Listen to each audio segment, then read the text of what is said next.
Tantor Audio, a division of Recorded Books, presents Brightly Burning by Mercedes Lackey, narrated by Daniel Thomas May. 1. Lavan Chitward hated his mother's parties at the best of times, and this one was no exception.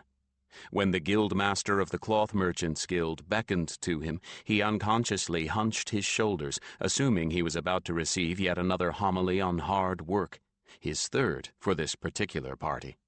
"Here you go, lad," the guildmaster said, shoving a parcel at him. Lan gaped at the squarish package in the guildmaster's hands as the babble of partygoers rattled on around him.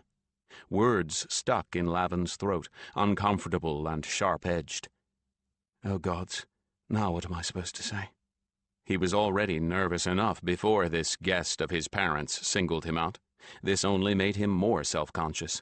Lavan flushed, forehead sweating, and could only stare at the so-called present that middle-aged, red-faced Guildmaster Howell was holding out to him, and tried to think of a response.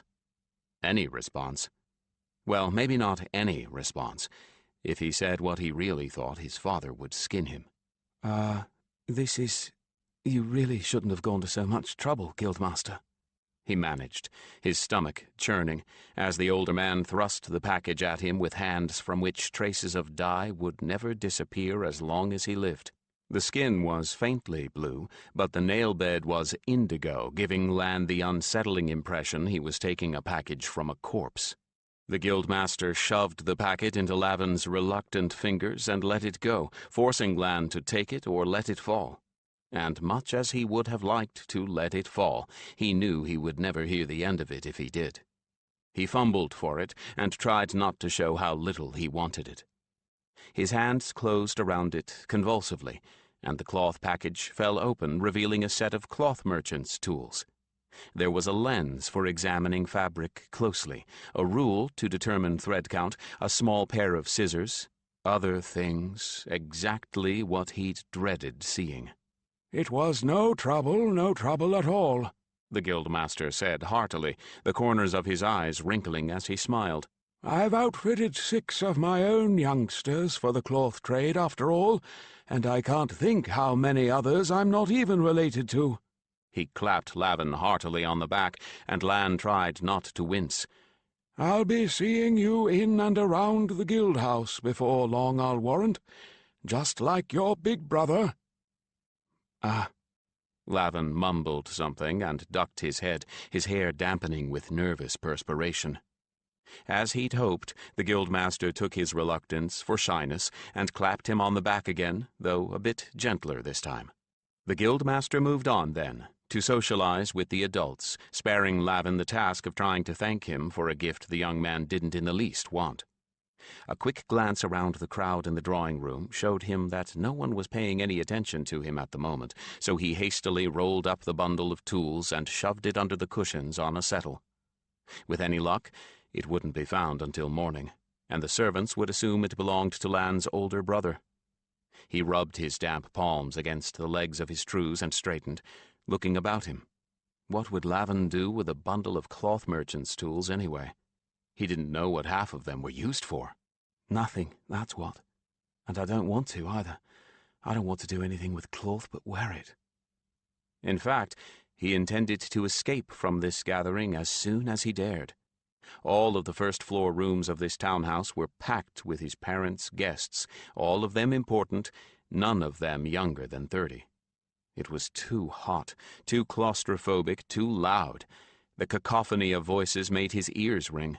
The house seemed half its size, and it wasn't all that big in the first place, compared with the house Lan thought of as home back in Alderscroft. This party wasn't intended to entertain anybody under the age of 20 anyway, even though the stated reason for it was for the members of the needleworkers and cloth merchants guilds to welcome the whole family to Haven. Lan's mother Nelda and his father Archer were already well known to the members of their guilds. In spite of living in a village 100 leagues from Haven, their successes had brought them to the attention of nearly everyone in both guilds in the capital long before this move. This gathering was supposed to be an opportunity for their children to mix and mingle with the real powers in their parents' guilds, and hopefully to attract the attention of a potential master to prentice to. Samael, Lan's older brother, was already apprenticed to one of their father's colleagues. The other children were of an age to be sent to masters themselves, or so Nelda and Archer kept telling them. No child would be apprenticed to his own parents, of course. A parent couldn't be expected to be objective about teaching him or her. While an oldest son and heir might eventually join his parents in the parents' business, it wouldn't be until he had achieved mastery or even journeyman status on his own. The bare idea of working with his father, even as an equal partner, depressed Lan beyond telling. And this party was just as depressing. He could hardly wait to get out of there. Every passing moment made him feel as if he was smothering. Sam, Macy, and Theoden could and would more than make up for Lavan's absence. They wanted to be here, hovering around the edges of conversations, respectfully adding their own observations when one or another of the adults spoke to them. He only needed to look as if he was circulating long enough for the party to get well underway and the ale to loosen tongues and fog memories. Then he could escape. So to speak. He couldn't get out of the house, but at least he could go somewhere he wouldn't be interrogated by people he didn't know and didn't want to know. He pretended to busy himself arranging and rearranging the platters of food on the tall buffet near the windows, watching the reflections in the window. His hair clung unpleasantly to his forehead. It really was horribly warm in the room, but it didn't seem to bother anyone else. The many tiny diamond-shaped panes broke up the reflection into an odd little portrait gallery of the notables of the merchant community of Haven. Lavan didn't know most of their names and couldn't care less who they were. His attention was on their reactions, their expressions.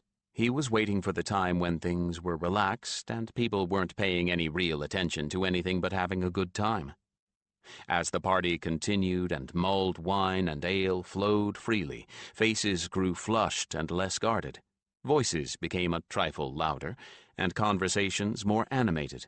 At that point, Lavan figured it was safe for him to leave. Just to be certain no one would stop him, he picked up an almost empty platter of pastry-wrapped sausages and took it with him, heading in the direction of the kitchen. If anyone who knew him saw him, they'd assume he was being helpful. The kitchen was overly full with all the extra servers that his parents had hired for the occasion. They barely had room to move about, edging past each other with loaded platters held high overhead, and he simply slipped a long arm just inside the door, left the platter on a bit of empty counter space, and made a quick exit up the servants' stair just off the hall that led to the kitchen. This was quite a modern house, unlike their home in the country, one that wasted space on hallways rather than having rooms that led into one another. There was one between the kitchen, the pantries, the closets, and the rest of the first-floor rooms. The hallway delineated the boundaries of master's territory and servant's territory, and for some reason that fact brought a tiny smile of satisfaction to his mother's face every time she looked at the hall. Lavan was grateful for the hall. It allowed him to get into the upper stories without anyone at the party spotting him. He didn't go to his room on the second floor, though. He'd be far too easy to find there. Instead, he headed for the attics up above the servants' third-floor rooms. It wasn't likely that anyone would look for him here. The previous occupant of this town manor had taken all of his rubbish with him, or sold it off to rag pickers, and the current occupants didn't have much to encumber the space. Lan's mother had seen to it that the attics had been scrubbed out as thoroughly as the rest of the house before the family moved in, so dust was at a minimum.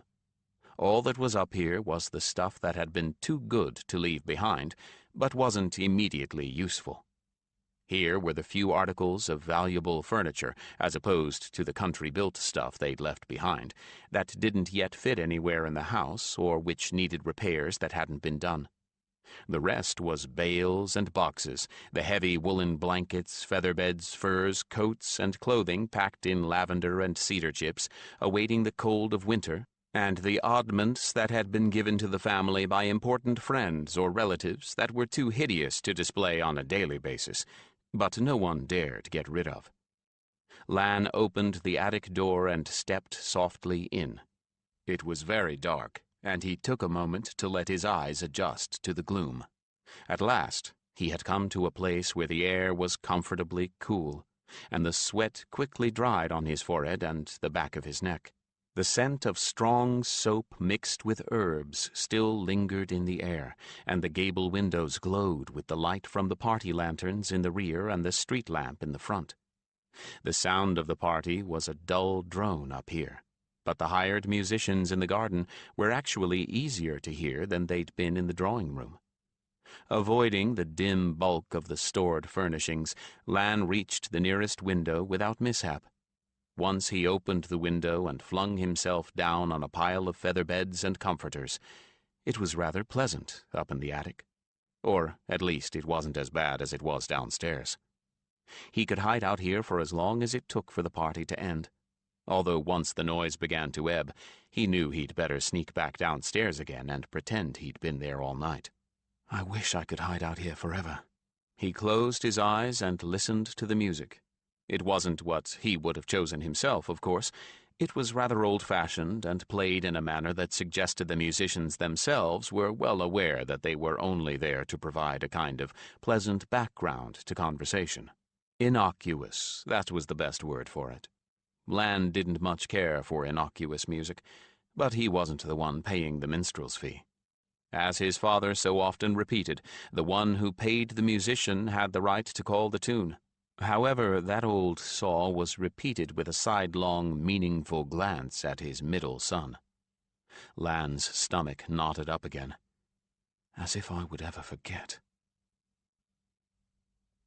No one noticed his defection, or he would have heard about it over breakfast. He kept quiet as Sam bolted his food and headed off to his work with Master Iresh, and his younger sibs chattered excitedly about the important people who'd taken notice of them. Lavan muttered something about the guildmaster in response to a direct question, but let Macy and Fyodor take center stage. They chattered with animation about all the important people who had spoken with them, and Nelda nodded approvingly. Lan's food was as tasteless as bark and loam. He ate without speaking and left the table almost as quickly as Sam had, retreating to a window seat just off the lesser sitting room where he hoped he would be sufficiently out of the way to be ignored or forgotten. In a few moments after he had settled in, the door to the street opened and closed. That would be Theo, going to join their father. Macy's footsteps faded off in the direction of the workroom, where she would toil diligently and happily on embroidery or lace-making for the rest of the morning. Though she was only 14, her work was good enough that she won praise from everyone who saw it. Now if Mother is just thinking about them and not me as she gets ready to leave. No such luck. He heard his mother's footsteps, but didn't turn to look at her, hoping she still might ignore him. "Lan," she said, and when he didn't respond to her call, she repeated, "Lan," in a sharper tone that warned him not to pretend he hadn't heard. Lavan looked away from the window toward his mother, a dull apprehension making him clench his jaw, not that he'd been really looking outside. There wasn't that much to look at, just the tiny little kitchen garden of their townhouse, surrounded by a high stuccoed wall to separate their minuscule yard from the neighbor's equally minuscule yard. But it was better than staring out the window in his room, which opened out to a charming view of the blank wall of the neighbor's townhouse. And anyway, the servants would be in his room cleaning for another candle mark. He couldn't take refuge up there until they'd gone, because they'd just chase him out again with their dusting and sweeping. "Shouldn't you be doing something?" Lavan's mother asked, her brows knitted with irritation. Her frown deepened when he shrugged, unable to think of an acceptable answer. Nelda had kept the splendid figure of her youth, and either through luck or artifice her auburn hair showed not a strand of gray. She was dressed for a meeting of the Needleworkers' Guild in her fine russet-brown lamb's-wool gown trimmed with intricate bobbin lace of her own making and design, the sash of her office as guild representative of 5 counties, so covered with embroidery that there was not a single thread of the original fabric showing. Lavan had taken very little care with his own clothing, in no small part as a kind of act of defiance. Trews and tunic claimed from his older and taller brother had once been black, but had faded to a washed-out gray, and he wouldn't let his mother re-dye them. He was afraid if she got her hands on them, or any of his clothing, she'd make them cheerful. And cheerful was very far from the way he felt since the move to Haven. His mother was clearly torn between what she saw as her duty to her son and her duties to the guild. She hesitated, then solved her dilemma by snapping, "We'll find something," as she hurried out the door, the heels of her scarlet leather boots clicking on the wooden floor. Lan turned back to his contemplation of the garden, but he pulled his thin legs up onto the window seat and pulled the curtain shut behind him, cutting him off from the rest of the second-best sitting room. Find something. She wants me to find something. And what is there for me to do around here?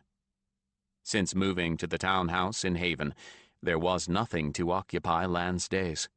Back home, for no matter what his parents said, this place would never be home to him. He'd had friends, places to go, things to do. Riding, hunting, and fishing mostly, or shooting at targets. Just hanging about together and talking was entertaining enough, certainly more entertaining than listening to Sam natter about the exciting doings in the dye-vats. Back when he was younger, that same gang of boys had played at being heralds or guards, at fighting the Carsites or capturing bandits. The last couple of years they'd abandoned the games, but not each other. Now there were races to be run, game to chase, rivers to swim, and that was enough for them. Then Mother got made guild representative, and Father couldn't get us out of the country fast enough. Lan's lip curled at the recollection. No matter how his children felt about it, Archer Chitward had ambition to be more than a simple country cloth merchant.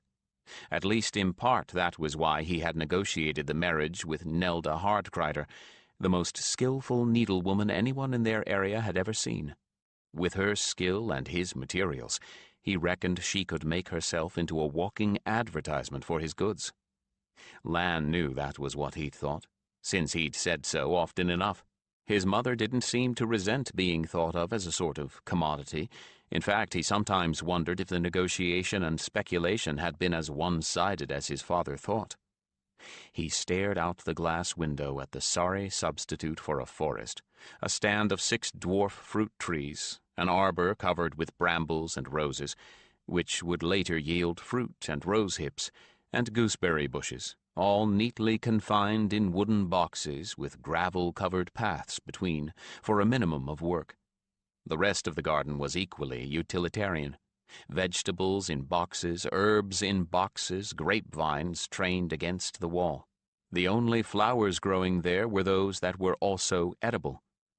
With an intensity that left a dry, bitter edge around his thoughts, Lan longed for his wild, unconfined woods. In all of Haven, he had yet to see a spot of earth that had been left to grow wild. Every garden of every house around here was just the same as this one. The only variations were in whether or not the gardens were strictly utilitarian or ornamental. The parks around which each square of townhouses were built were carefully manicured, with close-cropped lawns, precise ponds or fountains, pruned trees, and mathematically planned flower beds. He wanted his horse. He wanted to saddle up and ride until he found a tree that wasn't pruned, a flower not in a planned planting, even a weed. But that was impossible. His horse had been left back in the country. There was no stable here, and even if there had been, he would not have been allowed his horse. The 2 carriage horses the family had brought with them were kept in a stable common to the square, and cost, as his father liked to repeat, a small fortune to keep fed and cared for. Only the nobly born could afford to keep a riding horse in the city. He could have hired a horse to ride. There was a stable with horses for hire and a bigger park to ride them in. But what was the point of that? You weren't allowed to take the beast any faster than a trot. You had to stick to the bridle paths, and the riding park was just a bigger version of the tiny park of their square. Riding in the park was nothing more than a way for girls to show themselves off for young men, and young men to assess the competition. It wasn't even exercise. Lan hated Haven. He had since he'd arrived, and he hadn't seen anything yet to change his mind. But he was in the minority, because the rest of his family had taken to life in the city with the enthusiasm of otters to a waterslide. His mother was at the guild house every day, her daughter with her at least part of the time. Lan's younger sister Macy took after her mother in every way, and it looked as if Nelda would be handing the reins of her position in the guild over to her daughter when the time came that she wished to step down. Macy adored every facet of city life, and so did Lan's younger brother Theodore. Theodore tagged after their father the way Macy trailed behind Nelda, absorbing every aspect of the business of a cloth merchant as easily as a towel soaked up water. Lan's oldest brother Sam wasn't even in the equation. He spent so much time at his master's that Lan scarcely even saw him. A proper little copy of father he is, Lan thought cynically. And how nice for him that is. Same for Theodore. They never got into trouble just for existing. They never got the long looks of disgust or disappointment. Not once. Back home, that hadn't mattered. Lan was out at dawn and not back until dark, and if his parents were disappointed in him, at least he was able to avoid them. Why can't they just send me back home? He thought longingly. It wasn't as if they couldn't afford it, not with all the silver his father was throwing around lately. They kept saying it was time he grew up and took on some responsibilities and made something of himself. Why? Highborns don't have to. There are plenty of people with well-off parents who aren't expected to go out and make something of themselves. The only thing he really wanted to do was out of the question, of course. Given a choice, he'd have entered the Guard. He knew he rode well enough to get into the mounted troops. He certainly didn't fancy marching for leagues and leagues on his own 2 feet. He rather thought he'd look good in the Guard uniform of dark blue and silver, and it was an admitted magnet to attract pretty girls, or at least it had been at home. Even foot soldiers got attention when they passed through Alderscroft. The one and only time he'd mentioned his ambitions, there had been such an outcry, he hadn't dared say anything about it again. And without family support, well, he could pretty much forget about getting into the mounted troops, at least for a long while. If you brought your own horse and passed the riding trials, you went automatically into the cavalry. But if he didn't have family support, he wouldn't have a horse. And he wasn't so desperate that he cared to just run off and join the ground troops. Definitely not. Without some weapons training, real training with a weapons master, he'd go straight into training with that most basic of front-line weapons, the pike. It would be months before he got his hands on a bow or an edged weapon, and all his time would be spent on grueling marches and drills. I might as well be a woodcutter. It would be as much work and more interesting. And anyway, he couldn't even run off to join the Guard for another 2 years. Even if he lied about his age and identity, his parents would probably find out where he was and drag him home again. Nobody would believe I was 16 anyway. Skinny and lanky he might be, but he was also undersized. He didn't even look 14. Theodore looked older than he did, and was certainly taller. Of course, as his father pointed out constantly, a lack of height didn't matter to a merchant or a guildsman. By this time he had brooded himself into a truly black humor, and the moment he heard the housemaids come giggling into the kitchen for their late breakfast, he bolted up the stairs for his room, now carefully polished and scrubbed, any trace of him erased. He took a perverse pleasure in pulling the curtains shut on the morning sunshine and undoing their work by casting himself on the bed, boots and all. He closed his eyes, nursing his bitterness in silence, wishing that he could will himself back home to Alderscroft. He didn't realize that he'd dozed off until he started awake to find his mother shaking him and the curtains pulled wide open again to admit the midday sun. Wake up, she said crossly, the dreaded frown lines making deep creases between her brows. Her face, a perfect oval framed by the braids she wore wrapped around her head, was the very portrait of parental annoyance. her hazel eyes narrowing with suppressed anger. When I told you to find something to do, I didn't mean to go take a nap. Here. She thrust the same forgotten roll of tools at him that the guildmaster had forced on him last night, and Lan suppressed a groan. Was he never to be rid of the blasted thing? Did you hide this in the cushions last night? She accused. He blinked and began to dissemble. She cut him off before he'd gotten more than a word or two out. Don't bother to lie, she said acidly. You do it very badly. You did. It's just a good thing that the guildmaster thought Theodore was older than you. He offered to take Theo as his prentice. So Theo can use these, and he won't be offended to see that you've given Theo your present. Relief must have shown on his face, for his mother's lips tightened. Tidy yourself and get downstairs. Your father and I have something to tell you. She clattered out of the room, and Lan's relief evaporated, replaced by dread. Oh, gods, now what? Was he going to be prenticed to someone after all?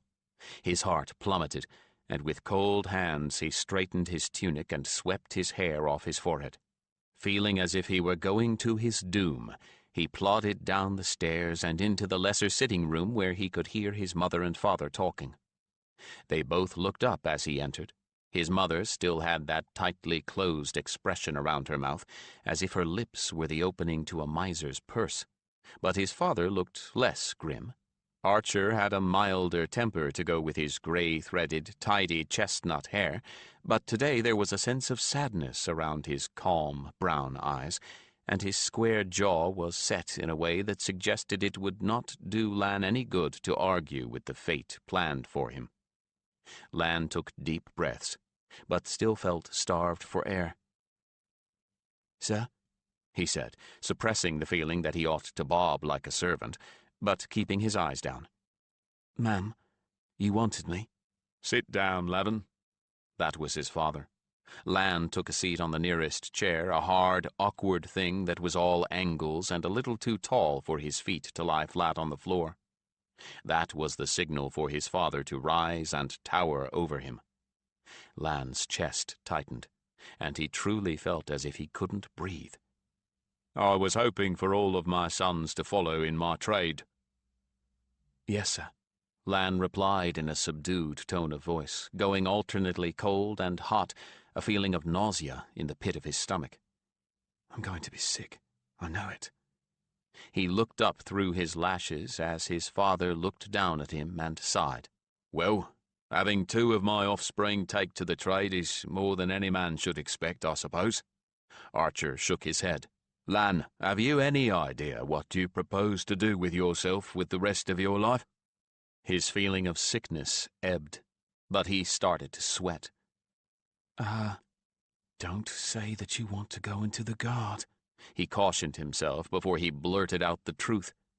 That was not what Archer wanted to hear. "That's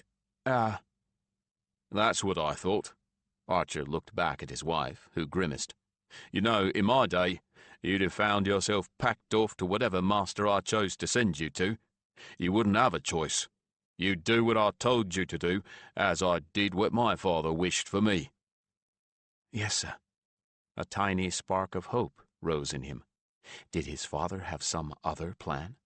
Whatever it was, could it be better than being sent off to some miserable dyer or fuller? Unless he... Oh, no, not a temple. "If you were lucky, I'd have sent you to be a priest," his father continued, echoing Lan's unfinished thought. "There's some that would say it's the proper place for you." You'd at least be serving your family if we did, Nelda said acerbically. Which is more than you can claim now, lolling about in bed most of the day and glooming around the house doing nothing the rest of the time. Superfluous sons and daughters were often sent to one temple or another. The sons of the highborn were the ones that became the priests that were ultimately placed in the best situations. The rest took what they were assigned, normally poor temples in tiny, isolated villages in hard-scrabble country or in the worst slums of the cities. Their families were greatly praised, of course, and it was generally thought that they incurred great blessings from the god or goddess of their choice for sending one of their blood to serve. Lan gulped back alarm and forced himself to keep his eyes up. If he read his mother's words aright, he wasn't being sent to a temple either. "You're luckier than you deserve," she said after a pause, sounding very bitter and resentful of her son's good fortune. "And your father is kinder." "Now, Nelda, the boy isn't bad," Archer admonished. "He's just a bit adrift."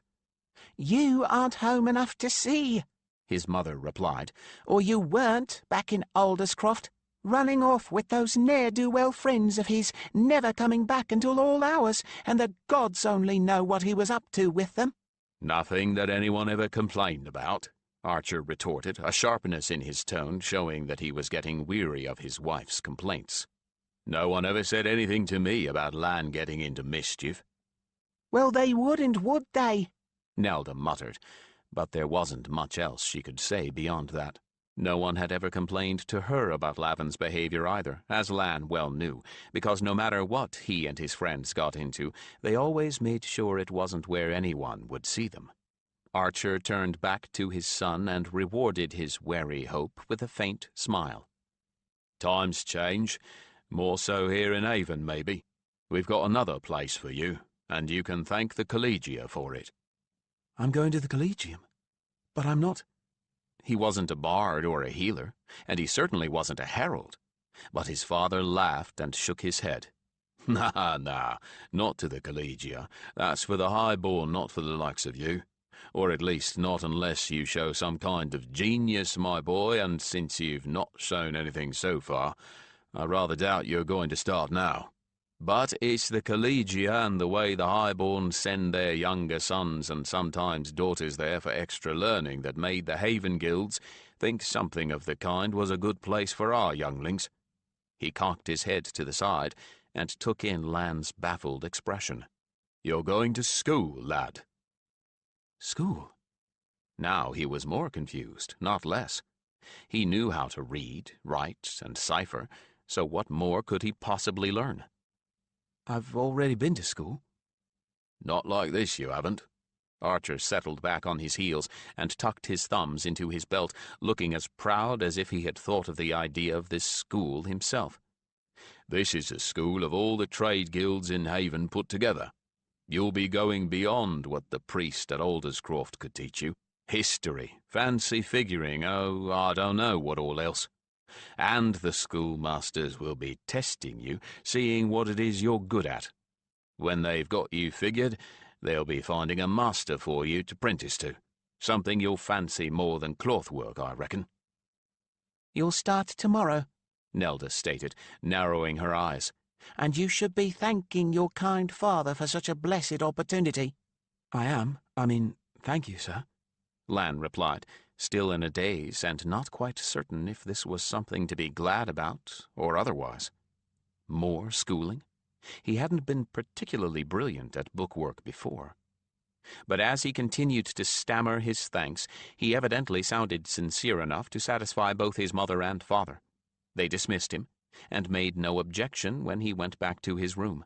He stood beside his bed in the open window, staring at the blank wall of the neighbor's house, close enough that if he leaned out, he could touch it. The wall seemed an apt reflection of his state of mind. Only one thought was at all clear. Now what am I getting into? 2. One of the manservants woke Lan at dawn the next morning, gave him barely enough time to dress, and chased him downstairs. While the sullen fellow stood there with his arms crossed, tapping one foot, Lan threw on the first things that came to hand, his tunic and trews from yesterday. His mother waited for him at the foot of the stairs and eyed him with patent disfavor. "Get back up there and put on something decent. You don't have to make people think we're too niggardly to clothe our children properly," she ordered sharply. "And get your hair out of your face. You look like a peasant." He straightened abruptly with resentment, but didn't feel up to a verbal joust that he'd only get the worst of, since most of what he would like to say was likely to bring on some sort of punishment. Instead, he stalked back upstairs with his spine making a statement of irritation, and did as he was ordered. He rummaged through his wardrobe, changing into tunic, shirt, and trews of his father's best white linen and indigo blue wool, and slicking his hair back with the wet brush. And if something happens that I get this stuff dirty or scuffed up, I'll no doubt hear all about my carelessness. His mother gave him a brusque nod of approval when he descended again, and allowed him to proceed to the breakfast table. The sun was just at the horizon as the servants placed his food in front of him, for once in company with Sam as well as his father and mother. Samael didn't have much to say this morning, and Nelda ate quickly, leaving the table before any of the male members of the family. Lan had the distinct feeling that once she had made certain that he wasn't going to disgrace her in the way of his appearance, she felt that her duties had been entirely discharged. Towering over his brother, Sam nodded at Lan as he shoved his empty bowl and plate away, reached for a last hot buttered roll, and stood up. Sam had his father's height, his mother's handsome looks with auburn hair and hazel eyes, and a gentle patience that couldn't have come from either parent. Lan often wished that Sam had more time for him. He had more confidence in Sam's temper than that of his elders.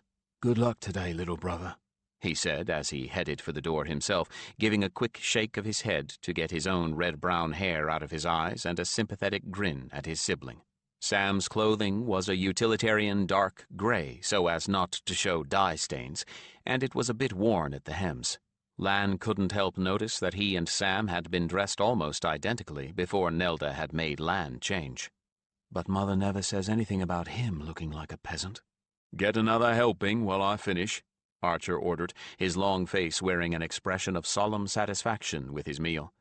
"I'll take you to the school myself today. After this, you find your own way."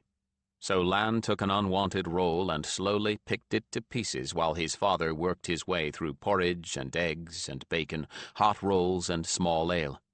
His emotions were so mixed at this point that he couldn't sort them out. They blended into a general tension that had him ready to spring up like a startled hare at the least provocation. In contrast, Archer was at his most stolid and phlegmatic this morning, moving so slowly and deliberately that Lan wanted to scream. Finally, at long last, Archer waved away the hovering servant offering yet another helping and pushed away from the table. Lan leaped up from his place, causing Archer to make a sound that could have been a smothered chuckle, perhaps at what he thought was Lan's eagerness. "Come along," was all he said, though, and Lan followed his father out the front door and onto the street. They walked side by side, not talking. Lan was very much conscious of how much taller his father was than he, though they were both alike in their loose-jointed frames, reddish-brown wavy hair, and elongated faces. Macy, Lan's sister, took after Nelda.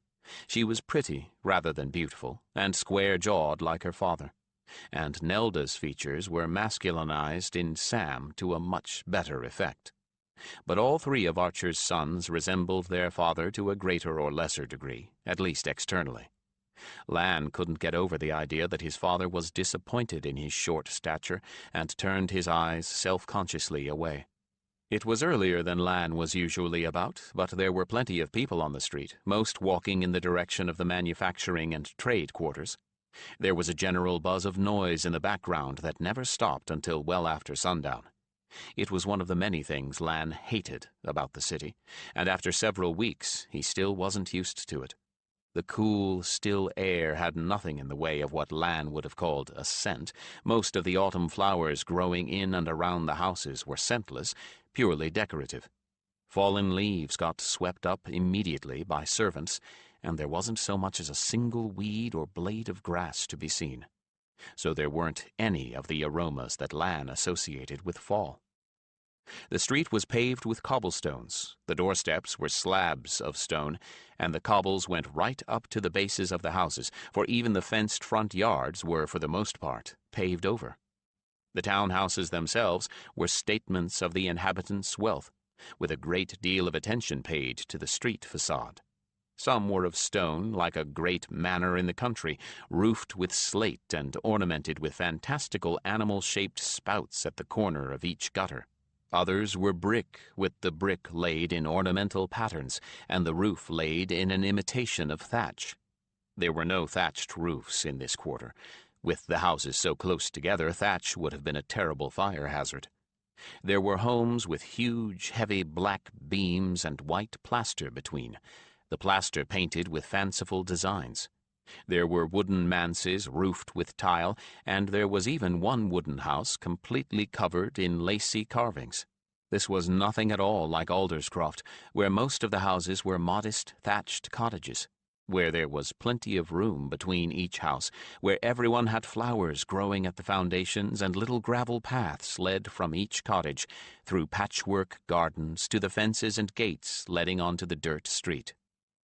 The houses back home were warm and welcoming, giving glimpses of the personality of the people inside. These houses gave away nothing, offering a blank-eyed stare to the passers-by, aloof and proud as a wealthy matron. It's as much as if they're all saying, "I'm rich, don't you wish you were?" and nothing else. The occasional horse or donkey and cart came along the street, more merchants, who had farther to go than just a few streets and preferred not to walk. And once or twice a guardsman patrolling the neighborhood on horseback paced past them. Lan stared longingly after them, wishing that he could be wearing that uniform, not plodding along beside his father. They left the street that dead-ended on their own court and traveled eastward, away from the center of town, but toward more of the same sort of houses. There were occasional stores here, or rather, discreet business establishments, mostly dressmakers, milliners, and the like. From the street, except for a gown or a hat prominently on display in a window, it wouldn't be possible to tell these places from an ordinary house. Archer wasn't disposed to conversation, but finally he made an effort. "You'll be getting in with some lads your age, then," he said heavily. "More like back at the village." Lan couldn't imagine a situation less like home, but he murmured, "That would be good." "Aye."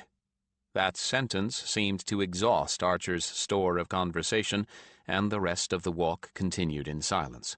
There was a much larger building on the right side of the street they were on, one that towered over its already impressive neighbors and was enclosed by a high wall.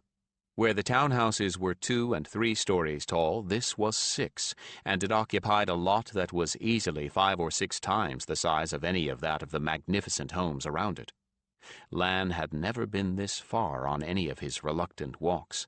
"That'll be the school," Archer said with satisfaction as he surveyed the exterior, his expression as pleased as if he owned it himself. "You'll be coming here every morning about this time. Lessons start early, but we're going to meet the master first."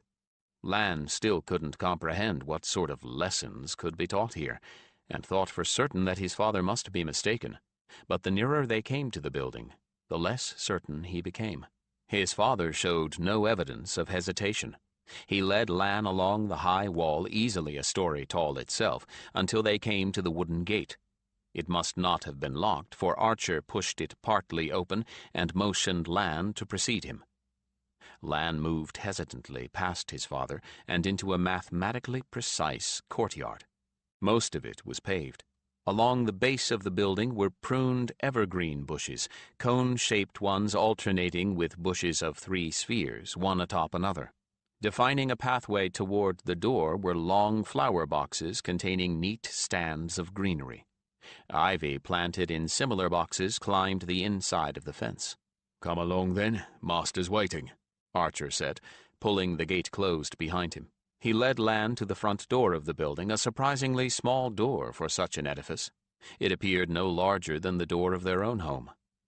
Archer pulled open that door without knocking, revealing a long corridor with more wooden doors on either side of it, a corridor far plainer with ordinary wooden floors and plastered walls than Lan had expected. There was a hum of voices, a murmur that drifted along the corridor like the murmur inside a major temple during a festival. Archer immediately turned to the first door on the right and rapped on it. A muffled voice invited them in. Lan found himself in a small, plain room furnished only with a brace of chairs and a large desk that faced the door. An older man sat at the desk, a man with close-dropped gray hair and a stern face, all sharp angles, a face made by a mathematician rather than an artist. This gentleman looked up at their entrance and gave Archer a thin smile. "Ah, Master Chitwood," the man said, his voice no warmer than his coolly pleasant expression. "I have been expecting you." "This is the boy," Archer said, putting his hand squarely in the middle of Lan's back and pushing him forward so that he was between Archer and the desk. "Lavan, isn't it?" the man said, making a note on a piece of paper in front of him. "Lavan Chitwood. Very good. As soon as I know where to place him, we'll have him settled in no time." "Aye. I'll be going then, Master Kyleth. I've work to do." Lan turned to look at his father, inarticulate protests freezing on his lips. Archer did not look at him at all. He was perfectly satisfied that he had done his duty, and Master Kyleth dismissed him with a nod of thanks. "Very good, and thank you, Master Chitwood. I hope that we will be able to please you with Lavan's accomplishments." Obviously, that was what counted with Master Kyleth, pleasing Archer Chitwood, not his son. Archer opened the door and left without a backward glance at Lan. Master Kyleth motioned impatiently to Lan to take a seat. "Sit down, young man," the master ordered when Lan did not immediately obey. "I'm not minded to put a crick in my neck looking up at you." Lan obeyed him, gingerly perching on one of the hard wooden seats and positioning himself nervously on the very edge of the chair. Master Kyleth gave all his attention to the paper in front of him for a time, then looked up abruptly. His smile was gone, and his eyes held a calculating expression. "Your father is paying a great deal of money for this opportunity you are enjoying," Master Kyleth said abruptly. "I trust that you intend to make his expenditure worth his sacrifice." His mud-colored eyes narrowed a trifle as he waited for a response. Lan immediately felt a surge of guilt. Why hadn't his father told him this? He flushed a little, and Master Kyleth's eyes showed that he had noted the flush, and found it satisfactory. Lan dropped his eyes, and Master Kyleth did not see the flush of anger that had followed the guilt. Why was father willing to pay for this, but not to let me go home and live there? Why did he give up the house in Alderscroft where I was happy? He only raised his eyes again when he had his feelings under control. Master Kyleth was watching him as carefully as a cat at a mouse hole. "I'm going to ask you some questions, Lavan, so that we know where to place you." Another thin smile that did not reach the cool gray eyes. "You are fortunate in that your family chose to move when they did. Our school term is just beginning. We will not have to place you in a special class and give you extra tutoring to force you to catch up." Without waiting for Lan to answer, the master began asking not a few questions, but a great many. Lan was forced to dredge up everything he had learned at the hands of the village priest, and quite a bit he thought he had forgotten. By the time Master Kyleth was done with him, he was sweating, and quite sure that the master had decided he was a complete ignoramus. He sat slumped over slightly, feeling completely drained. Master Kyleth gave no indication how he felt about Lan. He simply made more notes, ignoring Lan altogether. After what seemed like an eternity, the master finally looked up again. "Satisfactory, given your limited education," he said. "I believe we can place you in the third form." Lan had no notion what that was supposed to mean, but when Master Kyleth beckoned peremptorily, Lan rose and followed him out of the office and into the hall. They climbed to the third floor, the murmur of voices all around them. Master Kyleth brought him into a corridor identical to the one below. This time they went as far as the middle of the corridor, far enough to see that there were others branching from it, before Master Kyleth stopped at a door and opened it without knocking. The sounds from within the room stopped immediately, and with a scrape of chairs everyone in the room stood up. When Lan entered, he saw that there were 8 adolescents, 6 males and 2 females, at small desks facing a larger one, at which an adult teacher presided. They were all younger than he, about 14 to his 16. "Everyone, this is a new student, Lavan Chitwood," Master Kyleth said in his brusque manner. "I have assigned him to the third form. Choose someone in this section to take him through his classes." That said, the master left as abruptly as he had arrived, leaving Lan to face 9 strangers alone. Owen, the boy assigned to show him around, was a serious, studious youngster with huge brown eyes, untidy dark brown hair, and an unfinished air like a young owl, who performed his duty with utmost solemnity. As Lan had expected, if he had been ranked with his age group, he should have been in 4th or 5th form, and being ranked with the students his junior was a mark against him. His own classmates regarded him with a certain veiled scorn for his lack of what they considered common knowledge. Their lives were marked by bells which rang to signify the changing of classes and mealtimes. Pupils remained in their seats. It was the teachers who moved from room to room to impart their specialized knowledge. Lan's set began with geography, which meant trade routes, routes whose particulars they were expected to have by rote. This knowledge was not only that of finding the way on an unmarked map, but of climate, conditions in each season, dangers on the way, and so forth. They were drilled mercilessly until every person in the class had the current route down perfectly, and only then did the class as a whole move on to the next route. This fascinated Lan. In his mind, he saw the conditions the teacher described, and he had no difficulty in memorizing the route, though he wondered if he might start to get routes mixed up when he had to recall more than one. At the end of the class, the pupils stood up as their teacher left the room, Owen poking him in the back when he wasn't quick enough, and a new teacher entered. The next 3 classes were in language: Hardornan, Rethwellan, and Border dialects. Lan's head was stuffed full before the break came for lunch, and he wondered how he was ever going to keep the languages from running together. At the sound of the noon bell, the other students jumped up and stampeded for the door. Owen solemnly took Lan in charge and led him down to the 1st floor, down a staircase packed full of strange people. Owen didn't really have to show Lan the refectory where they all took their lunch. Every pupil in the school was headed in that direction, all of them chattering at the tops of their lungs. The 2 boys just went along, carried on the stream. When they got to the door of the refectory, though, Owen deserted him, squirming past students who were younger than either of them, and vanishing. Lan got out of the traffic to have a look around. This was an enormous room, high-ceilinged and echoing, with the dark timbers of the support beams showing starkly against the white plaster of the ceiling itself. Up above the wainscoting were windows surrounded by handsome carved wood, but from head height on down there were only plain oak panels. There were 4 long plain oak tables running the length of the room, with chairs, plates, and silverware marking each place. That seemed a little odd to Lan. He would have expected benches, until he saw how that even with the spacing between each student enforced by the seating, they managed to poke and elbow each other. There seemed to be no particular order in which people were seated, although there were obviously seats that were preferred. Those Lan's age and older had taken over the seats at the ends of the tables nearest the kitchen doors. It was obvious why, as they were already being served beef and bread and new peas while the rest were still getting seated. The seats least in favor were farthest from the kitchen and those near the fireplaces, where stray breezes sent random puffs of smoke out into the room from the fire burning there. Friends sat together, forming little cliques. Sideways glances and whispered comments discouraged approach. Owen was in one of those, though his group was in a set of the less favored seats. Lan hesitated, then took an unoccupied chair at the end of one of the tables.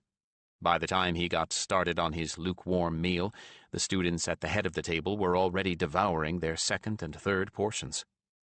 Across from Lan sat a very plain, lumpish girl who kept her head down and didn't look up from her plate. Next to him was a nervous boy much younger than Lan, 11 or 12 perhaps, who bolted his food so quickly Lan was afraid he was going to choke, and vanished from the table, casting backward glances over his shoulder as he scuttled away. Shortly Lan found out why he had been in such a hurry to leave. One of the oldest boys, a square-jawed, stereotypically handsome specimen of about 18, with crisply cut dark blonde hair and indolent dark blue eyes, strolled down from his exalted seat and surveyed the lesser beings at the lowest end of the table, with his hands clasped behind his back. looking for all the world as if he was surveying the offerings at a horse fair. He took his time about it. Lan decided that discretion was the proper tactic to pursue, and quietly continued to eat, ignoring the young man's arrogant gaze. He could feel eyes burning a hole between his shoulder blades, though, and he didn't like the feeling in the least. The chattering at this end of the table quieted, and now Lan sensed that there were a great many more eyes on him. "So this is the new one." A hand fell on Lan's shoulder, and he restrained the impulse to slap it away. "I hear they put you with the babies, boy. What do you have to say for yourself?" Lan kept silent, but the arrogant one was joined by 3 or 4 of his peers, lesser copies out of the same mold, who rose from their seats and gathered around him. The biggest of them grabbed Lan's chin and wrenched his head around. "Speak when you're spoken to, country boy," his harasser said in a deceptively pleasant voice. "Sixth formers are the masters here. The rest of you are scum. The sooner you get that into your head, the better it will be for you." "Don't argue with him," the homely girl whispered harshly, and the older boy suddenly turned on her. "Did you speak out of turn, Froggy?" he asked, with a savage, joyful smile. The girl shrank down, looking very like a frightened frog. Her olive skin went pale, and she hid her overlarge eyes under the thick, coarse fringe of her dark hair. "He's new, sir," she whispered miserably. "No one's told him the rules, sir. He can't know what to do if he doesn't know the rules, sir." Lan's first attacker took pity on her. "Quite right, Froggy. We won't have our ladies paint you today.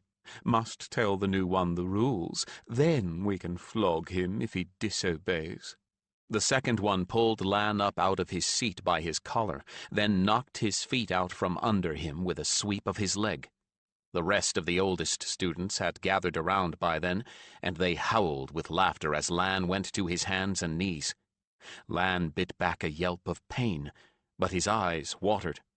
Another grabbed a handful of Lan's hair and yanked, forcing his face up so that he looked the leader full in the face. "Scrawny, undersized," said the leader meditatively. "We've already got one rabbit, so that's out of the question. But you're decidedly scrubby. I believe I will call you Scrub. Now listen well, Scrub." Lan was red with fury, his insides churning. His knees ached and his head felt as if they'd already torn his hair out. He started to say something, then bit back the words. This was not the time to get into a fight. He was dreadfully outnumbered, and he wouldn't stand a chance. "The sixth formers are the rightful rulers here. You will address us all as Sir and Mistress, unless you happen to prefer my lord and my lady, in which case you may use those terms instead." Someone sniggered, and the leader turned a cold gaze on him. The sniggering stopped immediately. "You, on the other hand, will be known by the name we have chosen for you, in your case, Scrub, and you will answer to that name or be flogged, or suffer whatever other punishment we deem appropriate." The handsome sixth former was obviously in his element and enjoying himself very much. Lan thought with fury about how much he wanted to blacken those blue eyes and rub mud into that beautiful blonde hair. "You will give place to us, give way before us, speak only when you are spoken to, and accomplish whatever task we set you, or be punished. And it is no use complaining to the master, because if you do, we shall flog you with twice as many strokes. The master has given sixth form the responsibility for maintaining discipline, and he'll assume you are a liar, a slacker, or both if you complain to him. You are nothing. We are everything. Do you understand?" Lan's throat was so tight with anger that he couldn't have gotten out a single word, but his second tormentor, hand still firmly buried in his hair, forced his head to nod like a puppet's while the rest laughed like madmen. "Very well, Scrub," the leader said genially. "You're let off this time. Just make sure you stay properly within the rules from now on." The one holding Lan's hair suddenly shoved him forward and let go of his head so that he sprawled at the leader's feet, invoking more peals of laughter. "Now, Scrub," the leader said tenderly. "It isn't necessary to kiss my feet, but that was a good thought and the proper attitude." The sixth formers dispersed and went back to their chairs as Lan got slowly and angrily to his feet. He made no move to dust himself off, but dropped down into his seat with his head aching from all the anger he was holding in. "Just do what they say, especially what Tyron and Derwit say," the girl they had called Froggy whispered urgently, with a sidelong glance to the retreating backs. "They'll leave you alone mostly, if you do." Now they were turning their attention to Owen and his friends. Tyron addressed Owen as Owly and demanded the work. A moment later, and Tyron was accepting sheaves of paper from Owen and his friends. "They have the smart ones do their sums and sometimes other schoolwork for them," Froggy explained, her eyes watering.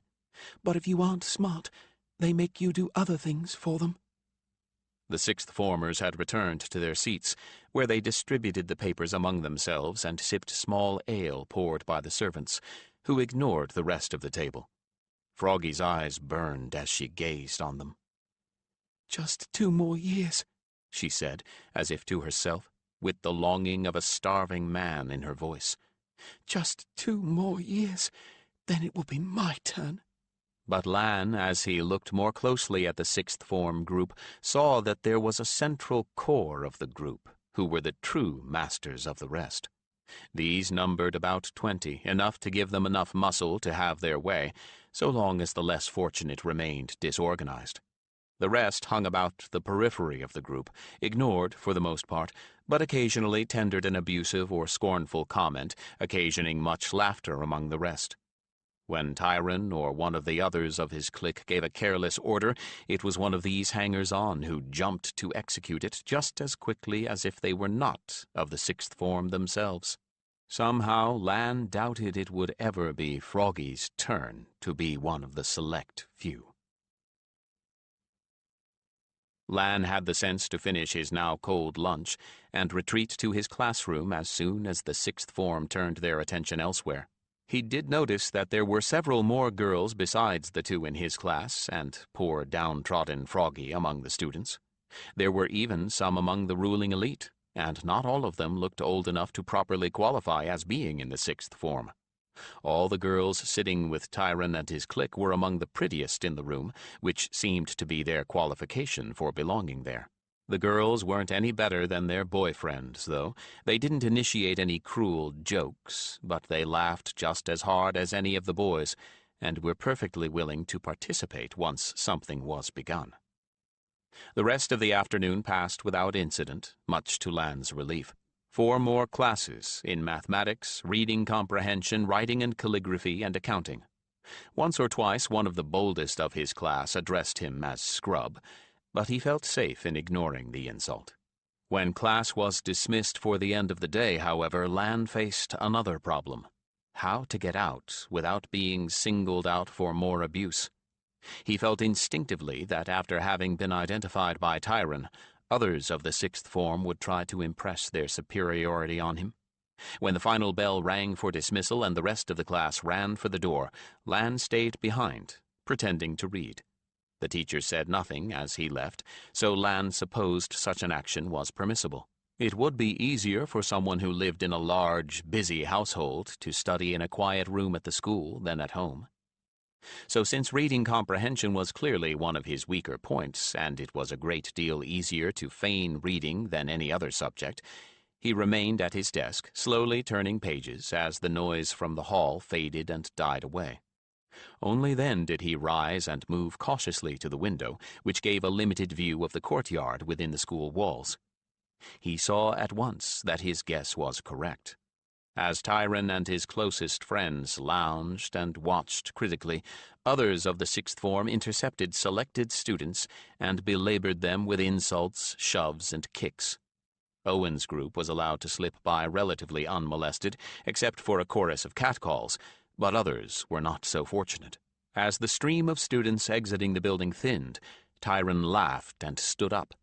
Lan heard him clearly from the open window where he sheltered, taking care that he couldn't be seen. "That's enough for today, lads," he said in that deceptively genial voice. "Who's for a game of court tennis? I'll lay 2 to 3 that none of you can play a game without being scored against." Others took up his challenge, and the lot of them moved off and out of the gates in a group. From here, Lan could see the street beyond the gates, and he watched to make certain they actually left the vicinity of the school before he made his own way down the quiet halls and stairways, and out the door. Feeling very much the coward and angry with himself, he peeked around the gates before he ventured into the street. By this time it was growing dark, and he was getting uncomfortably hungry. He hadn't had much appetite for his cold meal at lunch, and it had been a very long time since then. The street held plenty of others hurrying home to their meals, and Lan let out a sigh of relief as he melted into the crowd. Half of him wanted a confrontation. He kept thinking of all the clever things he should have said, or how he should have stood up for himself. They wouldn't have dared start a fight in the middle of the school, would they? Surely the teachers would have stepped in. Or would they? The sixth formers seemed very, very confident that no one would stop them. Maybe the teachers already knew about this petty tyranny and didn't care. After all, they could very well feel that their responsibilities toward the students ended at the classroom door. That only made Lan angry all over again, and finally he took the only outlet he had for his emotions. He broke into a run, and much to the astonishment of those making their decorous or weary way home, he ran all the way to his own front door. He paused long enough to catch his breath, then opened the door. One of the servants met him there and took his bag of books. The family was already at dinner, and Lan joined them without a word. Sam had been in the midst of describing some experiments with new dyes, and took up the thread that Lan's entrance had interrupted. Lan was grateful to Sam for once, for taking all the family's attention away from him. He concentrated completely on his food, driving all the anger and tension of the day out of his mind. And perhaps that was the only reason why, when he excused himself from the table and his mother asked him how his first day of lessons had been, he was able to look her in the face and say calmly, "All right." And before she could continue questioning him, he retreated upstairs to his room. Books had never been his friends, but tonight they were better and safer company than any other alternative.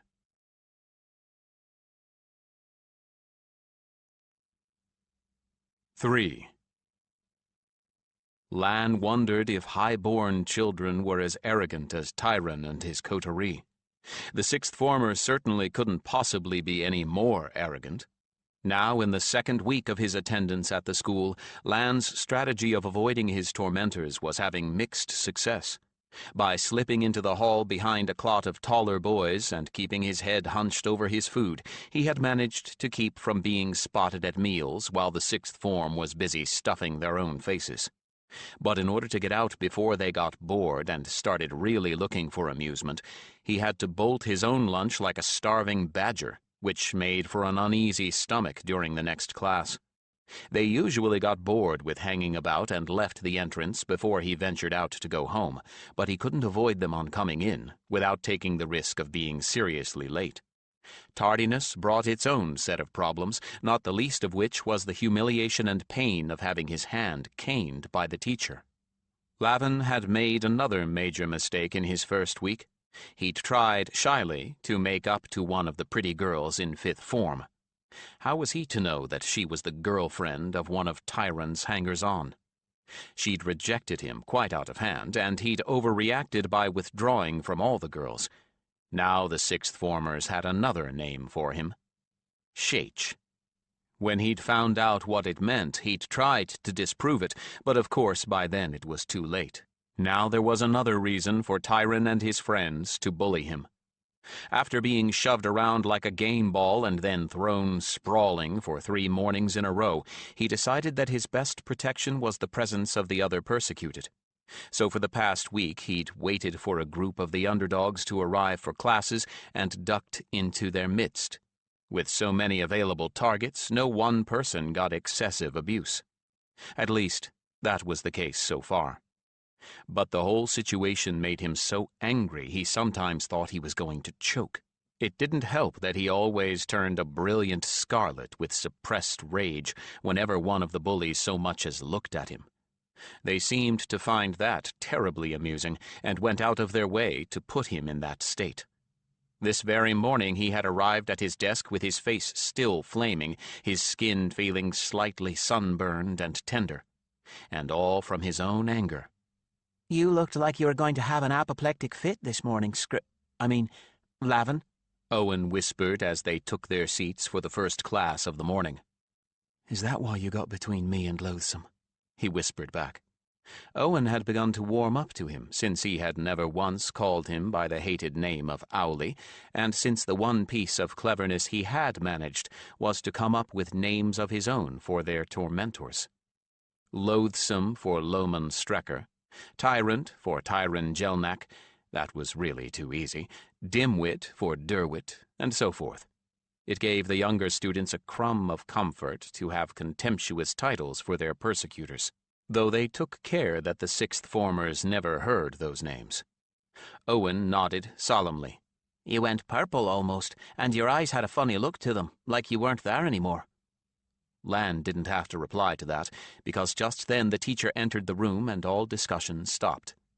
That was just as well, because he realized that he didn't actually remember Owen getting between him and his tormentor.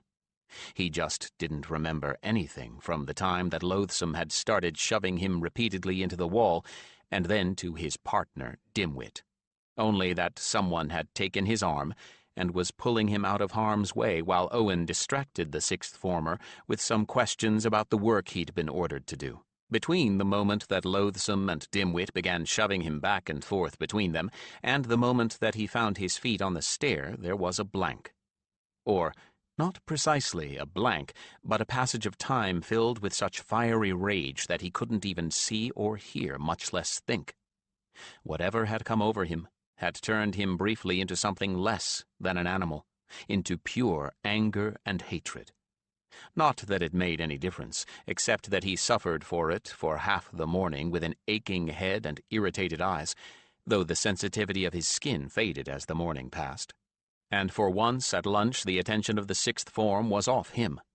One of the fifth formers had failed to obtain golden beauty apples for Tyron's luncheon pleasure as he'd been ordered. This wasn't a trivial task, as golden beauty apples were just going out of season. Tyron wouldn't hear any excuses, nor was he placated by the offer of a basket of Complin apples instead. Two of his henchmen seized the unfortunate by his arms and hustled him away.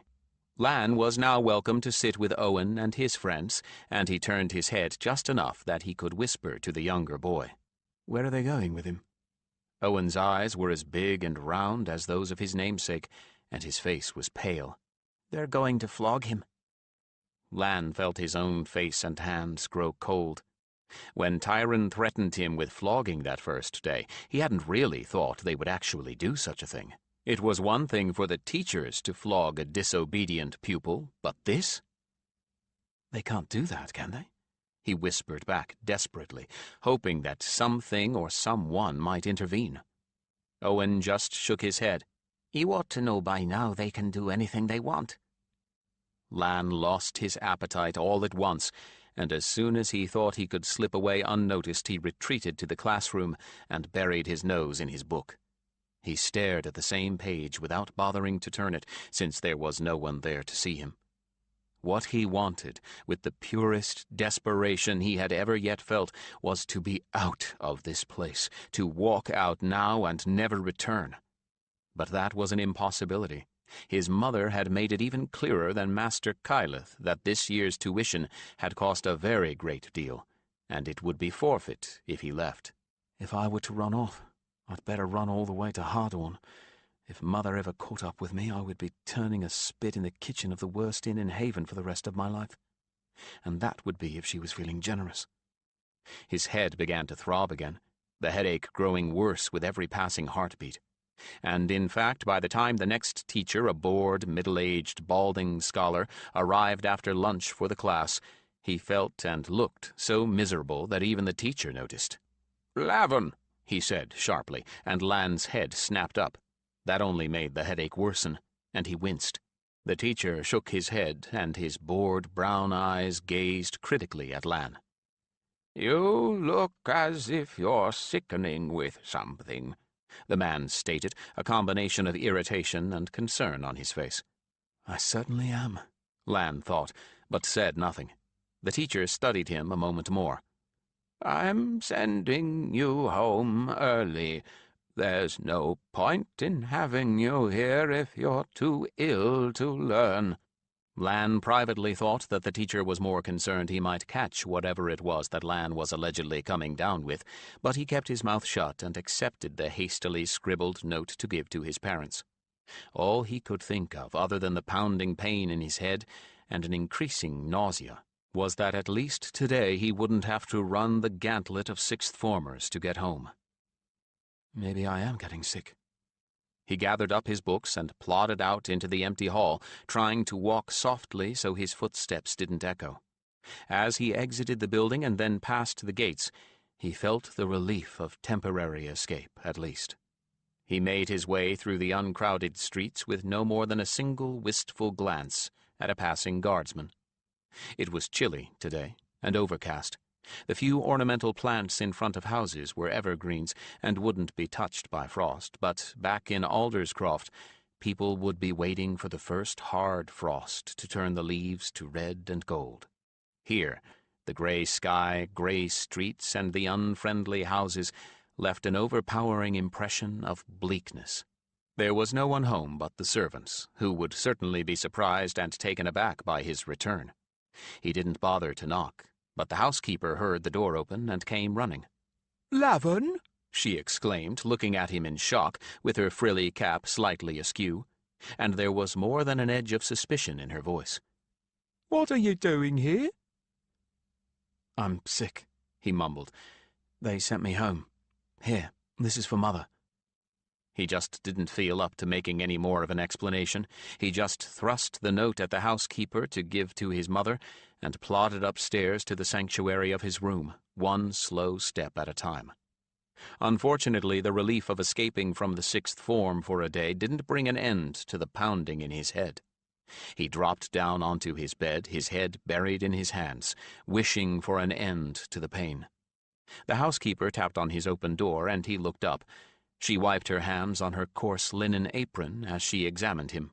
"You might as well lie down," she said, and looked at him again with a less critical eye. "You do look puny," she said grudgingly.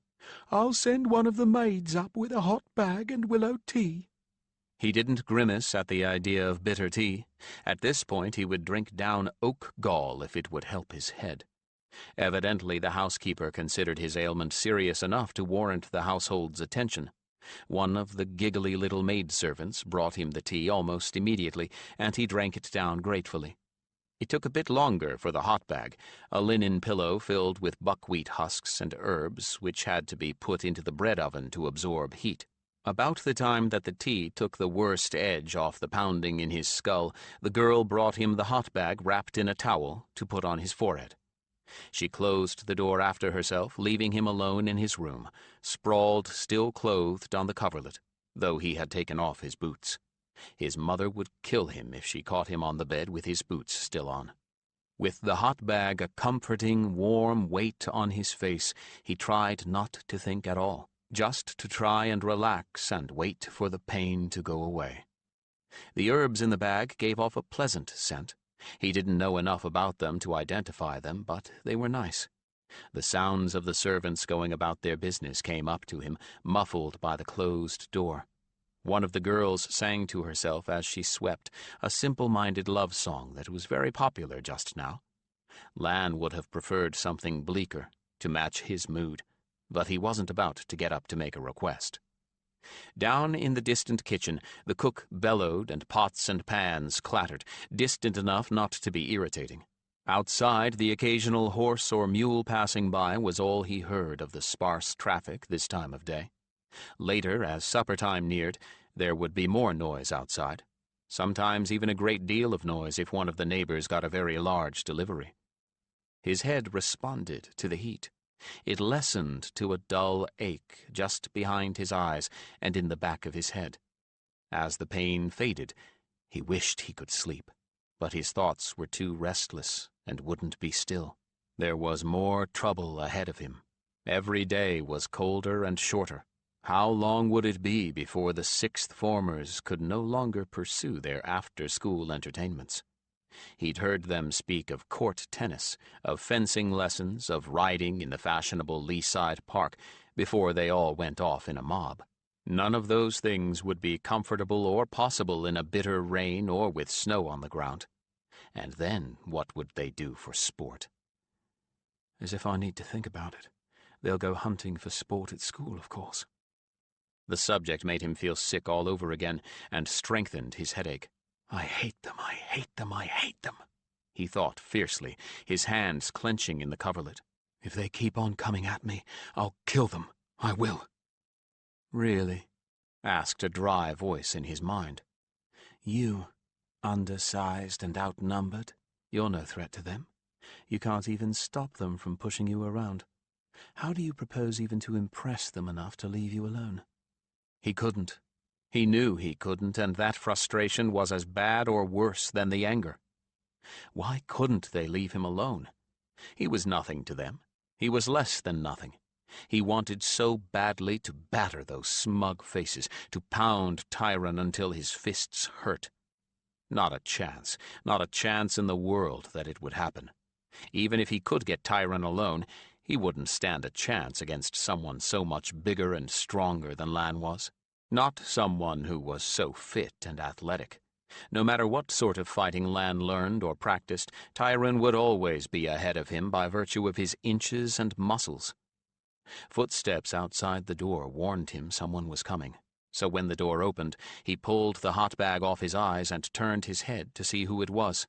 Your teacher seems to think that you're ill, or becoming ill, Nelda said, giving him the same critical glare that the housekeeper had.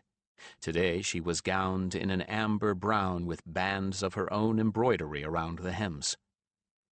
My head hurts, he said simply. A lot. His mother came to his bedside and tested his forehead with the inside of her wrist, then tested the hot bag. You're hotter than the compress. You've got a fever. There is something going around, they tell me, she admitted with a slight frown. Your teacher seems to think you should stay home for a few days and study on your own. A few days? It was more of a reprieve than he had ever thought he would get. But if I look too eager, she might send me back tomorrow. He closed his eyes as a jolt of pain lanced across his head from left to right. He certainly didn't have to feign that. I'll try, Mother, he said truthfully. If you think I should stay home. But if you don't want me to, I won't. That must have been the right thing to say. You must be sick, she said reluctantly. All right, I'll have your meals brought up on a tray, and we'll keep you home for a while. There's no point in spreading whatever you've caught to the rest of the family. She pursed her lips as Lan looked up at her. I'll send to an herbalist for something better than willow tea for your head. Meanwhile, you lie back down. He obeyed meekly, and she felt his forehead with a surprisingly gentle expression on her face. Lavan, you've been driving me to distraction since we moved to Haven, but I still love you. It's not been easy for the rest of us here in Haven either. A pang of conscience penetrated the pain in his head. I'm sorry, he mumbled, feeling ashamed. Just keep on with this school as you have been, and you won't have a reason to feel sorry any more, she said, spoiling his moment of contrition as she put the hot bag back on his forehead. Just keep on with the school, if the tyrant will let me, he thought in despair, and the headache returned with a vengeance. As aromas that should have been savory and only made him feel sick floated up from the kitchen, he fought down nausea and his pain. When footsteps came up the stairs again, he thought it was the servant with the promised tray, and took off the hot bag to send her away. But it wasn't. It was the maidservant, all right, a vaguely pretty girl with a round face and red cheeks, but she had a bottle and spoon in one hand, and another hot bag wrapped in a new towel dangling from the other. This is from the herbalist for you, the maid said with a sympathetic smile, holding out the bottle and spoon. Just take a spoonful. He says it's mortal strong. Lan was surprised and touched by the sympathy. Evidently, now that it was clear he wasn't making his illness up, the servants were less inclined to be critical of him. She left the hot bag beside him as he took the medicine from her, leaving him alone in the darkening room. After a moment of thought, he lit his candles at his fireplace, although bending over nearly made him pass out. Strange. I don't remember anyone coming in to light the fire. It hadn't been lit when he came home, had it? I must have forgotten. My head hurt so much. When the room was full of light, he stripped and got into his nightclothes and got properly into bed, just in case the medicine was as strong as it was supposed to be. He didn't have a great deal of faith in the promises of herbalists, but it might very well be powerful. His skin felt tender again, that slightly sunburned feeling. As he stretched out under the bedclothes with the new hot bag on his head, he was glad he'd gotten out of his clothing. The wool trews had been itchy. The soft linen felt much better. Downstairs, people were starting to arrive home, and the house hummed with conversation and activity. No one else came near him, though. He experienced the odd sensation of eavesdropping on his own family. As if I were a ghost. It was interesting. The maid had left his door open, so he heard most of what was going on fairly clearly. No one seemed to notice his absence until dinner, when his mother's brief explanation brought an expression of detached sympathy from Sam, and an exclamation of, "Don't let him get near me," from his sister. But it was just about then that the herbalist's remedy started to take effect, and Lan couldn't have cared if they had all voted to wrap him in a plague banner and chase him out of town. It began with a dulling of the pain, followed by the oddest sensation of floating. The more the pain left, the more the euphoria took over. At some point, about midway through dinner downstairs, an irresistible tug toward sleep took over where the euphoria ended. He didn't even try to fight it. When he woke, it was broad daylight, and the headache was still with him, although it wasn't nearly as bad as it had been last night. The hot bag had slipped off his head and onto the floor during the night. He opened his eyes just long enough to tell that it was, indeed, morning. He thought about taking a second dose of medicine, but his stomach rumbled, and that decided him against it. He wanted something to eat first. Then he'd let the medicine knock him over.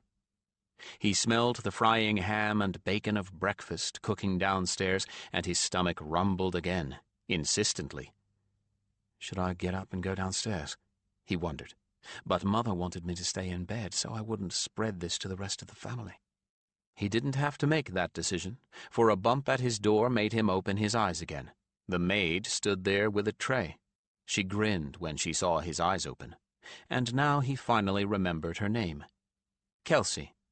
"Good morning, Sarah," she said brightly. "I brung up some supper last night, but you couldn't have been budged with a team of horses." She brought over her tray and placed it on a stool next to his bed. He sat up and managed a weak smile.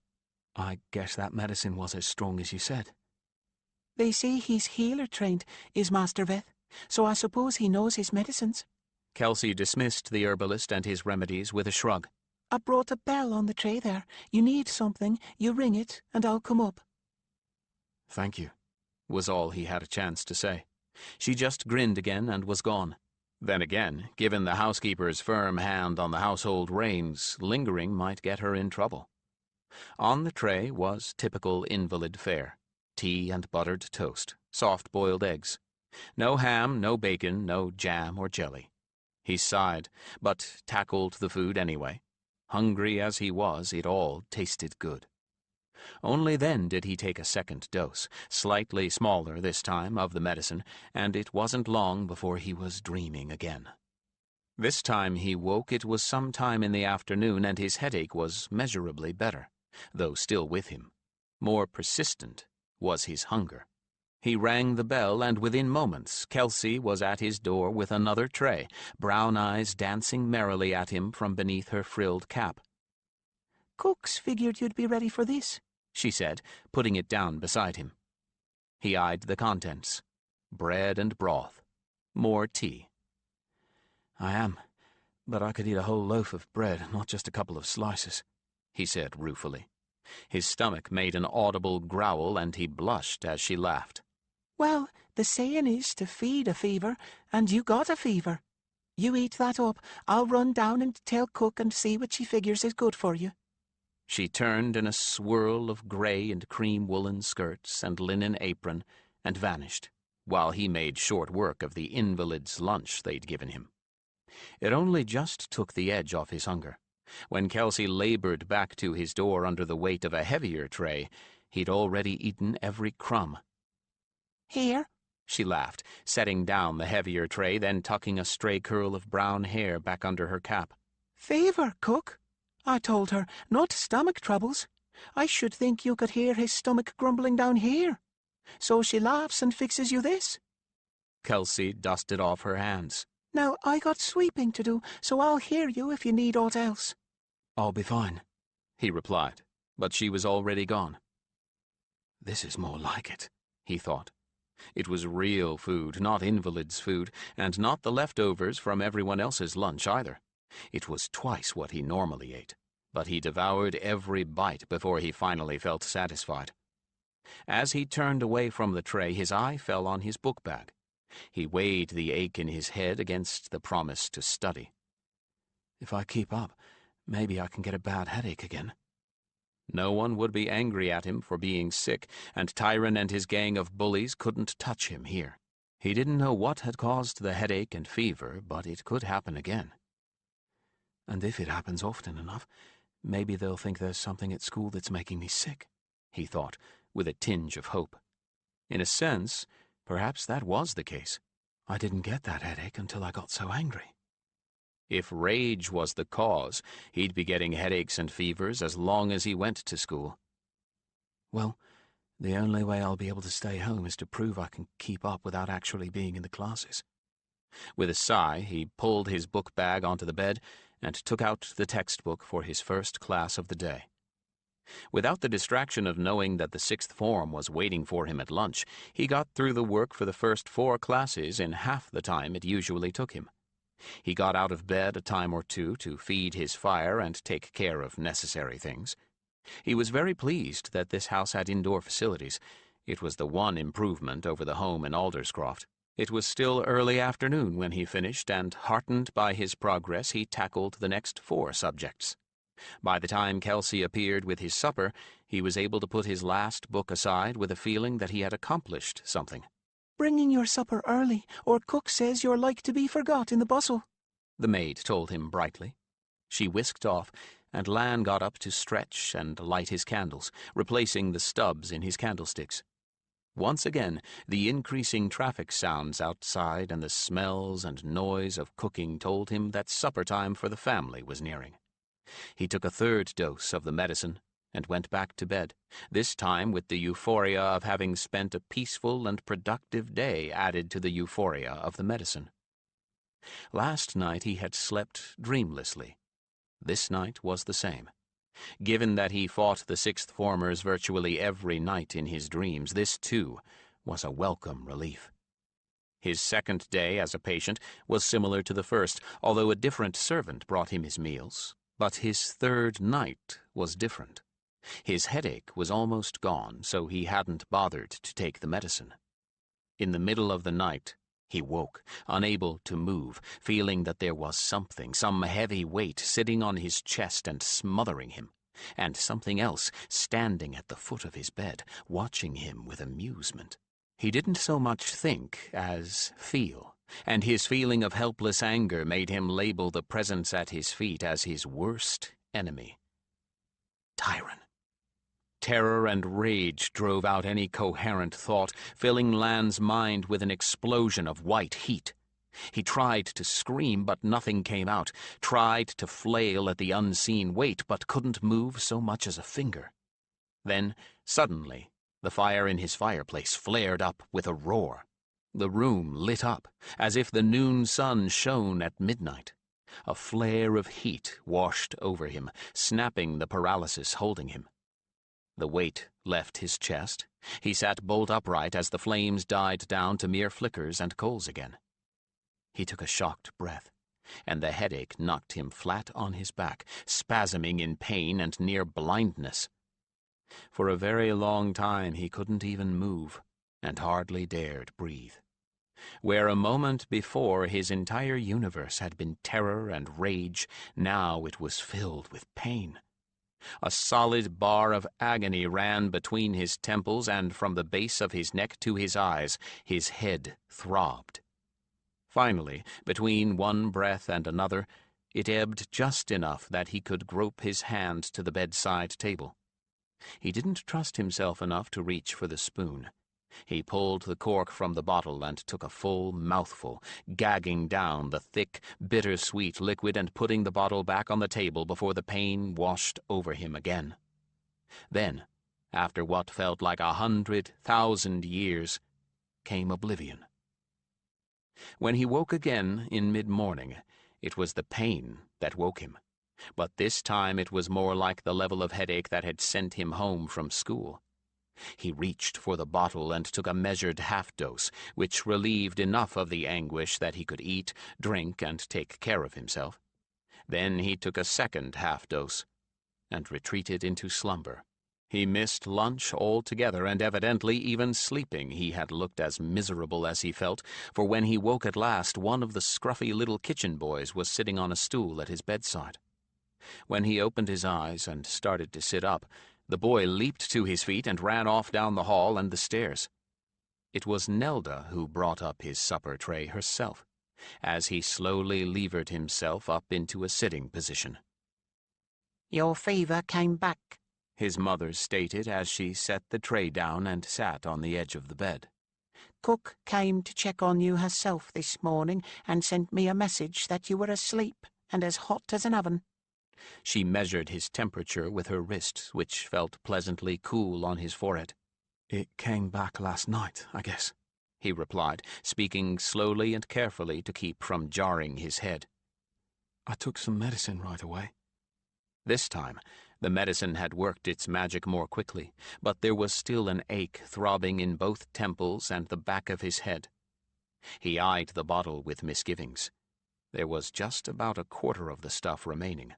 What if he needed more? "Whatever it is, I certainly hope for all our sakes that no one else catches it," his mother replied in a controlled tone, but with a gentle touch of her hand on his forehead. "Your teachers sent to say they're satisfied with the work you've done, so I suppose it will do no harm for you to miss a few more days until we're certain this fever won't come back a third time." All he could feel was relief in spite of the pain. "More days. This is almost worth having my head try to fly apart." "Are you hungry?" his mother asked, and to his mild surprise he realized that he was ravenous. "I think so," he said haltingly, with the feeling that it wouldn't do to look too healthy. "Well, Cook informed me that feed a fever is the rule, and the herbalist agreed, so I want you to eat," she told him as she stood up. "He also told me that drinking as much as you can is more important than eating, so we'll be keeping a pitcher of water beside your bed. I've sent for another bottle of this unpleasant concoction, since it does seem to have done you some good, and it should be ready in a candle-mark or two.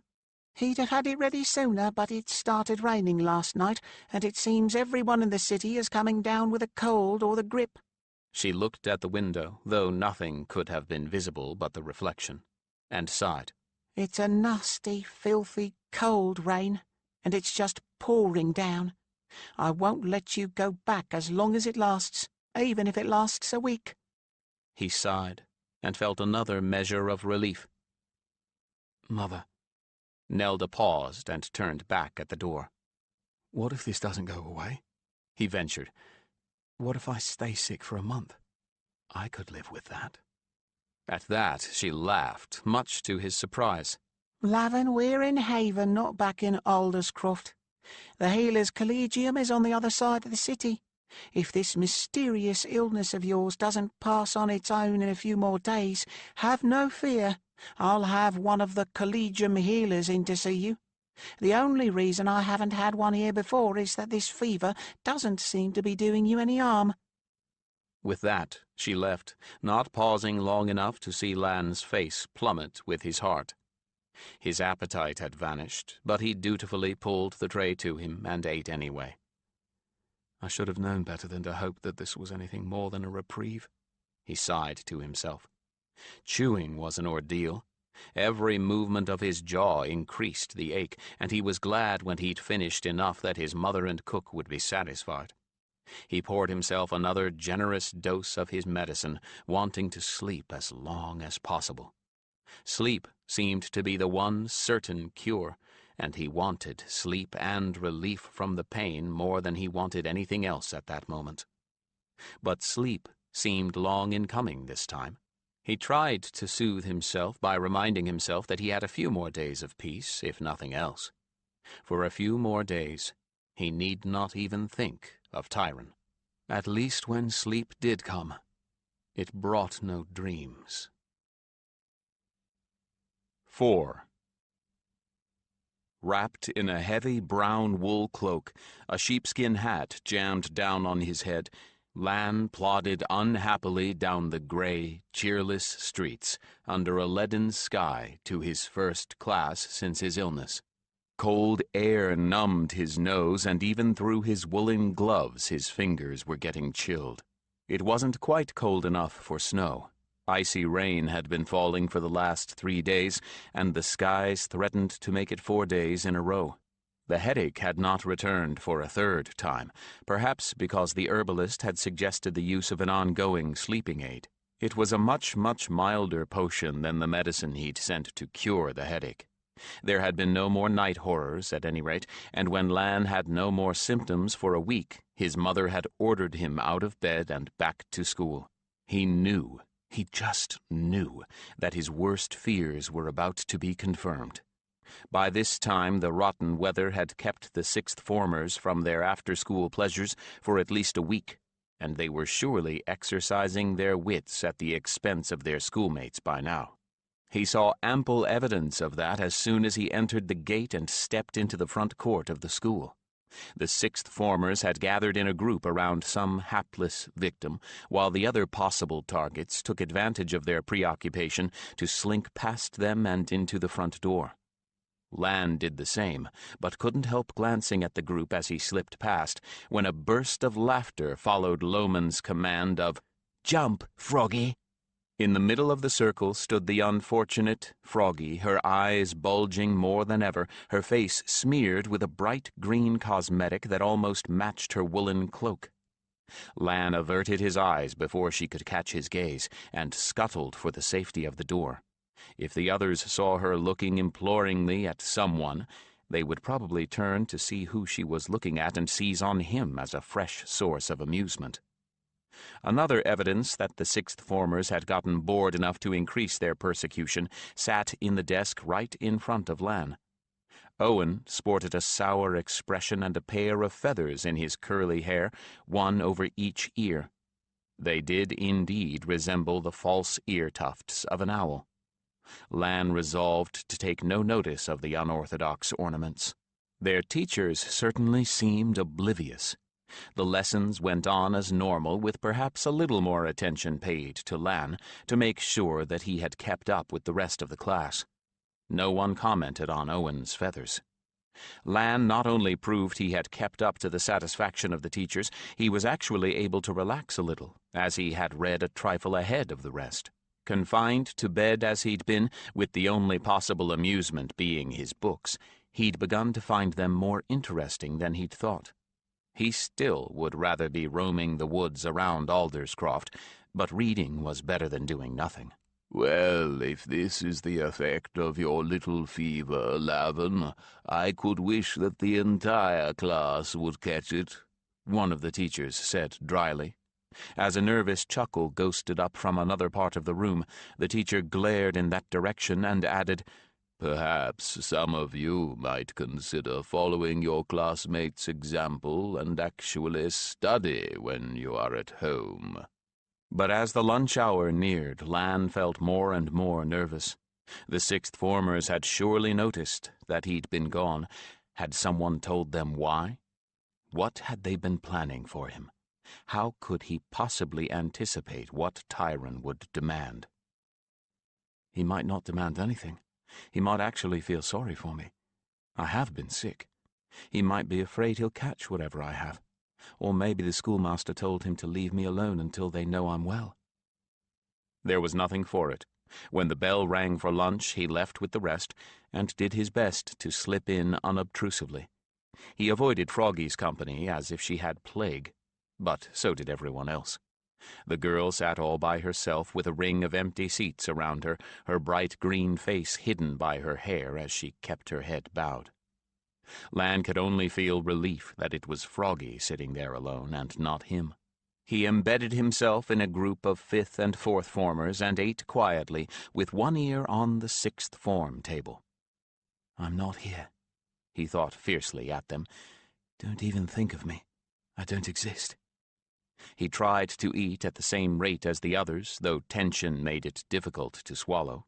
He wanted to leave when they did, in the crowd, to put off the moment when Tyrone noticed he was back as long as possible. But sudden silence at his end of the table, the stares of those across from him, and a heavy hand on his shoulder told him that all his subterfuge was in vain. "Come along, scrub," said Loman, clamping his hand on Lan's shoulder hard enough to bruise, and lifting him up out of his seat. "Tyrone wants a word with you." The 6th former shoved him roughly up the aisle between the tables, until they arrived at Tyrone's seat. Tyrone had turned his chair about and was waiting, watching them down his nose, for all the world like he thought he was the king himself on his throne. Then again, here he might just as well have been. Lan stumbled to a halt, managing not to fall when Loman gave him a final push. "So, Scrub, you've been gone a while," Tyrone said, with a glittering false smile. "I've been sick, sir." It was hard to choke out the last word, but he did, anger smoldering, but not yet burning. He dropped his eyes to the wooden floor, determined not to let Tyrone see anything in his face that he could use. "So I've been told. And do you know, I don't believe it. I think you're lying, Scrub. I think you're a slacker and a liar." Lan gritted his teeth and said nothing. Tyrone raised his voice so that the whole room could hear. Easy enough, now that every other voice had been silenced. "I think you were feigning.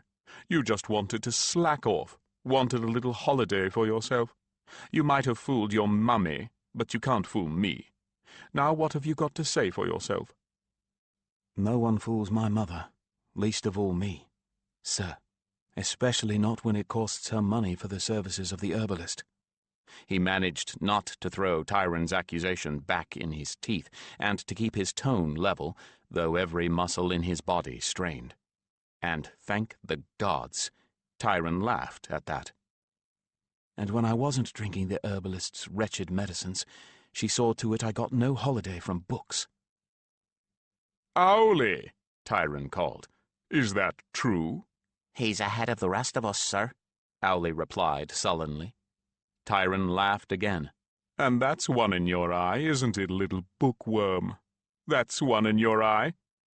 Lan thought for a moment that he might escape, that he'd provided Tyrone with enough amusement for the moment. "Still, you've not been here, have you? You've not been here to have, any number of tasks set for you." Tyrone's voice took on that cloyingly pleasant tone it always did when he was about to do something appalling.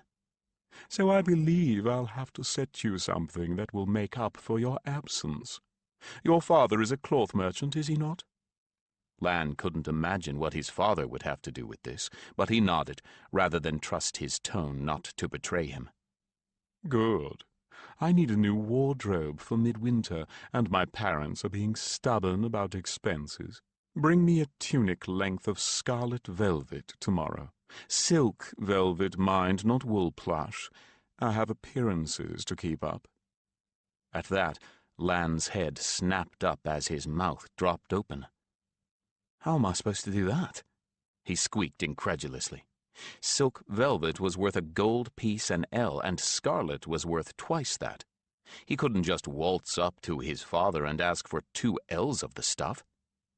"You've pocket money, don't you?" Tyrone asked, his eyes sparkling maliciously. "No, I don't. My parents—" He choked on the words, blushing as scarlet as the coveted velvet at having to confess in public that he was not given the pocket money that every other student seemed to have. "Well, then, I suppose you'll just have to find some other way, won't you?" Tyrone lounged back in his chair and waved his hand idly.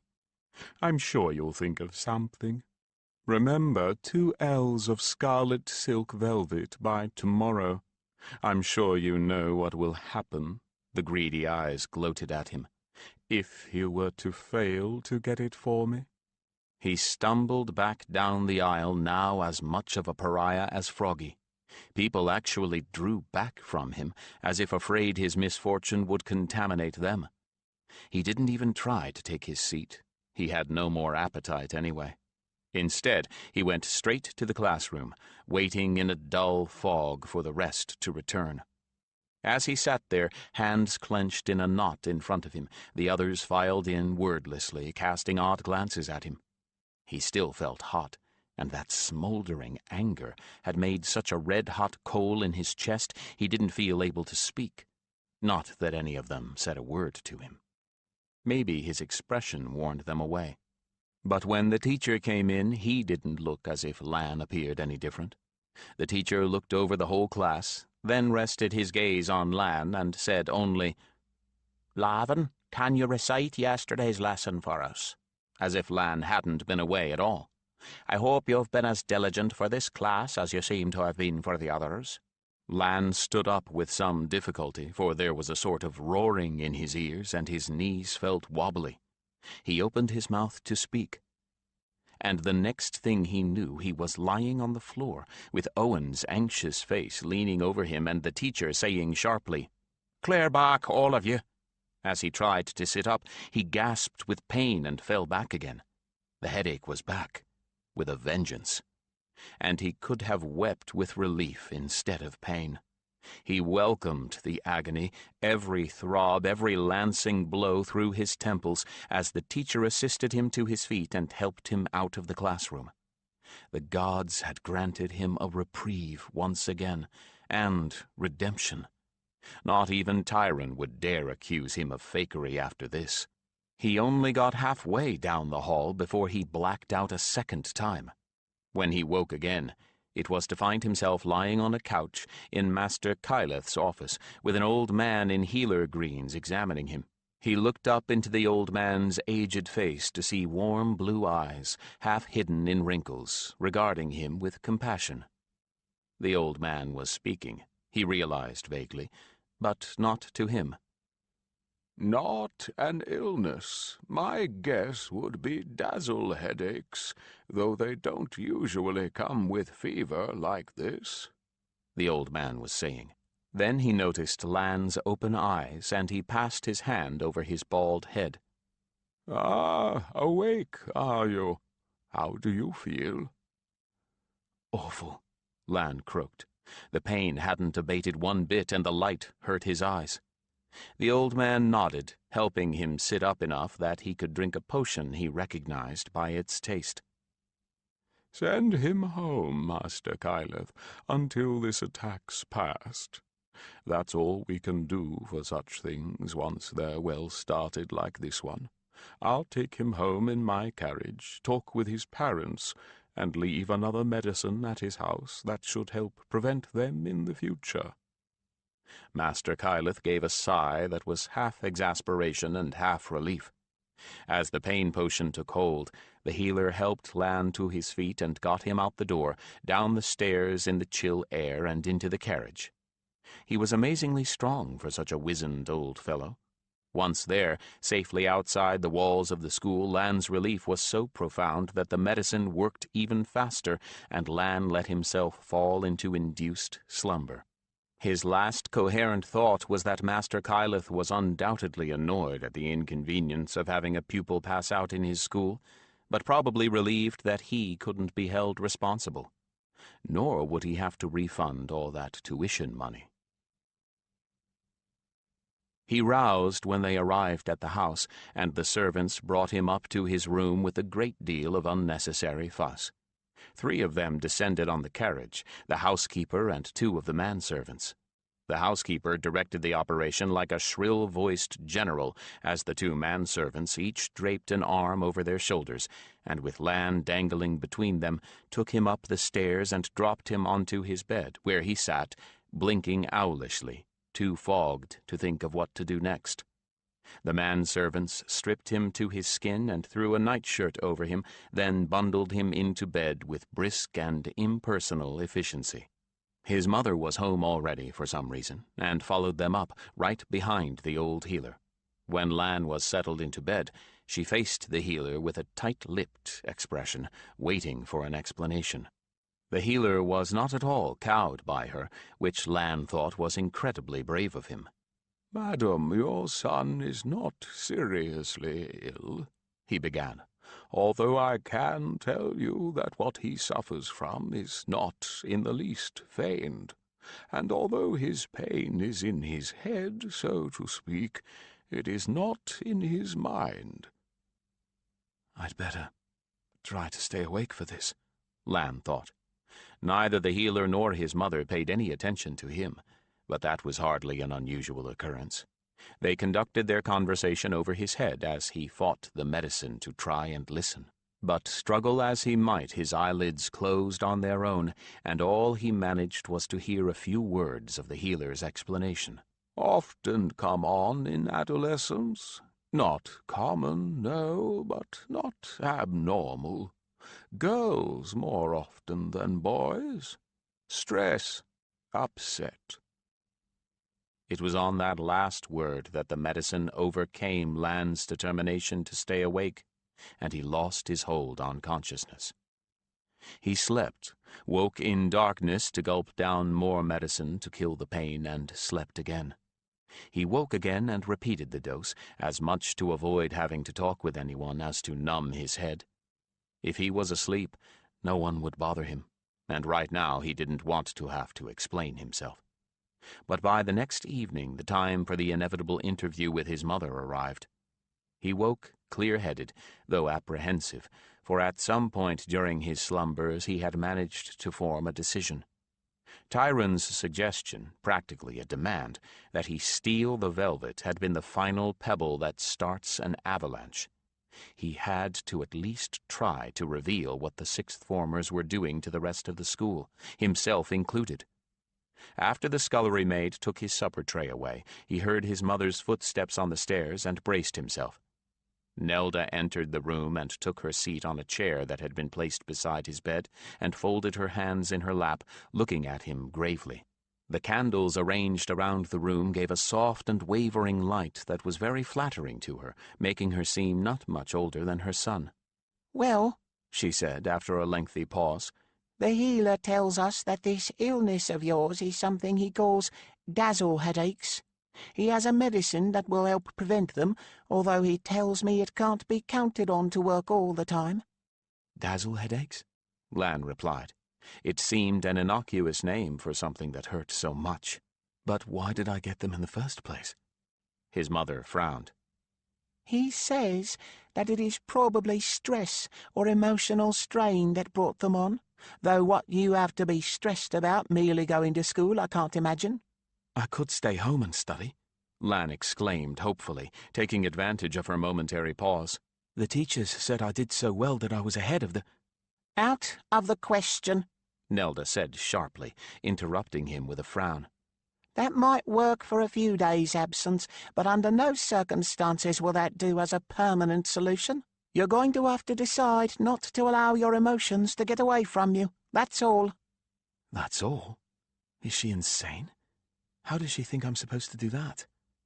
In mounting anxiety and desperation now, unthinking, he shook his head violently and blurted out the story of his ongoing persecution, ending with Tyrann's demand for the velvet. It didn't matter that this situation was humiliating. It didn't matter that he looked like a fool. All that mattered was that she see that he couldn't go back to that school, not unless he had the open protection of the adults, so overt that even Tyrant would not dare harass him any more. His mother listened, openly growing more skeptical with every word, right up until the point where Lan related Tyrant's demands. At that point, she threw up her hands in disgust. Lavan, Chitwood, I cannot make up my mind if you are a coward, stupid, or a liar, she said, her tone dripping with contempt. I'm telling you the truth, Lan groaned. Why won't she believe me? Why would I make any of this up? Send to ask any of the others, they'll tell you. But would they? Would they dare risk the anger of the sixth formers if they tattled? Nelda snorted. If you aren't a liar, you've allowed these boys to bully and tease you, and you made no attempt to stand up to them. Her lip curled. That makes you a coward. Sam would never put up with this sort of nonsense. But... Yes, and Sam was tall and strong, and no one would dare shove him around. Nelda went on as if she hadn't heard his weak protest. And as for that last tale of yours, well... She shook her head. Tyrone Jelnak's father is the Grand Master of the Silversmiths Guild, Lavan. Why would he do anything like you claim he's done? First of all, I cannot believe that a boy from that fine a family would behave the way you have been describing, and secondly, I do not believe he would ever dream of making that kind of extortionate demand. Lan listened to his mother in a state of shock, numb with incredulity. She still didn't believe him. He had thought she would cover him with scorn for not standing up for himself, but he had never, ever thought that she wouldn't believe him. The only possible explanation is that they've been making a goose out of you, she scolded him. Since I can't believe that you would try to lie about all of this, that is the only conclusion I can come to. These boys have been pulling an enormous joke on you, and you were too dense to see it. A joke? She thinks this was all a joke on me. How could she? How could she even imagine? She shook her head again, oblivious to his shocked gaze. Lavan, you are more trouble than all of your brothers and sisters put together. Why can't you be like the rest of them? With that, she rose and left him, leaving him alone with the flickering candles and a feeling of complete despair. Never had he felt so completely alone. His last possible refuge had been closed to him. His own mother thought he was exaggerating and being duped. Nothing would be done, and he would have to go back to school knowing that he had no other choice but to endure whatever Tyrone decided to deal out to him. No point in trying to tell his father about this.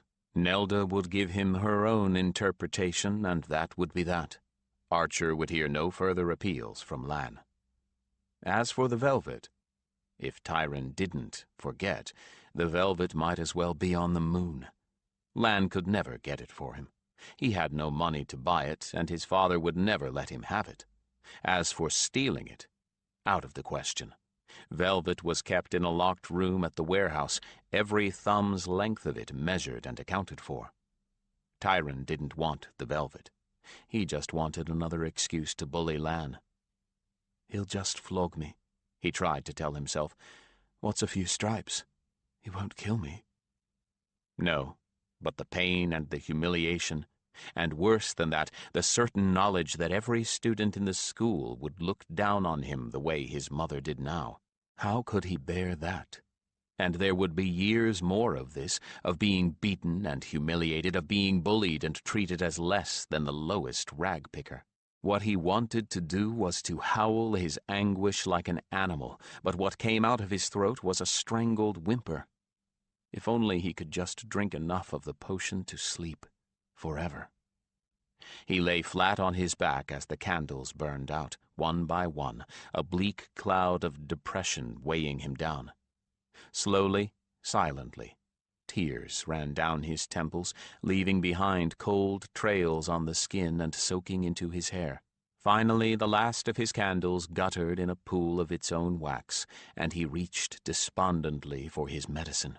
There wasn't enough left in the bottle to let him sleep forever. If only there was. Well, if it helped with the pain in his head, perhaps it would help with the pain in his heart. Drugs only brought an end to the physical pain. They did nothing for his despair. He lost his appetite, but now that he was no longer suspected of having a fever, apparently no one noticed that the trays came down almost as full as when they went up.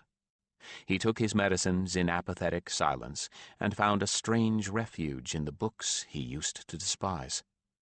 This time it was the healer who had put a time limit to his retreat. The healer had said that he should be ready to return to school in 3 days, so in exactly 3 days there was another visit from his mother. She appeared with the supper tray and actually gazed on him with a hint of approval. "Your teachers are extremely pleased with you," she said, neutrally. "You're going to be quite ready for school tomorrow." He wouldn't look into his mother's eyes. He knew there would be no reprieve. At breakfast, Nelda handed him a small glass containing some thick, unidentifiable liquid.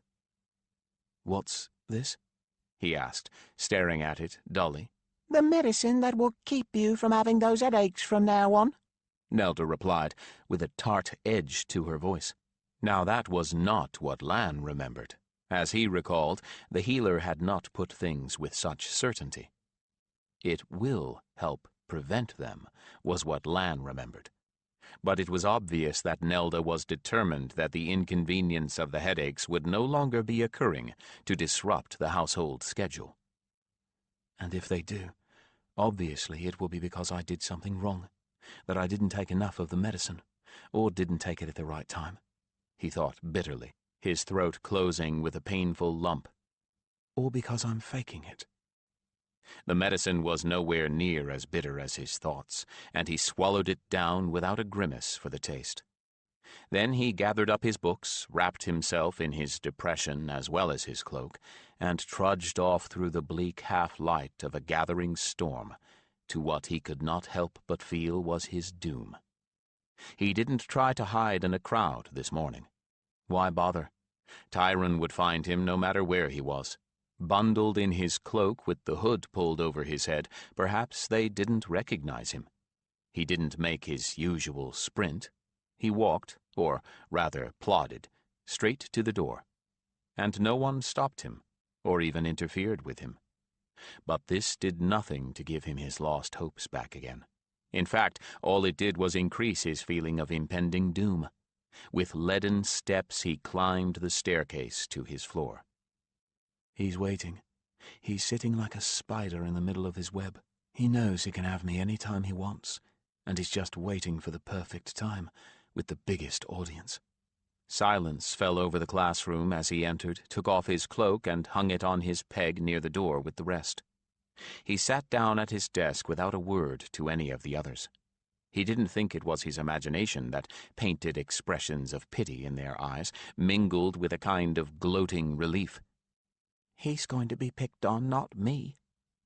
The morning classes went far too quickly, and the nearer the time came to lunch, the more Lan's stomach knotted, and the less he felt like even seeing food.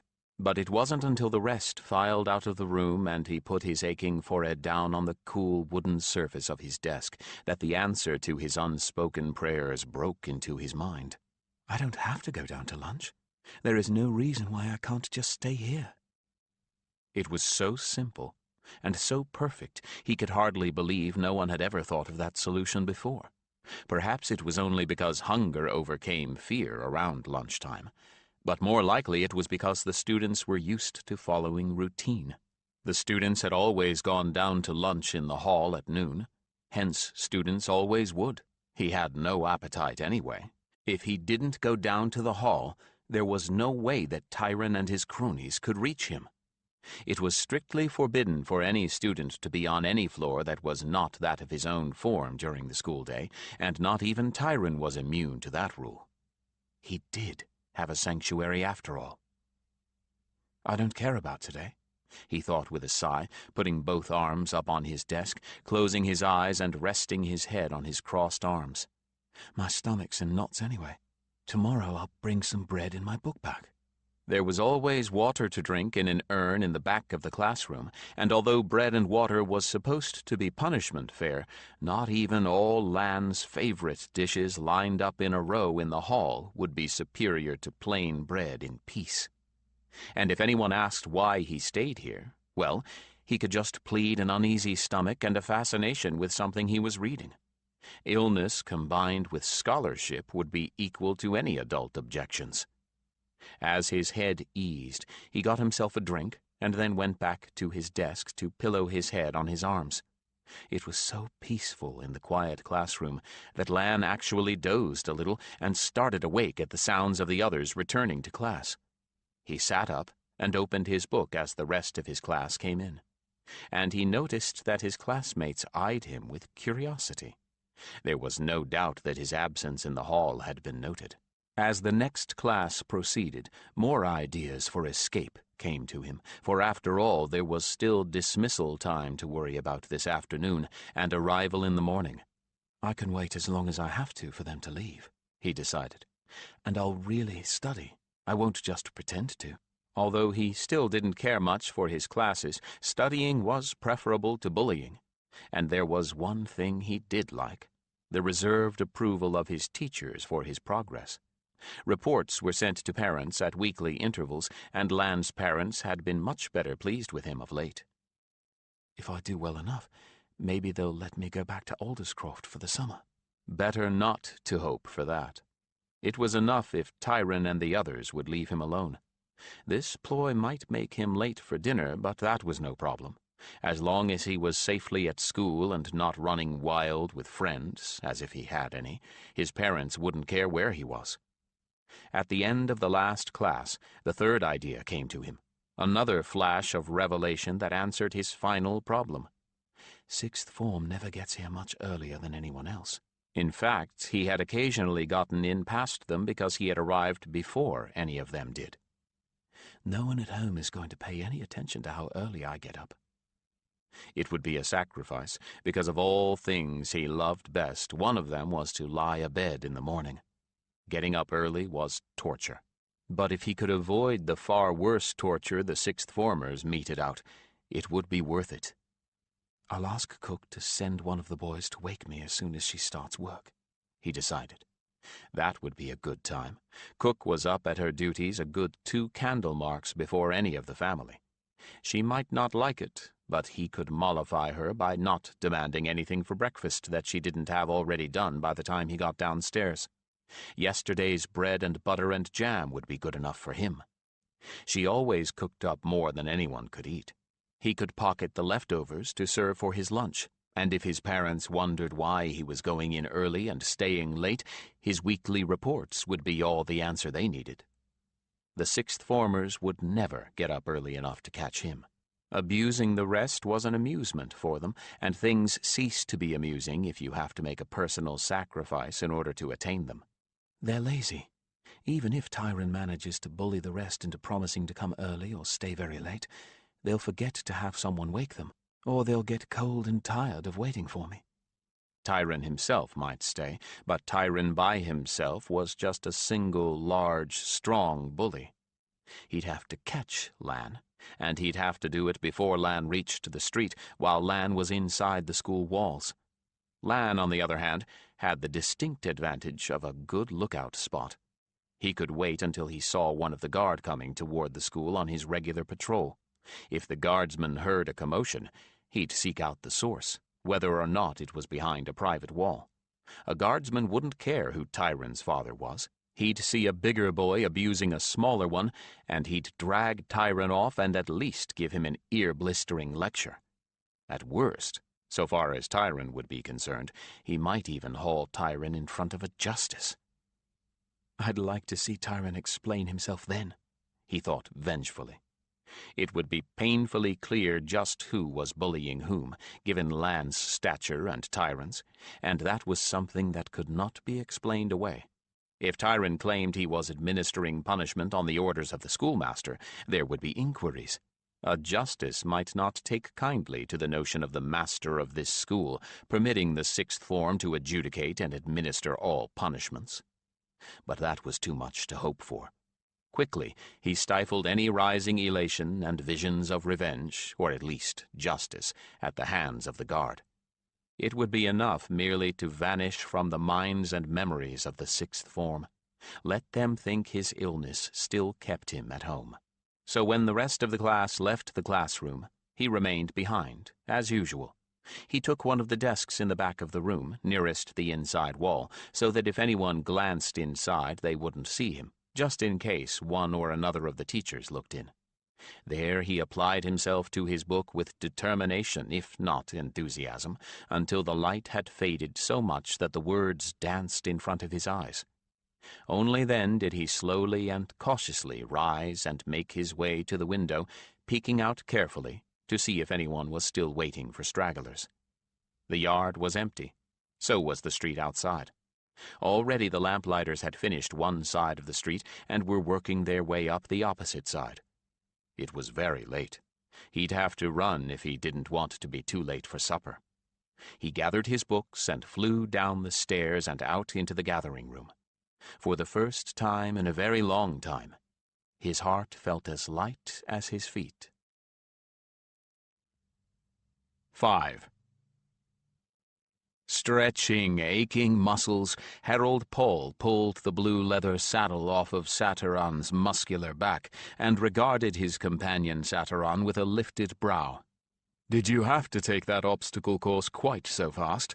he asked the pearly ears, tilted back to catch his words. "You're getting soft," Satyron replied, with a complacent swish of his silvery tail. "All you ever do is stand around classrooms. It's my duty to keep you fit." Paul heaved the saddle up onto the rail of Satyron's open stall with a grunt. "If you keep wrenching my shoulders and legs out of their sockets, I'm not likely to agree to run the obstacle course anymore. And then how do you accomplish your so-called duty, eh?" Satyron turned his head on his long neck and looked straight into Paul's face with his lambent blue eyes, then bared his teeth in a mock snarl. "I could chase you all around the Collegium. I'd not only keep you fit that way, I'd amuse the children." "You would do that, wouldn't you?" Paul sighed, removing the blue wool blanket and draping it next to the saddle. "Is that fair?" "You want them to retire you?" Satyron countered, shaking his head vigorously. "You're 50 this month, and your hair is as silver as Harold Vanel's. If you don't keep proving how fit you are, they'll force you to stay at the Collegium, and you'll die of boredom." "Don't you mean you'll die of boredom?" Paul asked, but knew better than to wait for an answer. Satyron was never happier than when they were out in the field. The companion seemed to thrive on bad weather and rough forage. He wasn't even damp after that rather enthusiastic round of the obstacle course, and Paul was dripping with sweat. "Why did I ever get chosen by such a hearty soul?" he asked, eyes turned upward so that it seemed he addressed the roof of the companion's stables. But it wasn't the roof that answered. "Because someone had to keep you fit," Satyron replied, then produced a whinny that was entirely like a snicker. Lifting his silver hooves precisely, even daintily, he backed out of the stall, then turned and trotted off to Companion's Field, where he dropped to the grass and rolled enthusiastically in the sun, just like any common horse. Paul laughed in spite of aching shoulders and calves, stretched again, and headed for his quarters in the opposite direction, boots ringing solidly on the wooden floor of the stables. He wasn't going to be fit to encounter until after he'd had a bath and a change of clothing. This had been an ongoing source of teasing and amusement between himself and his stallion since he was chosen. Paul was, by nature, rather indolent and freely admitted it. He liked living at the Collegium, and although he didn't dislike going on circuit, if he didn't have to, he would much rather be here. He had been born and raised in Haven and loved his city and everything in it. If only being a herald didn't require leaving Haven so often. There's no city like this in the world, I think. Even now, although the fine, bright days of autumn were past, and Haven had taken on the grey cloak of early winter, he still thought it lovely. He wouldn't have minded being permanently assigned to the Collegium, although, truth be told, he wasn't an indispensable teacher. In fact, his main value to the Collegium lay in a rather peculiar fact. Unlike many other heralds who taught here, aside from very strong mind-speech, he didn't have a second strong gift. Instead, he had a very little of everything. There wasn't another herald like him. Others might have had many, many minor gifts, But they weren't like Paul. For him, every single minor gift, however weak, was active and usable. As a consequence, although his gifts were not in and of themselves terribly useful, he could literally teach younglings with any possible gift or combination thereof, even the most rare and esoteric. He could fill in until specific teachers could be brought back from other duties to tutor them past the beginning levels. At the moment, he was coaxing a youngster with animal mind speech through the first tentative uses of his ability. Paul had to be in physical contact with an animal to speak to it or understand it. This young trainee was going to be able to look through the eyes of any creature within leagues when he was ready to go out on circuit. Before then, one of the two heralds gifted with strong animal mind speech would have come back to spend a few moons at the Collegium and give him the benefit of an expert's teaching, but until then, Paul would do. Whenever there was a new trainee with a rare gift, it was often Paul who was summoned to return to the Collegium once the youngster had settled in and his gift was identified. Paul was perfectly happy with any opportunity to help the young trainees, however much Satyron might fret and long for adventure. Adventure is usually synonymous with discomfort, not to say pain, Paul thought to himself as he reached the door of the herald's wing and opened it. Adventure is never the exhilarating experience that the would-be adventurer thinks it is. I heard that, Satyron snapped. You were meant to. Paul chuckled at Satyron's mental snort of contempt and headed for his room to get a fresh set of whites, the full herald's constant uniform that identified him as the proxy of the king himself, dispenser, discloser, and adjudicator of the law of Valdemar. Ah, yes, a fresh set of whites, clean, mended, and ready for him whenever he needed them. That was another benefit of being here and not on circuit. A pack horse could only carry so much, and he got very tired of wearing the same clothing for days on end. And that assumed he was on circuit and not pulling messenger duty, which meant riding for days on end, sleeping and eating in the saddle. He'd only had that duty a few times, but it was definitely not his favorite. Thank the gods there are other much faster riders than I, he reflected, feeling every one of his years as he walked down the dim, quiet hallway toward the men's bathing room. He hadn't been the only one out on the obstacle course today. Several of the other teachers had taken advantage of the empty course to take some much-needed exercise. The heralds had to take the times when it wasn't being used by the trainees, who were, after all, the ones it had been built for. Paul was met at the door of the men's bathing room by a cloud of steam and the greetings of his fellows. "Good run out there, Paul," called Herald Iston, invisible in the steam hanging above his bathtub. "You ran that course like a man half your age." "And I feel like one who is twice my age," he replied, with a groan that was only half feigned, stripping off his filthy whites and dropping them into a laundry hamper. "You haven't used up all the hot water, I hope." Iston laughed and fanned away the steam so that his round red face, crowned with curling tendrils of dripping hair, darkened by the damp, appeared like a disembodied spirit in the mist. "I saved you enough, I promise." "That's good, because if my old bones can't have a good soak, I'm going to have to thrash you."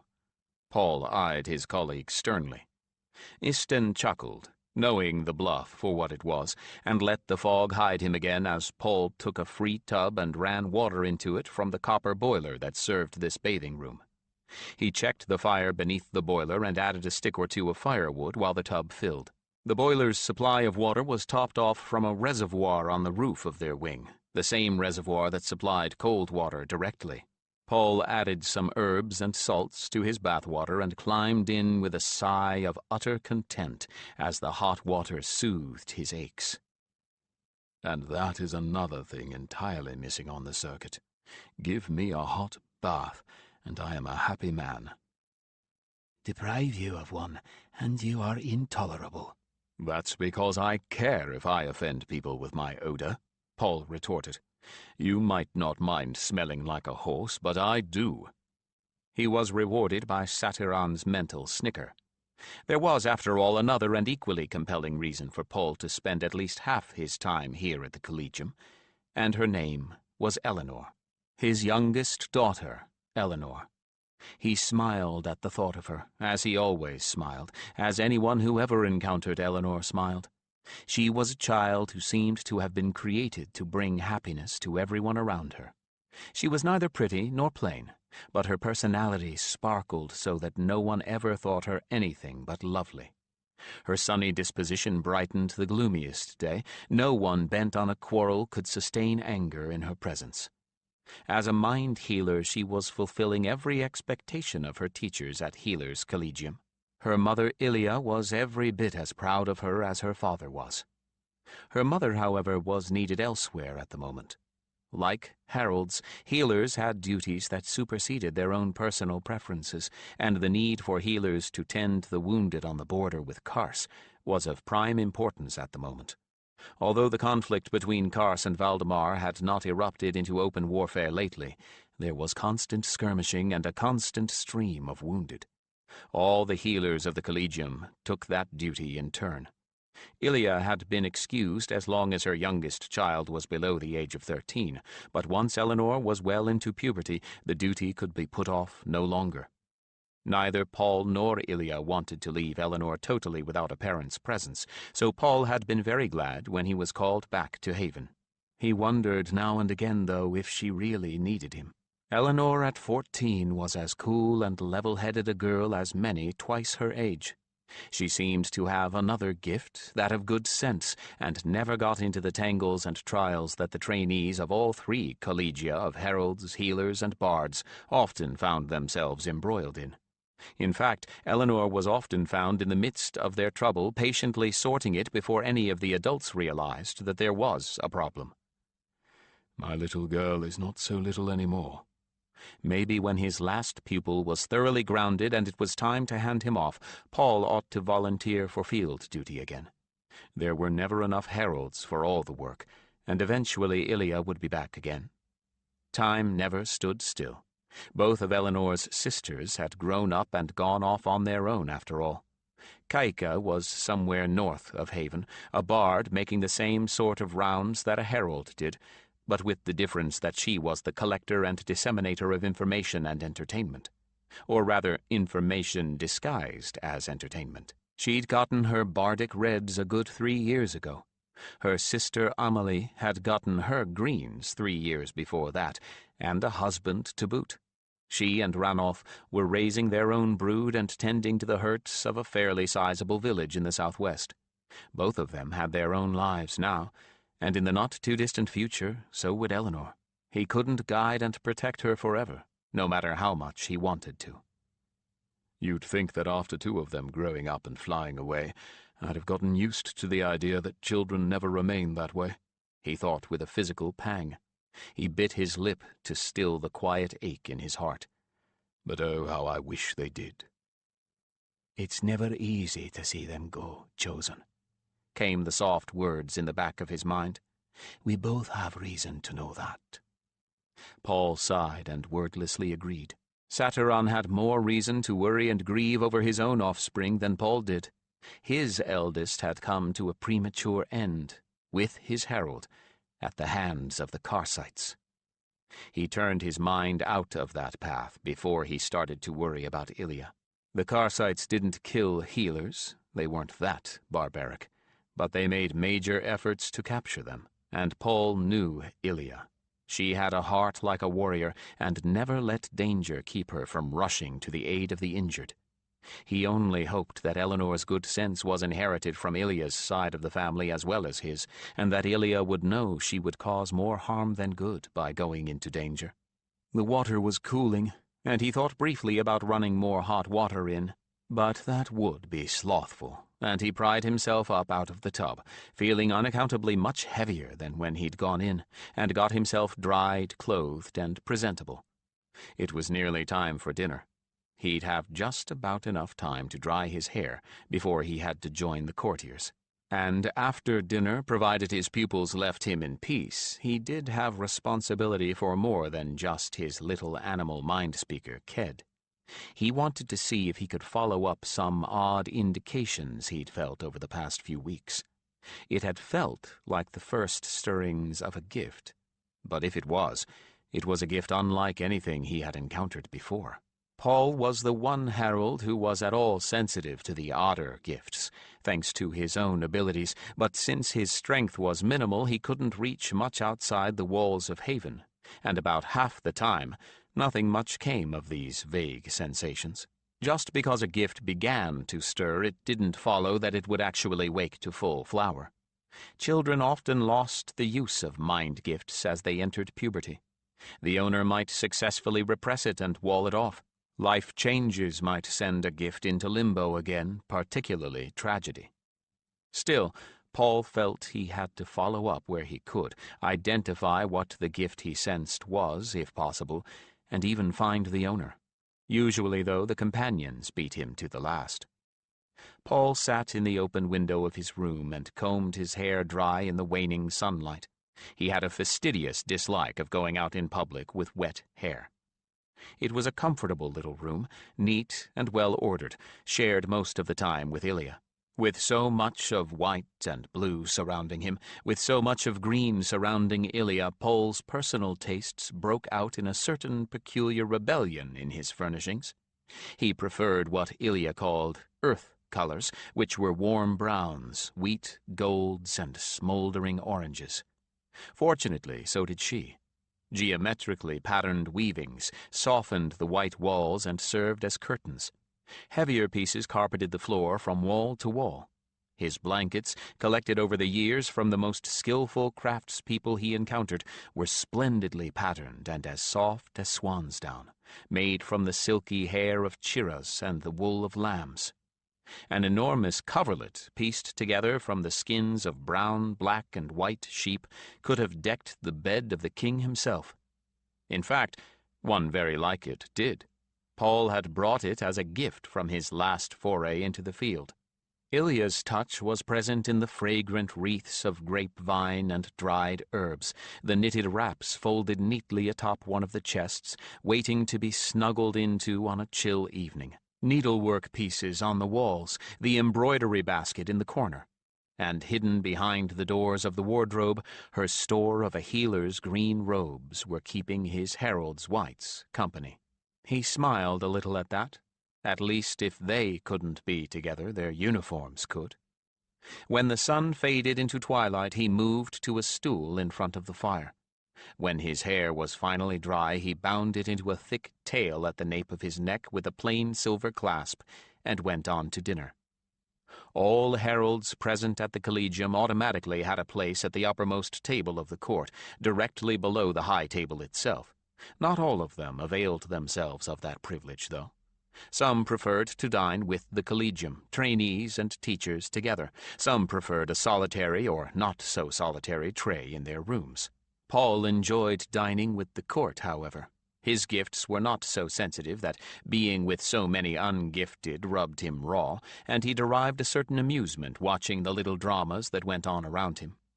The court was full of drama, and although Paul had very little to do with the courtiers themselves, that very freedom gave him an impartiality that allowed him to find the jousting for place altogether hilarious.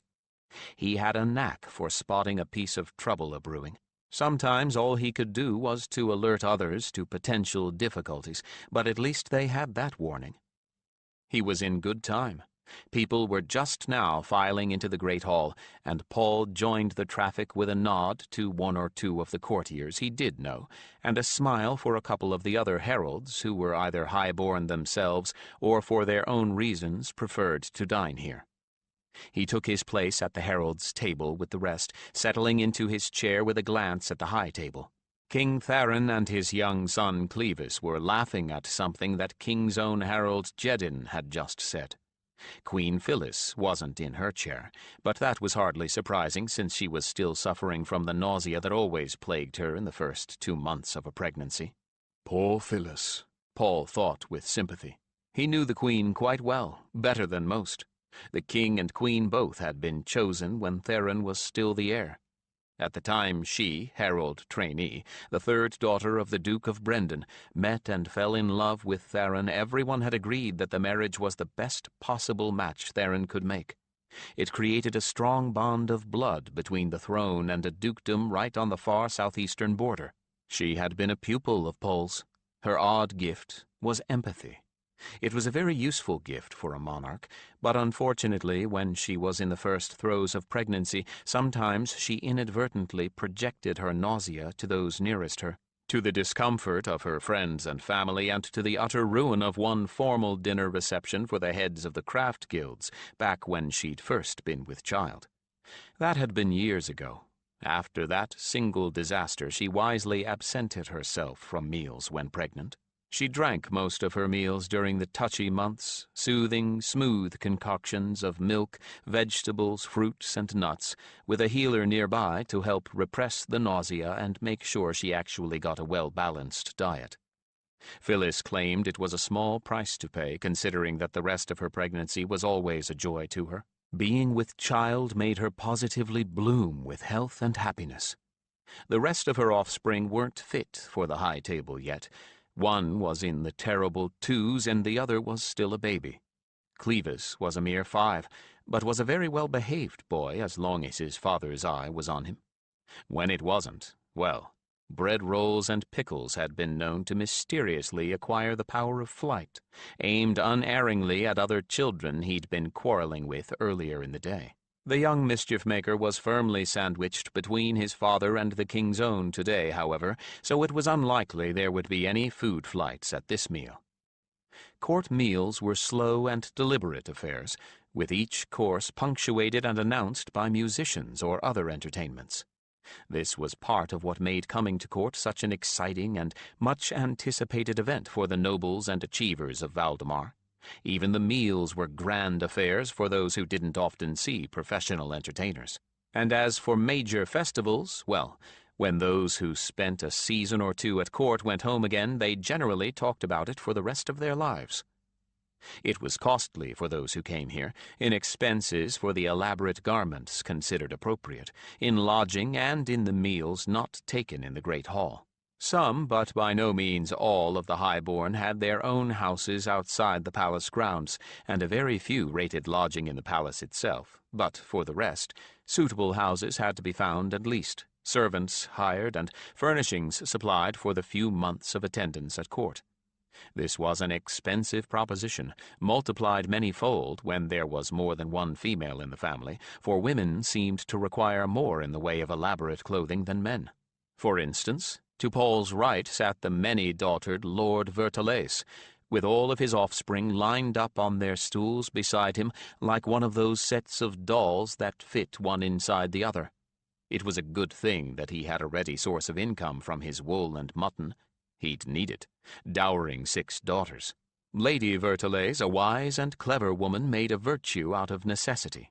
She saved money when they came to court by doing so in winter, when she could cut a fashionable figure in woolen garments, rather than of lighter fabrics that would have to be purchased. She had all their court dress made from cloth woven of the wool of their own sheep, and dressed the entire family in the same colors, saving more money on dyes, carefully choosing colors that suited them all. When she could, she did without dyeing the cloth altogether.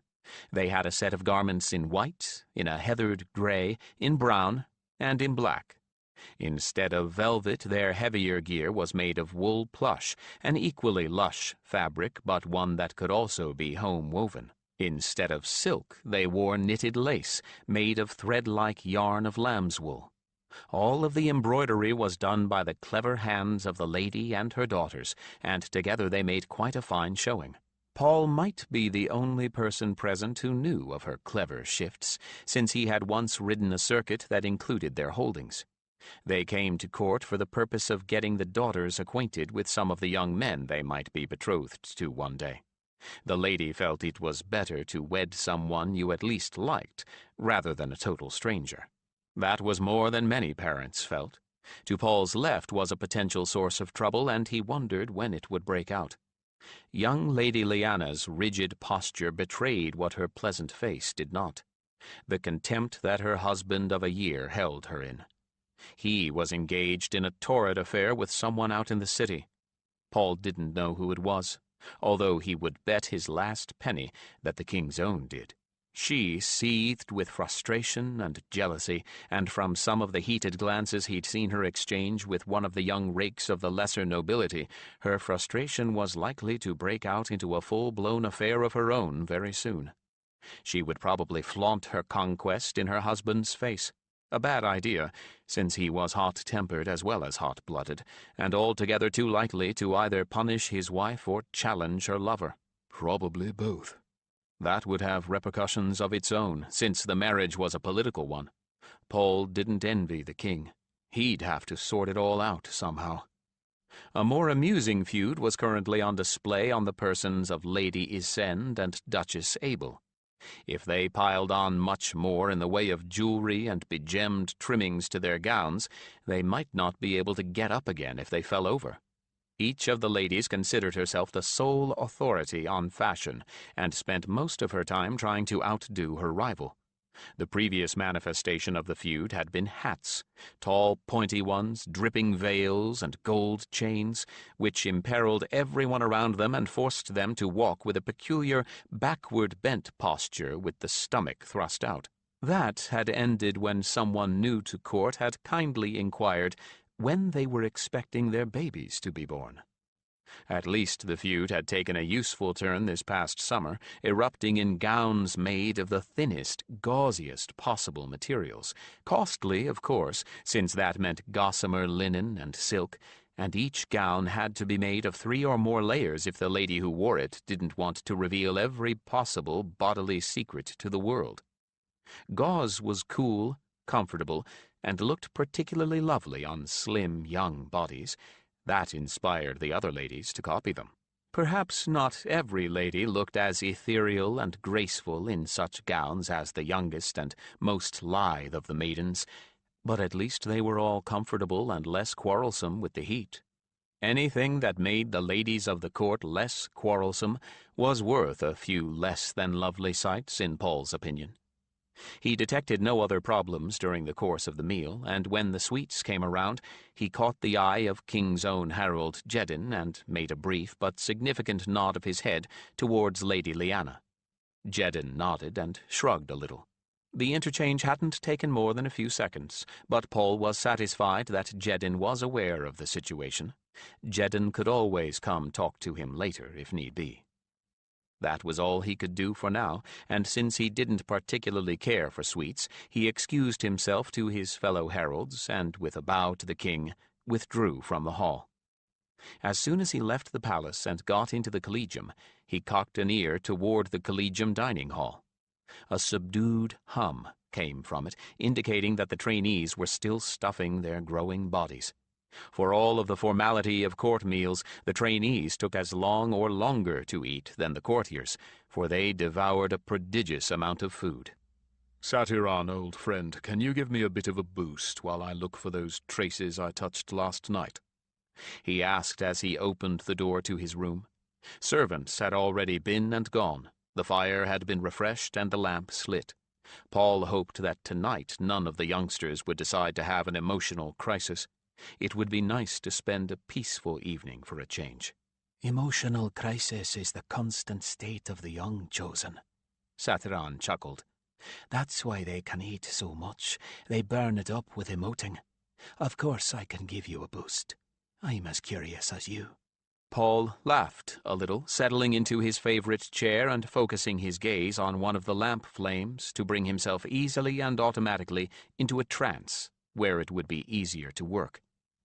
One by one he called up his own gifts, bringing them up like tiny flames within his mind, and searched within his limited range for an answering echo. Even though the many gifts that he knew had not resembled this odd one, he tried them anyway.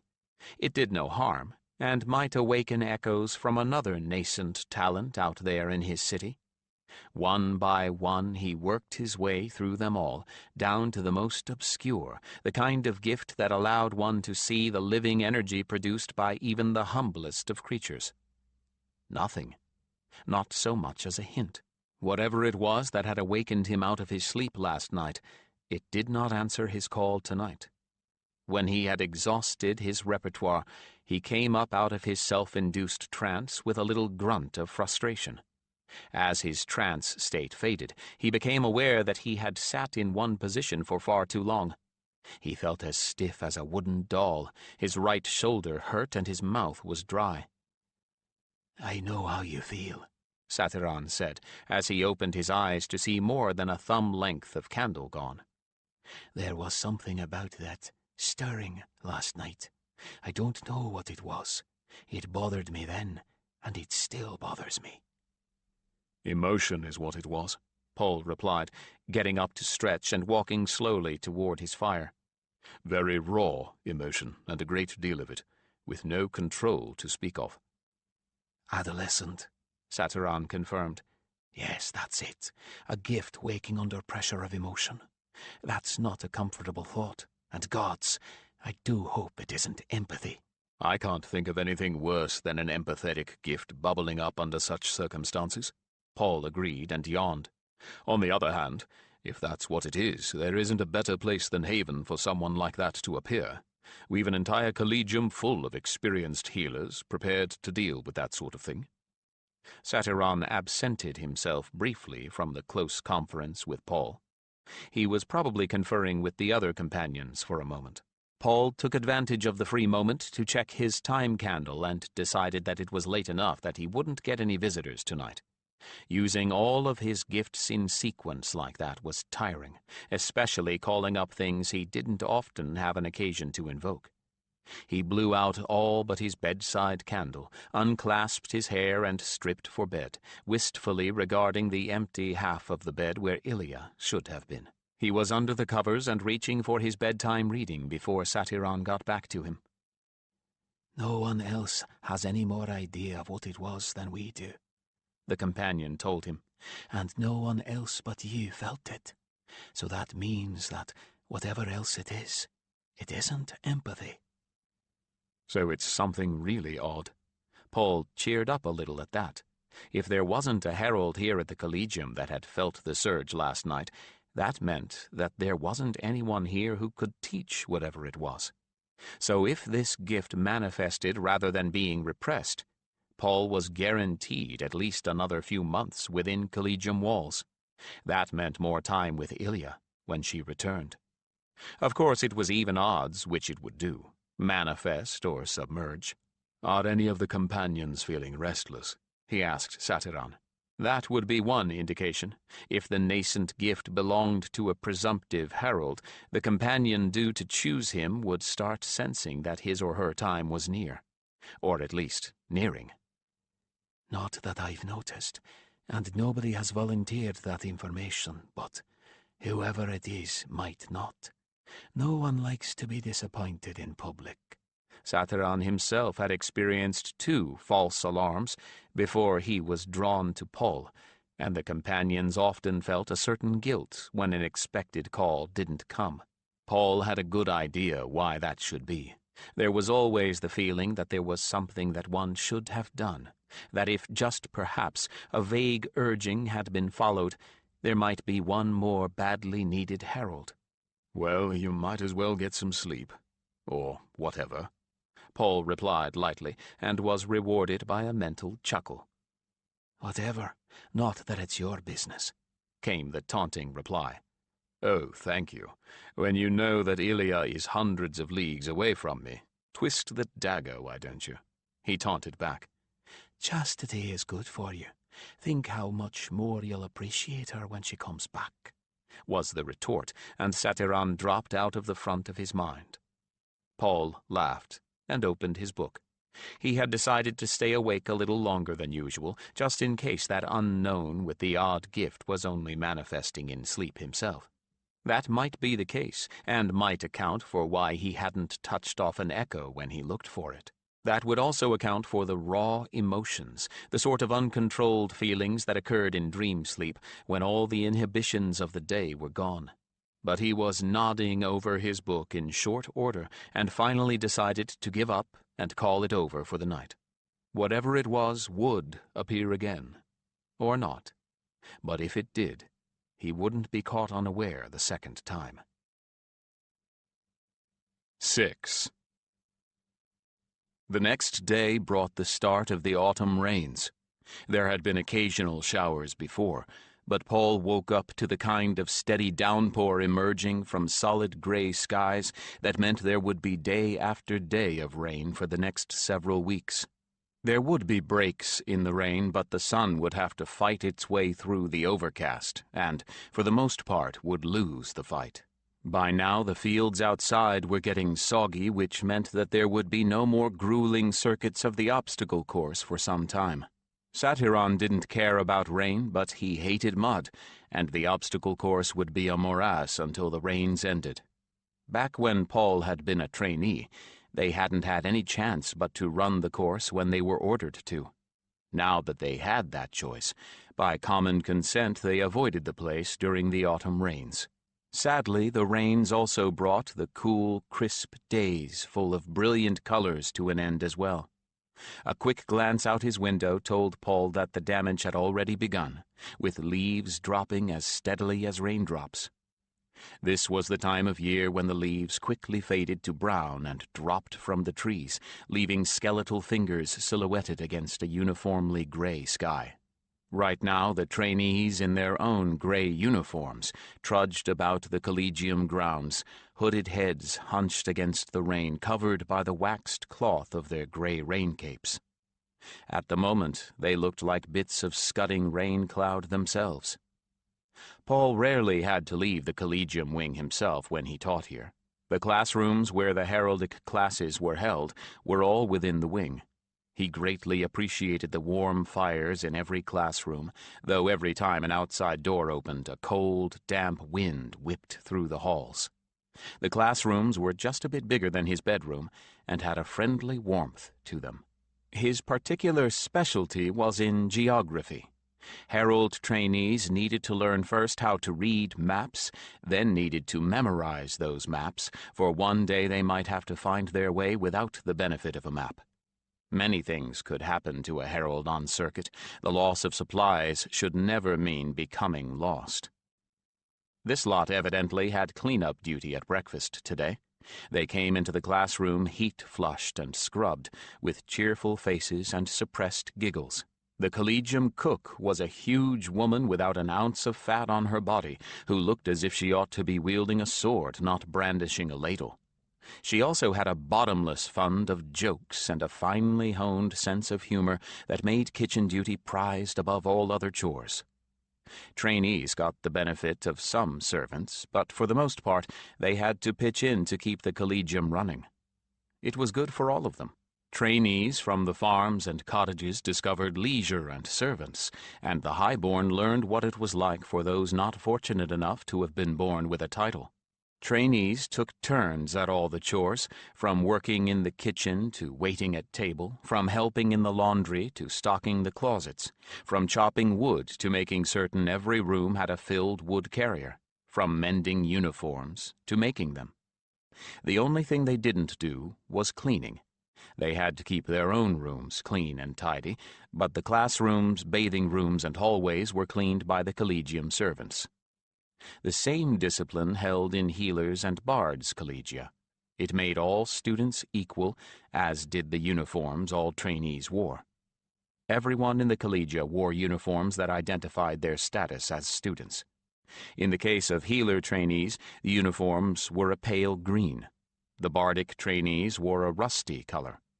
There were a few highborn students, pupils whose noble families wanted them to have an extended education, and a few commoners whose uncommon intelligence bought them entry to the same education, who were not affiliated with any of the 3 collegia but shared the classes. They, too, wore uniforms of a light blue. There were no privileges of rank within the collegia, nor of wealth, though occasionally some students among the highborn tried to break that rule.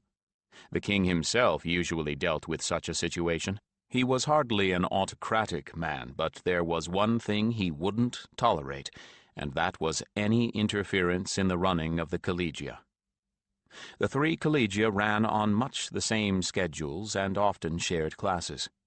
But there was a fundamental difference in the discipline of the herald's collegium. If a highborn or wealthy trainee in either bardic or healer's collegium couldn't abide becoming one among equals, he or she could always leave. Those who abandoned their vocation would always have the shadow of failure hanging over them, and the unused gift gnawing at them. But they could leave.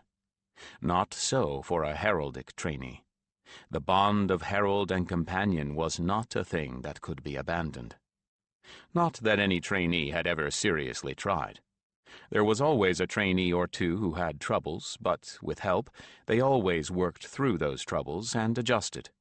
No one was ever chosen who could not adapt to the regimen of the collegium and the responsibilities of the herald. The companions themselves saw to that. They were the final arbiters of who became a herald and who was unworthy of the honor, and only once in all the history of Valdemar had one ever made a mistake, and even then it was not in whom she chose, but that she did not help him when he needed her most, repudiating him in her anger at what he had done. Paul had that ever in his mind when he faced his classes of young trainees. Every herald did.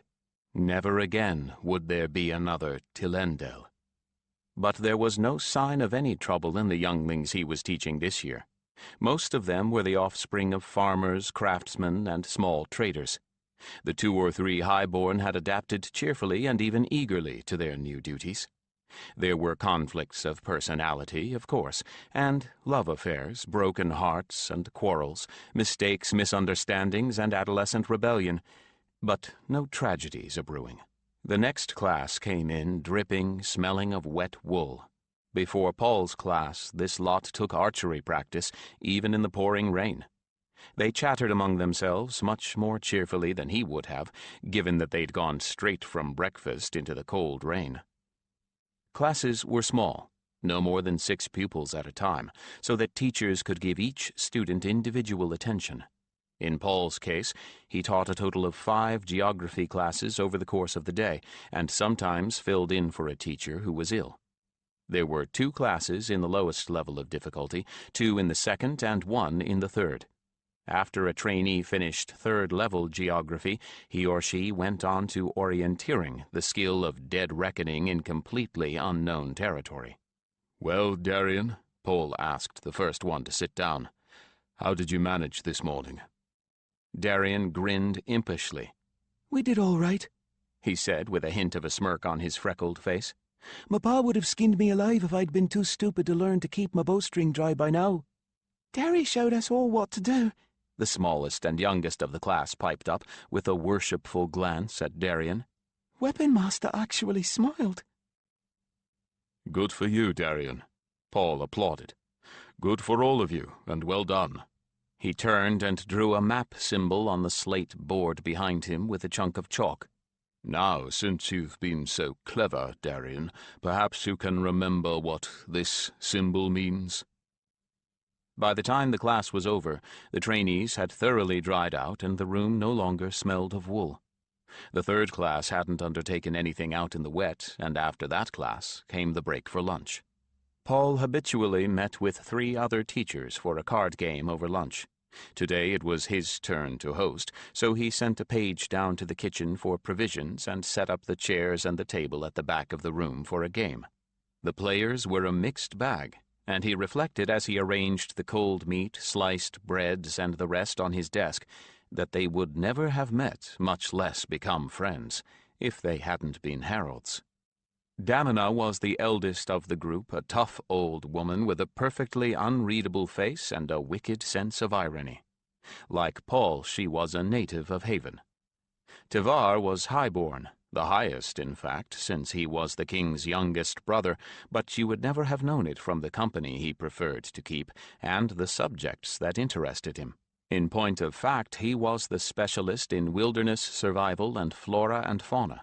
He also taught orienteering and took final-year trainees out into the wilderness and trained them to survive with only the clothes on their backs and what they had in their pockets. The youngest of the group, Melly, taught history and literature and was one of the tutors for students having difficulties. She was assigned permanently to the collegium, unlike the other 3, because she was the best teacher that anyone had ever seen, with the talent, almost one could say the gift, for getting younglings interested and excited about learning. That, and her size.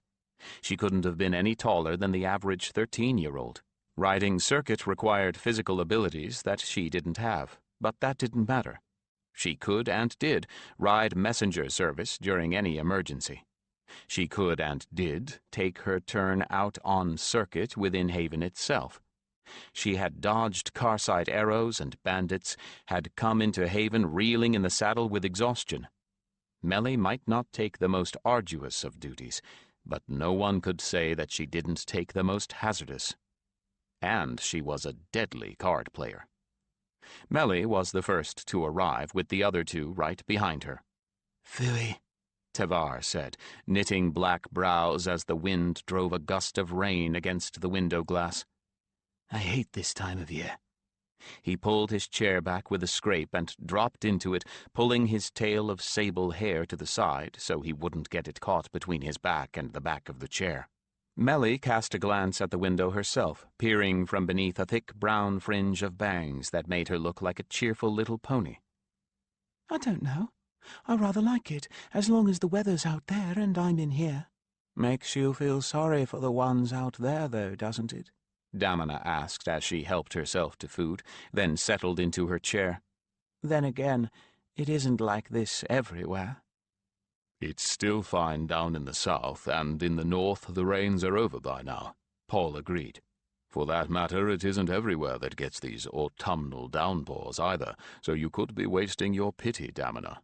"Oh, the gods forbid that I should waste anything so precious as pity," she exclaimed wryly. "I have so little of it to spare." "And far too much breath," Tevar retorted. "Are you going to talk or play?" With a chuckle, Damina cut the cards, and they began their usual fierce combat until the collegium bells warned that classes were due to begin. At the end of the day, Paul decided against dinner with the court and opted for a seat with the rest of the collegium. A collegium dinner was the best possible antidote to a gloomy day. He went in early, while the trainees were still washing up, taking his favorite seat at a table over near one of the fireplaces. Those tables were generally kept clear so that the adults could claim them, perhaps out of pity for their old bones. There were 2 or 3 other teachers there, and a group of heralds entered right after he settled himself. Heralds who had just gotten back from their assignments and had not yet gotten new ones. He waved them over, although he didn't know any of them personally. They would have news of their sectors and would be willing to share it. They were all fairly young, probably in their first decade of serving as full heralds, all aggressively fit and lean. The 3 young men, 2 very dark, 1 less so, reached him first, followed by a blonde woman.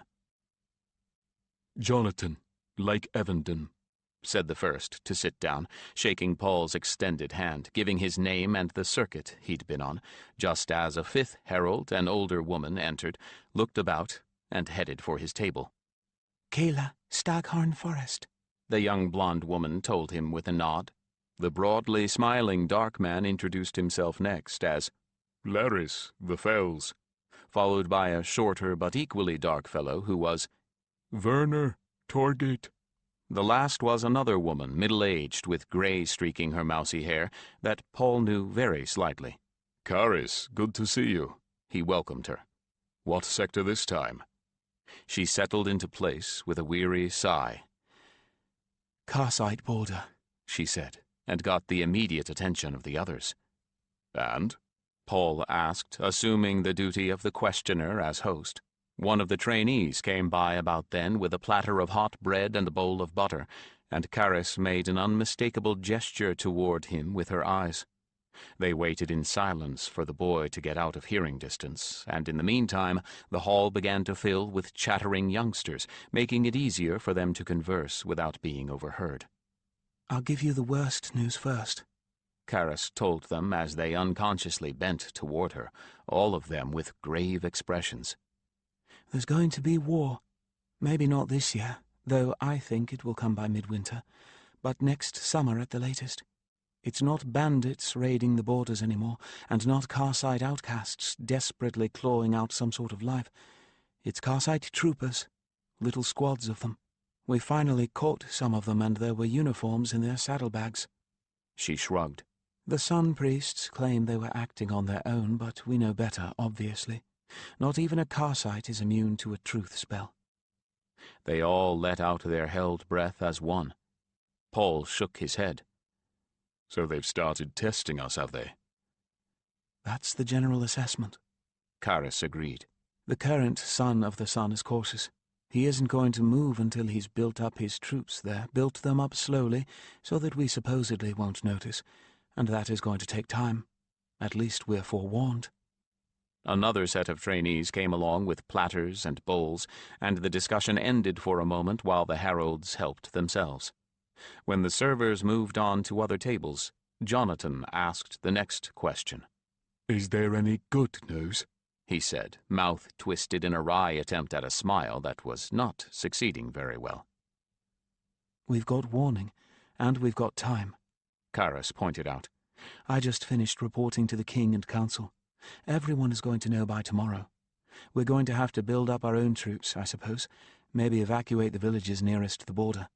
If you can, Keela pointed out. A lot of those people are Holderkin. They wouldn't move for any mortal, and I sometimes doubt if they'd even move for their gods. Karis made a face, but didn't contradict her. While you were there, Paul put in hesitantly, did you happen across a healer named Ilya? To his surprise, Karis laughed out loud, her gloom broken. Actually, I did, just before I left. There was an outbreak of little pox in a Holderkin village, and the elder had actually unbent enough to call in our healers. When I last saw her, Ilya was politely, gently, and thoroughly telling off the menfolk for not helping the women with the sick. If they drop with exhaustion, they'll be sick next, and who will cook, clean, and tend to you when you fall ill, she said. And by all that's holy, the elder was bending his head like a little boy being scolded. Greatly relieved, Paul laughed as well. He could certainly picture Ilya doing just as described. That broke the tension, and the conversation moved on to the news the others brought with them. After all, there was nothing to be done about the Karsites at this exact moment, certainly nothing that half a dozen heralds could do. Paul took his leave of the others long before they finished their meal. Younger appetites were heartier than his, and they hadn't eaten anything but their own cooking or army cooking for the last 2 years or so.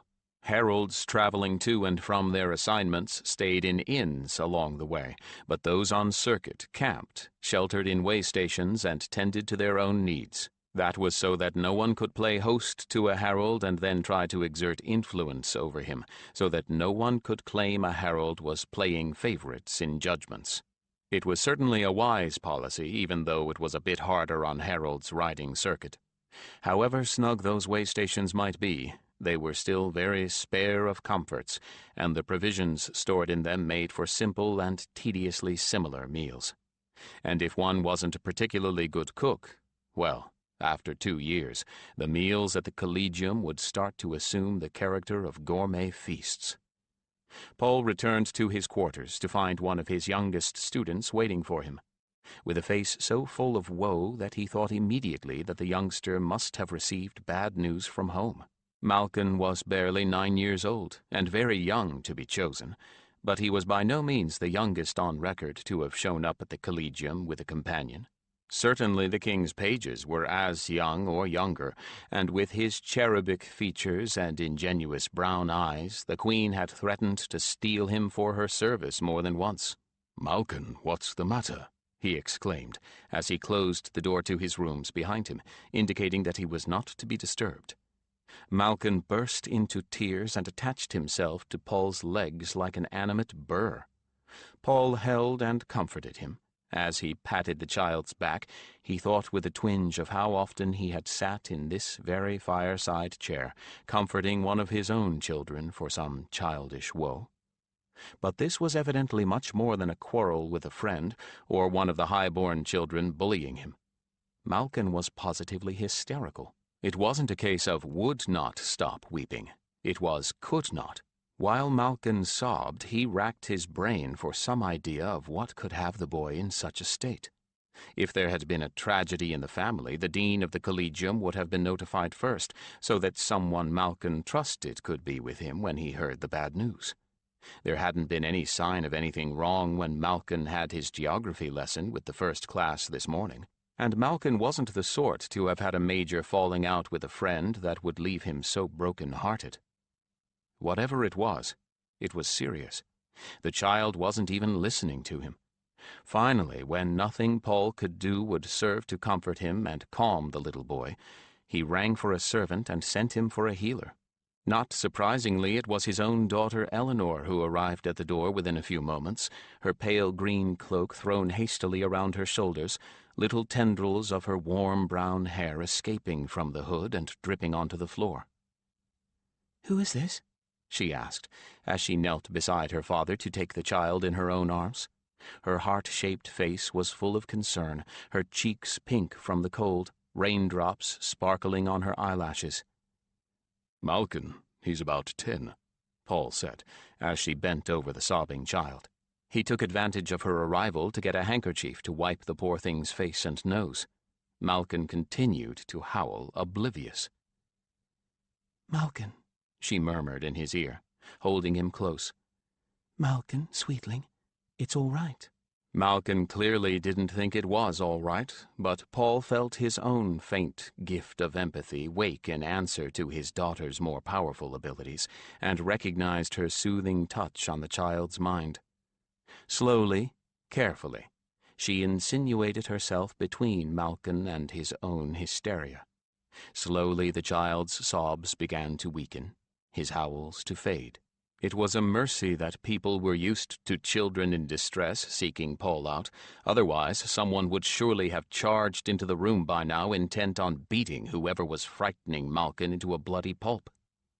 At last, at very long last, Malkin hiccuped once and lapsed into silence, collapsing with exhaustion into Eleanor's arms. Paul took the boy from her, picking him up to carry back to his room. Eleanor stood up shakily, her face pale, pulling herself up with the aid of her father's chair. Malkin was clearly in no shape to be questioned about what had set him off. But maybe his companion had picked out something from Malkin's mind that would explain all this. "Already noted, but you were a bit busy to talk to," Satiran told him instantly, with none of his usual smugness at having anticipated something Paul wanted. "Haika thinks his gift decided to come on him all at once just after dinner. He says that Malkin was reading when something in the book triggered a vision of fire, of people burning to death by the thousands. Haika is fairly shaken himself. All I can get out of him is that it seemed as if the entire world was going up in a storm of flame. And—" Satiran hesitated. When Satiran hesitated, Paul worried. "And?" he prodded. "Forewarned is forearmed. And what, Satiran?" "And somehow you were deeply in the middle of it. That was why he ran to you." "Let's get Malkin to bed. Did you bring something to dose him with?" Paul asked his daughter, feeling more than a bit of concern for her as well. She was clearly troubled by the strength of Malkin's hysteria. Had she gotten an inkling of Malkin's vision? He didn't want her to worry. Eventually he would have to tell Ilya, and that would be bad enough. "I think he ought to sleep through the night after this." "No, but I can put him to sleep and make him forget what set this off all by myself," she told him, her pallor fading and her authority as a healer reasserting itself. She gave him a look that told him she wouldn't allow herself to be persuaded otherwise. The tendrils of curling red-brown hair falling over one soft brown eye made her look absurdly like a stubborn little foal. "That's much safer in a child this small." She looked so much like Ilya in this mood that Paul couldn't help but smile. He covered his smile lest she misinterpret it as condescension rather than pride, and led the way to the dormitory and the trainees' rooms. Down the long corridor and through a door at the end, then up a wooden staircase lit at intervals by lamps with the flames turned low, he led his daughter to the second floor and the beginning of the dormitory rooms for the trainees. Each child had his own room, not large rooms, but each had his own to himself, with a door he could close and even lock on the rest of the world if he chose to. Malkin's room was on this floor. There were 4 more floors above this one, with the library at the top, and there were signs that the Collegium wing would have to be expanded again soon. That thought made Paul uneasy. It hadn't occurred to him until now, but when we're about to go to war, more heralds are chosen than usual. As if to be ready to replace the ones that would inevitably fall to the enemy. Especially when the enemy was Kars, whose sun-priests hated heralds and their companions with a fury that defied rational explanation. He paused at Malkin's room, so denoted by the little plaque with his name on the door, and nodded at Eleanor. His daughter opened the door for him and followed him inside, lighting a candle at the fire, then turning down the bed covers so her father could place the boy in his bed. Paul tucked him in, removing only his boots. He didn't want to risk rousing him enough to start him on his hysterical weeping again. Eleanor knelt beside the bed for a moment with one hand on Malkin's pale forehead. When she stood up again, the little boy sighed once, deeply, then curled over on his side, the very picture of natural slumber. They tiptoed out, closing the door behind them. Eleanor waited until they were in the stairway to confront her father. "Satyron told you something, didn't he?" she demanded from behind and above him on the stairway. "I saw your face. I know he did. What in Kurnos's name did he tell you? That child was terrified. What frightened him so?" In this temper, her changeable eyes had gone to a stormy, darker color, with flecks of green. "I'm not entirely certain," he temporized. "He had a vision." "A vision?" she replied, sounding more like her mother than he could have imagined. "I think that's too mild a word for something that sends a child into screaming hysterics." By this time they had reached the ground floor, and he turned to face her. She looked up at him with pursed lips. He looked down at her, wearing his best card-playing face. Eventually, she made a petulant little stamp of her foot. "I can see you've no intention of telling me anything more," she said sullenly, sounding more now like herself, a 14-year-old who had been cheated of an adult confession. He smiled. "I'm glad you understand," he replied mildly, as she glowered at him. "I don't understand, and I don't like it, but I also don't have a choice, do I?" she grumbled, tucking her wayward hair back into the snood she wore to keep it out of the way. "No, you don't," he agreed, and reached out to take her stiff body in his arms for a good hug. As he'd expected, she thawed and returned the embrace. "After all," he murmured into her damply fragrant hair, "I am your father. I should be able to keep some secrets from you." "Why?" she retorted, her good humor restored as she reluctantly pulled away from him to go back to her own quarters. "You're only a mere man. Men can't possibly keep secrets from women. We know what you're going to do long before you do it." "You are learning far too much from your mother," he accused mockingly, then kissed her on the forehead. "Thank you for coming." "Thank you for trusting me." She gave him one of her dazzling smiles and turned to run silently down the corridor, pausing once to wave brightly before darting out the door into the rainy night. He returned to his room, dropping his cheerful facade, and sat down in his fireside chair, propping his head on one hand to stare into the flames. Flames. What could such a vision mean? "I suppose it could have been a hallucination, and not a vision after all," Satyron offered tentatively. "But you don't think so, and neither do I. A hallucination like that would have to have some physical cause, and if there'd been a physical cause, Eleanor would have spotted it and Malkin would be in the charge of a full healer right now." He felt Satyron's reluctant sigh. "True, which leaves foresight. Haika did say that the cause was his gift coming on him all at once. Of all creatures, Haika should be the one to really know what happened. Let me have a word with Jolene." "Certainly." Jolene was Harold Evan's companion. Evan was currently the teacher in charge of trainees with foresight.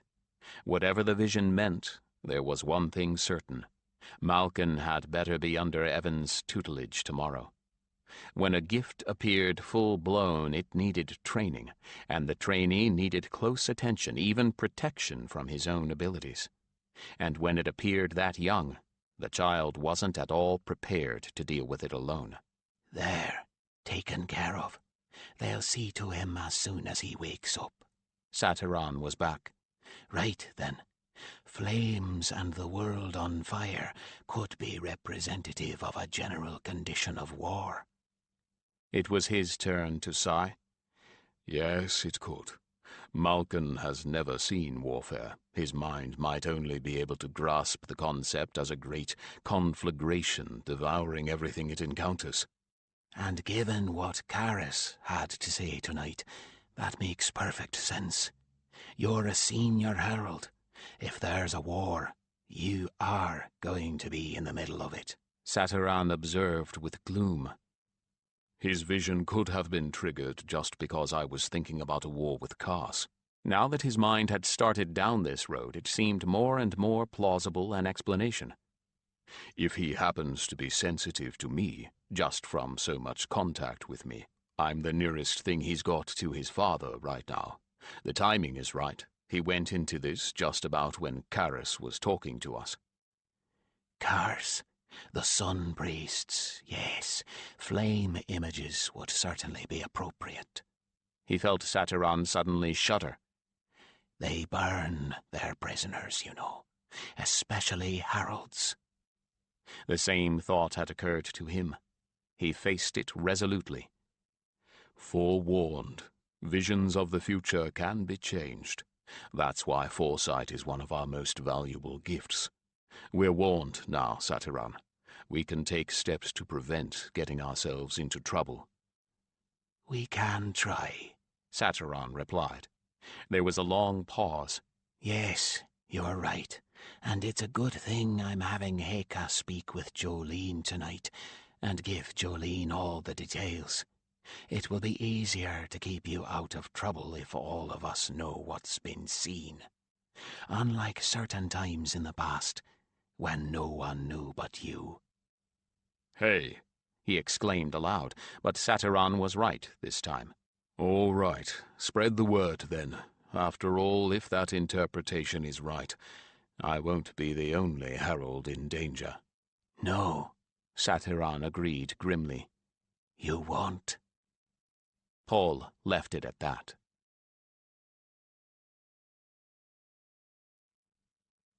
"7. On the 4th day of Lan's self-imposed exile from the dining hall, Owen stayed behind when the others left.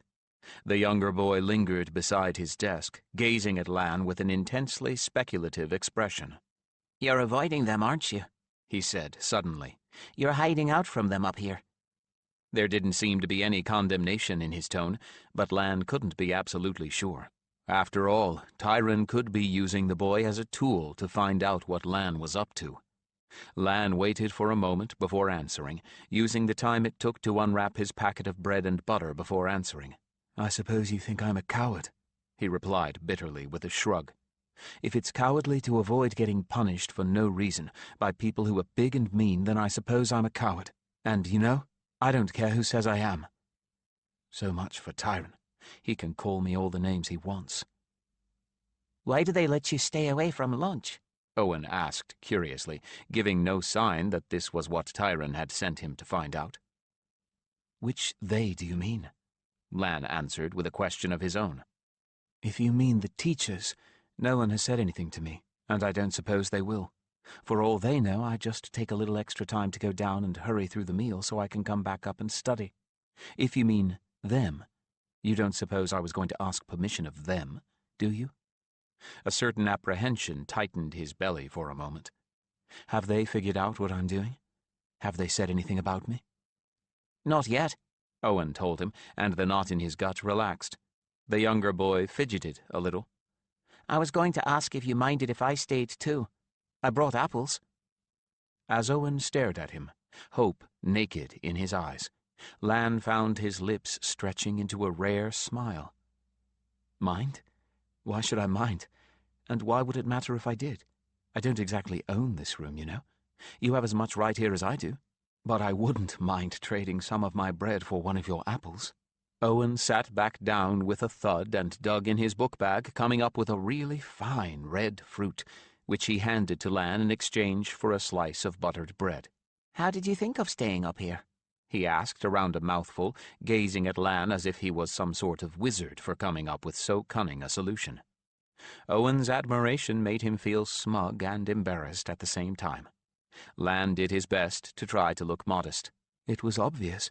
Once you get past the idea that you have to eat something besides bread for lunch, he replied, with a touch of humor. Owen gazed at him with something approaching hero worship and swallowed. Half the time when I know they're going to have at me, I can't eat anything anyway, he confessed. I even get sick sometimes. They've never flogged me, but I keep thinking they're going to. And his expression turned fierce and angry, giving the impression of a puppy in a rage. I hate it when they do something that makes people laugh at me. I think that was why I was having those fits and headaches, Lan admitted. But no one at home believes me about them, and what they are doing to us. My mother pretty much called me a liar and a whiner when I told her what was going on. Owen nodded sadly, and Lan felt a crumb of comfort in discovering he was not alone in being ignored by his parents. I know, I tried too. And you should see Tyron when he's where any of our parents will see him. It's sickening. He pets little ones and talks to them like he was their best friend. He brings them little toys or sweets. His mouth turned down in a bitter grimace, and his eyes grew bright.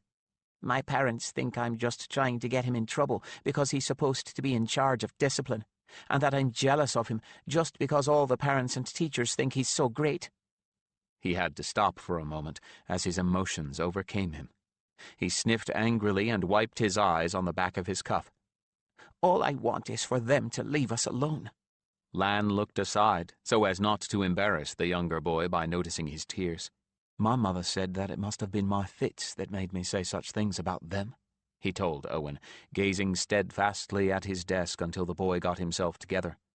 She went on about what a good family he came from, and how no one from such a good family would ever act that way. Huh? What about all the black sheep that get the maids pregnant and gamble away their mother's jewelry? Owen retorted with a worldly and cynical glance at Lan that surprised him. What about the slick uncles that are so nice to the littles and— never mind. He shook his head and bent to his bread and butter, leaving Lan to wonder just what the slick uncles did in his family. There wasn't much more conversation after that. Owen seemed to feel that he'd said more than he meant to, and Lan didn't have much to say for himself. But the silence wasn't unfriendly. For once, Lan was actually relaxed around another student. Lan and Owen were well into their books by the time the rest of the class returned, and no one remarked on Owen's absence from the hall either. The next day, though, it wasn't just Owen that remained behind with Lan. It was a timid, mouse-plain girl named Liss. She didn't come empty-handed either. She shyly proffered a chunk of sharp cheese to each of them, as if she thought she needed to supply a sort of toll in order for them to permit her presence. Lan had begun bringing extra bread and butter, and by this point they had quite a comfortable lunch. That was the last of the classmates from this room to remain behind, but Owen whispered that there were others, not only in their form, but in every form but sixth, who were rebelling against the sixth form tyranny and staying in their classrooms over lunch. Everyone who did so, it seemed, agreed that starvation was preferable to being harried and hounded as the price of a meal. And the sixth formers couldn't do anything about it. The teachers of the sixth form personally made certain that the sixth formers went to the hall, since they were the ones in charge of keeping the place under control during the meal. We have to be careful not to leave a crumb behind, though, Liss whispered, after a week of peaceful meals. We ought to sweep and clean when we're done, otherwise they'll make us go downstairs again. Why do you suppose they've left us to eat alone up here? Lan wondered aloud. By now some of the teachers have to have noticed not everyone is going to the hall to eat. Owen snickered. Because part of our tuition goes for our meal, and with fewer of us eating, That's more that Master Kyleth gets to keep. You don't think he's going to stop something that puts more money in his purse, do you? Lan nodded, because that made perfect sense. The teachers were paid just enough to ensure that they did their jobs properly. If their pupils failed to learn, they lost part of their pay. But they weren't paid to do anything more. That was probably how disciplining the younger students had devolved on the sixth form, and probably why the task remained with the oldest pupils. No one had to pay them. Master Kyleth, he had learned, was motivated largely by profit. The teachers were motivated by a system of debits from their pay. As long as nothing went drastically wrong, neither cared how the pupils felt, only that they passed their exams and absorbed the information laid before them. It can't last forever, he told the other two, carefully folding the muslin bag he brought his bread and butter in and stowing it in his book bag. At the end of the year, they'll be gone. Owen had gotten the broom, and Liss the dustpan. While they swept the floor, he polished the 3 desktops. But there are others, Owen pointed out. There are bullies in 5th form just waiting to go up to 6th. And next year we'll be bigger and stronger too, he replied. If we can't find a way to talk them out of bullying us, and we're not big and strong enough to make them leave us alone, well, we'll just keep staying in our classroom for lunch. Owen looked doubtful, but didn't argue. Liss didn't look up at all, but that was normal. Liss usually didn't look anyone in the eye, not even when it was just the 3 of them. But Lan had been growing more and more confident that his scheme was working with every passing day. The longer he avoided the 6th formers, the more he surely faded from their memory. Eventually, they would forget he was a student here altogether. When the end of the year came and they were dismissed to whatever fate their families had planned for them, they would lose their solidarity as a group. And then he had his daydreams. Some day one of them would find himself facing Lan at a time when the odds favored Lan.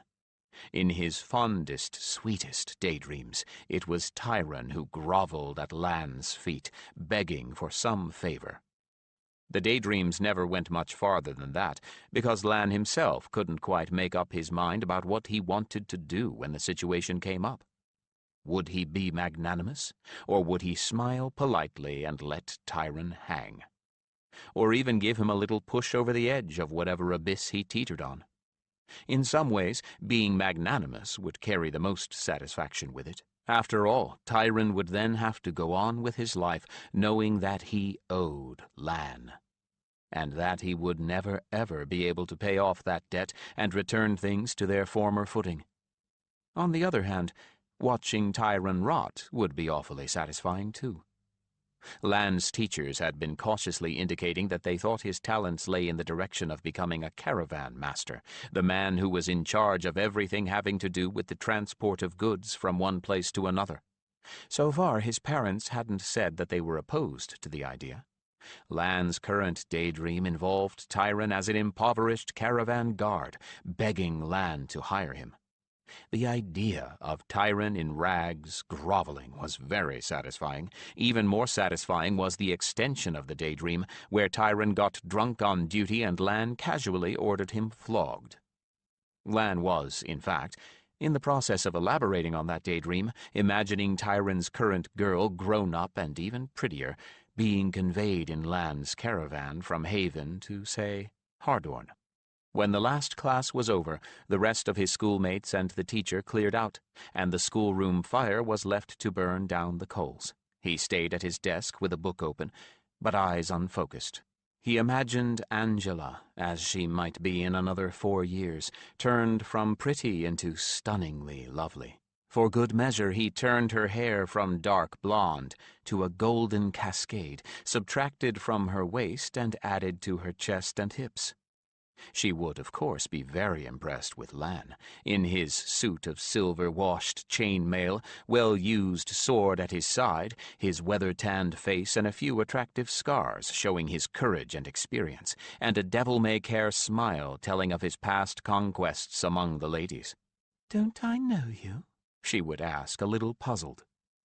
"I don't think so," he would say, with a careless chuckle. And about that time the chief of his guards would interrupt, with Tyrone, dirty and hungover, being dragged along behind him between two more guards. "Sir, this scum was drunk on duty last night," the guard chief would say. "Which one is it?" He would bark in reply, straightening his back, a man of action and decisiveness. Angela would sigh with admiration. "Tyrone, sir," the chief would reply. "I regret I ever recommended him to you." And as Angela gasped in recognition, the chief would grab Tyrone by the hair and pull his head up so that there could be no mistake about who it was. Angela would make a little pout of disdain, and pointedly move away from Tyrone and toward Lan, perhaps even placing her hand on his bicep. Tyrone would see, and he would look sick and dismayed. Lan would wait long enough for all the implications to sink in, then bark. "And what do you have to say for yourself, scum?" "So this is where you've been hiding," Tyrone replied. For a moment Lan stared at the door in confusion. That wasn't what Tyrone was supposed to say. Then, with a snap, he came back to himself, and his hands clutched the sides of his desk involuntarily. Tyrone leaned against the doorframe, surrounded by the rest of his gang, an indolent smile on his face. "I wondered how you were managing to get past us every day, you little sneak." The sixth former sneered. "You never got past us at all. You've been hiding up here all along." You aren't allowed to be here?" was all Lan could manage in a faint accusation, his voice breaking on the last word. "In school hours," Tyrone corrected. "After school hours and before, we can go anywhere in the building we choose." Full of dismay, his heart pounding and sweat breaking out on his forehead, Lan sought desperately for something that might make Tyrone and his band of bullies go away. "I'm studying," he said, ducking his head submissively. "It's too hard to study at home. There's too much noise." The printed page wavered and blurred before his eyes. "Oh, poor little scrub," Tyrone mocked. "You know, somehow I don't believe you. I don't think you have any trouble studying at home at all.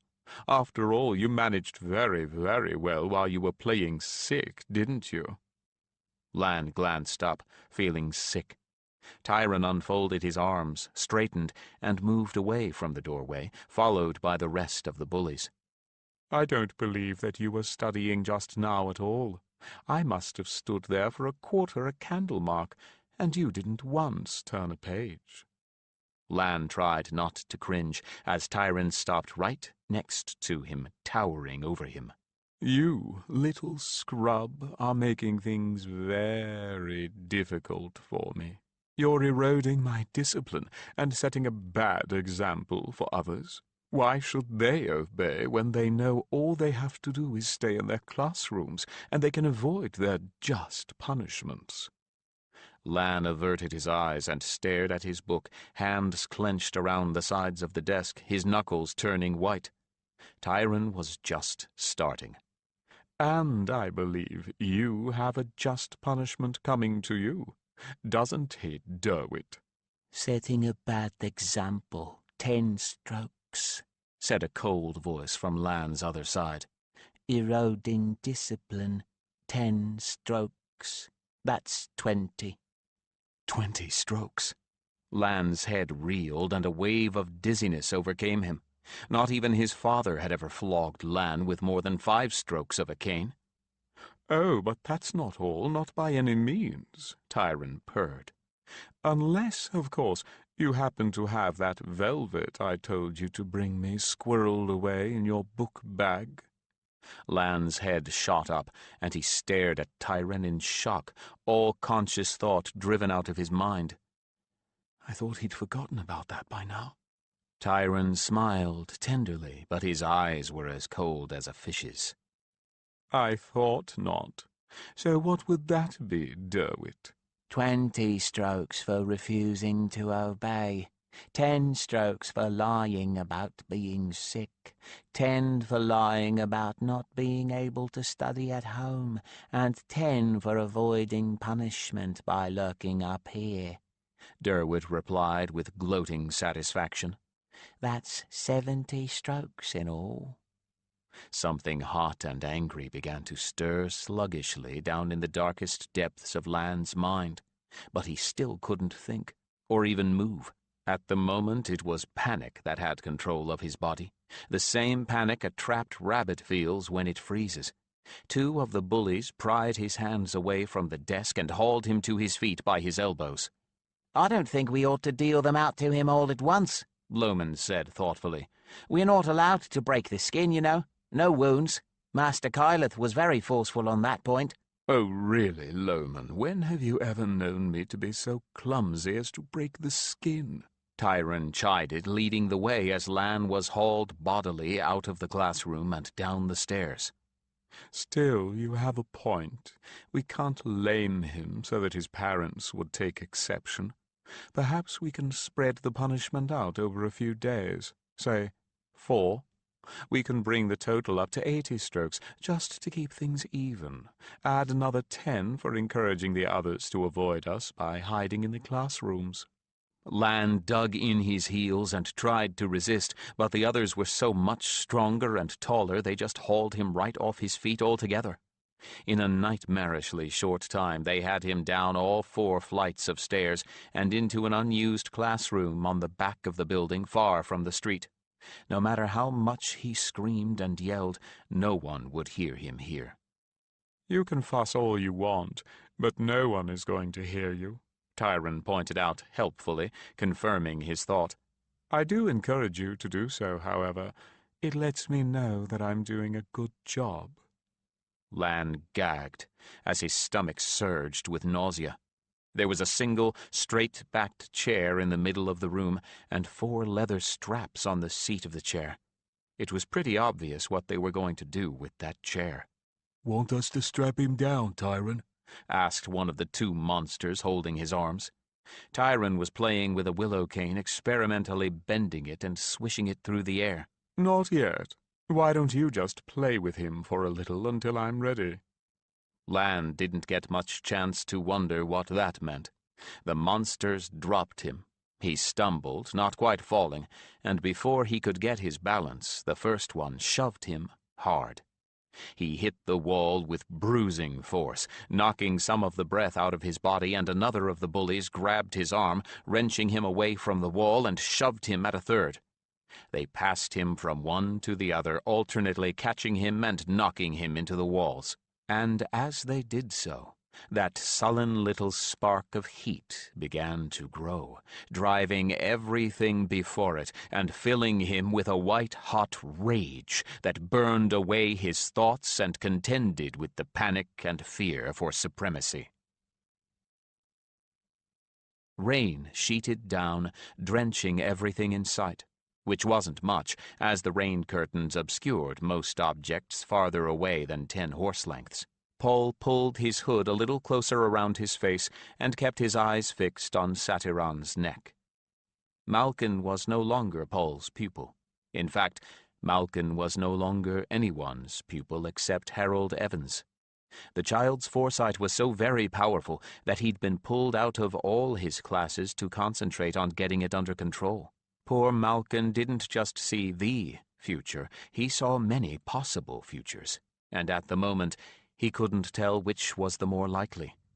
That left the child confused and directionless, alternately afraid to act and afraid to hesitate, afraid to warn and afraid to keep silent. Evan had taken him right away from the collegium altogether, and out of Haven, to one of the many crown hunting lodges where there were few people, so that he and Malkin could begin to sort things out, far from the interference of other people's lives. Paul was the only other person allowed to come near them, because Malkin had begged Evan not to keep Paul away. So Paul arranged for a holiday long enough to ride there, stay for a few days to reassure the little boy that he had no intention of taking part in any worldwide conflagrations, and ride back. At the moment, a worldwide conflagration was the least of all possible fates for him. Drowning was more like it. It was just his luck that he had scheduled himself to ride straight out into the pouring rain. Not that it hadn't been raining off and on for the past several weeks, but he'd hoped that things might slack off a bit before he started out. No such luck. "It could be worse," Satiran said after 4 solid candle marks of riding in such a steady downpour that he was beginning to have the feeling that the offending clouds were actually moving with them. "I'd rather not think how," Paul replied, peering forward between Satiran's ears, from under the dripping hood of his rain-cape. Satiran's hooves made an unpleasant, squishy splash when he set them down, and an equally unpleasant sucking sound when he picked them up. The ground was completely saturated after all these days of rain. There was nowhere for the water to go, and some people were finding the ground floors of their homes unlivable as water seeped steadily up through the flooring. And there were floods, of course, though most people who lived in areas prone to flooding were encouraged to build houses on stilts, and most did. I can think of any number of ways. For instance, you could have a hole in your cape, right at the nape of your neck. Satiran was in a teasing mood, and knew how suggestible his chosen was. For a brief but unpleasant moment, Paul actually felt an icy trickle down his spine, until he convinced himself it was only his overactive imagination. Both he and Satiran had waxed canvas rain-capes, though Paul also had his woolen winter cape beneath the rain-cape, for the rain was one short step above the temperature of ice. "I wonder what's going to happen with Malkin when his gift stabilizes," he wondered aloud, hoping both to tease some information out of Satiran and to distract him from any more tricks. Of all the gifts, foresight was the least amenable to control. It tended to come when it felt like, and show you what it wanted to. Paul had the feeling that the companions were taking a very close interest in Malkin's progress. Actually, I think little Malkin will be able to invoke it at will, but it's always going to show a multiplicity of futures, and there won't be much of a way to tell us how to get to any of them. Satiran sounded thoughtful, as if he had been working on that very question for some time. Still, the worst possibilities can always be guarded against, or planned for. "That's better than having no warning," Paul agreed. "I take it you and the others have been talking about this?" Off and on. Malkin probably has the strongest single gift in the entire heraldic circle, poor thing. That's a heavy burden to bear at any age, much less such a young one. There was no doubt that Satiran felt very sorry for the youngster. Well, if that was the case, so did Paul. The strong gifts were sometimes as much of a curse as a blessing to the one saddled with them.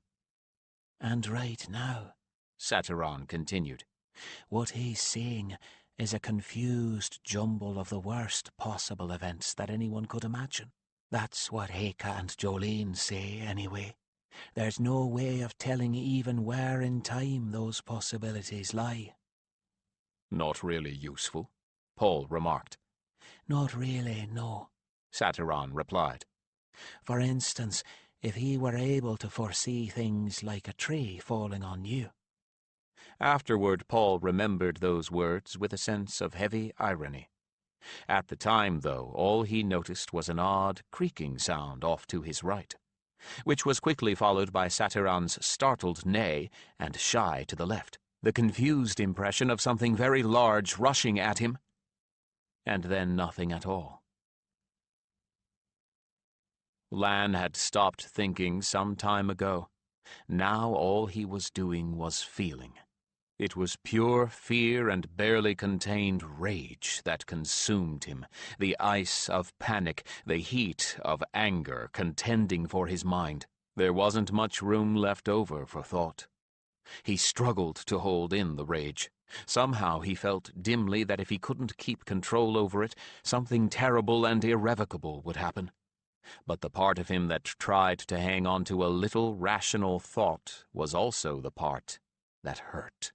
The blinding pain of the worst headache he had ever felt without passing out entirely was slowly eroding his ability to hang on to his anger. Abruptly, with a final shove, Tyron's bullies sent him sprawling at the ringleader's feet. He panted, both with exertion and the flush of heat that consumed him, on his hands and knees. The pain was excruciating.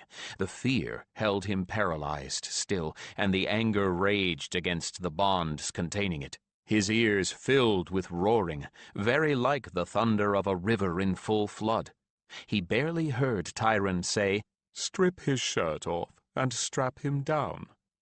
A haze of red clouded his eyes. When two of Tyrone's henchmen grabbed him and pulled his shirt off over his head, they exclaimed as they grabbed his bare arms. "Tyrone, he's as hot as a branding iron," said the one on his right. "If he's got a fever, maybe you should leave him alone for now." "I've left him alone for long enough," Tyrone replied with irritation, and to punctuate his intentions, he took his first stroke on Lan's bare back while he was still held between the two bullies, the cane whistling through the air with the savage force that Tyrone put behind it. The pain of the lash was worse than anything Lan had ever felt. It cut right through the headache, broke his paralyzing fear, and left him with only instinct. He had to get away. He had to get away, and now the fear joined the anger, and together they destroyed the last of his rapidly eroding control over that overpowering rage, and the terrible thing that his rage had summoned. A moment of utter silence as Tyrone pulled back for a second blow. It fell. The entire room erupted in flames. The three who were closest, Tyrone and the two bullies, Loman and Derwit, who were holding his arms, went up like oil-soaked torches, screaming with agony.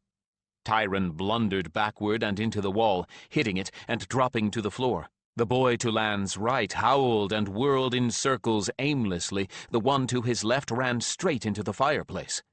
Lan himself only noticed this with a tiny part of his mind that was numb and frozen with horror, unable to act or think, only able to observe. The rest of him was consumed with flame, was the flame, and existed only to feed itself. It reached for the nearest source of fuel, the chair, the three bodies already afire and silent now, the other boys who were trapped. He was between them and the door, and the fire was hungry and very, very angry. Flames blossomed all around him, sending his hair rising upward, propelled by tiny flames that licked the air savagely, a nimbus of fury that nevertheless did not touch him. One of the boys tried to dash past him, making for the door. The fury inside him recognized the attempt at escape and intercepted him before Lan realized what was happening. The boy exploded into flame like the other three and dropped like a shot bird to the floor. The others shrieked in uncomprehending terror. Their reaction only fed the fire further. It pulsed out to fill the room as the boys backed up in a pathetic attempt to evade it. One of them shouted the first actual word that any of them had spoken until that moment, staring past the flames to Lan. "Please!" he screamed as the fires touched his flesh. "Please!" Something snapped inside him again. With an agonizing wrench that sent him to his knees, Lan wrested back some control from the thing that was consuming them. The flames receded, pulling back just enough so that the burned and blistered boys could stumble past him and out the door to freedom. Lan wrestled with a force that didn't want to be controlled, that resisted him with his own strength. The flames flared again, and the walls of the room began to smoke. Outside, someone had caught sight of the flames and sounded an alarm. There was shouting, screams, a confusion of noise. Lan ignored all of that, battling with the rage inside himself, grappling with a thing that had taken on an evil life all its own. Now it was even turning its fury on its host. It was Lan's turn to scream in agony as the flames licked his flesh. But that was the power's undoing. Lan simply could not bear any more.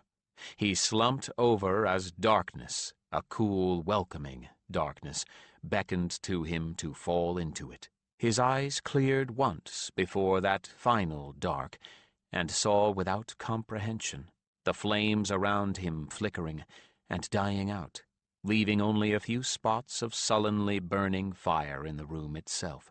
He did not want to think what fueled those fires, for there were 4 of them. But the hold that the anger, fear, and fire had over him was gone. Obedient at last, his mind gave itself up to darkness, and his body toppled to the floor of the burned-out room. 8. When Paul first opened his eyes, he found, much to his bemusement, that he was in an unfamiliar room.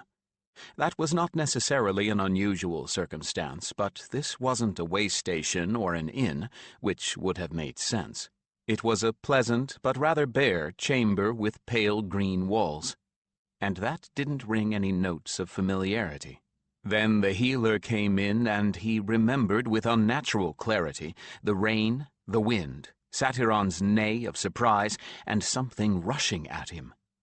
He didn't know this healer, a lean, hard stick of a man, with his hair going sparse around the temples. But any healer at the Collegium would be a good one. As always, the healer wore garments in the standard color of deepest green, but he chose a long tunic and trews rather than floor-length robes. "A tree fell on me," he said aloud, incredulously. "A tree fell on me?" That's what your companion tells us, the healer replied with a dry chuckle. Evidently the soil was too water-soaked to hold it any more. From what the rescuers had to tell me, it was a giant. They took a while cutting you loose. The healer raised Paul's head and tucked another pillow behind him to get him propped up. Your companion couldn't get out of the way fast enough, but you were the one that got a solid blow to the head. He was just battered and bruised, pinned but conscious and able to summon help. Paul groaned. If that just wasn't his luck, it seemed that any time he was involved in anything that produced injuries, he was the one that got the worst of it. On the other hand, I'm not dead yet, so maybe I am lucky. You're really quite lucky, the healer echoed his thoughts, taking his chin in one hand and turning his head to both sides, examining his eyes, then the bruises around his face and head. From the look of things, they tell me a little more or less to one side or the other, and you'd both have been hit by a main trunk piece and not just a branch. "Have I missed anything?" he asked. "Anything important happen? How long have I been unconscious? Is my skull cracked?" Yes, but nothing to worry about. 4 days, nothing in Collegium or court, but there was some excitement down in town. The healer left off prodding at Paul's bruises. Apparently he'd taken a solid hit, but his scalp hadn't split open since his head wasn't bandaged. Or else it did, but they mended it quickly and washed the blood out of my hair. Or the rain did. He didn't have much of a headache either, so the healers must have put in some serious work on his skull. The healer frowned a bit, though not at Paul. The merchants and crafts guilds had set up a sort of collegium of their own to educate their brightest children, the ones who weren't falling right into their parents' guilds. There was a fire there 3 days ago. 4 boys were killed, and several burned badly. That made him sit right up straight, which did start his head pounding. "Good Lord," he exclaimed. "How did it happen?" That's the strange thing. Nobody seems to know, the healer replied, pushing him back down in the bed and putting a soothing hand on his forehead that erased the pain. The boys have a peculiar story about the fire coming from out of nowhere. His frown deepened. They also have no explanation for being in the building in an unused classroom at that time of the late afternoon. Classes were long over, and they should have been home. If they were staying after hours studying, they should have been in their own classrooms. Paul pursed his lips thoughtfully. "You think they started the fire?" It wouldn't be the first time that adolescents started a fire as a prank or to vandalize, and had it get away from them. I think the guards think they did, the healer replied. They're questioning all the boys that are fit to talk to. I'm not so sure. I'm treating one of the injured, the youngest of the lot. Paul continued inquiring and attentive, and the healer continued. The thing that bothers me is that all but one were in the same age group, the same clique. The odd one was a new student, and was in one of the much lower classes. They shouldn't have had anything to do with him, so what was he doing with them at that time of the day? Something had roused the healer's suspicions, that was certain. Where's that particular boy? He asked, sensing that this healer, at least, wanted someone with authority to get to the bottom of this. Here. He's been unconscious since they were dragged out, the healer replied, mouth set in a hard line. Look, Harold Paul, I'm not trying to cause trouble, but I don't like some of the things we've uncovered, or the way those other boys are acting. It seems to me that they want desperately to hide something, and it has to do with that younger boy. It's hard to tell under the burns, but we think there's a lot of bruising all over him that doesn't look accidental, and it definitely looks as if he's been caned. Paul hadn't been around the court as long as he had without gathering a fair understanding of how ordinary children sometimes acted. You think he's being bullied, knocked around? I think he was being tortured, the healer interrupted icily.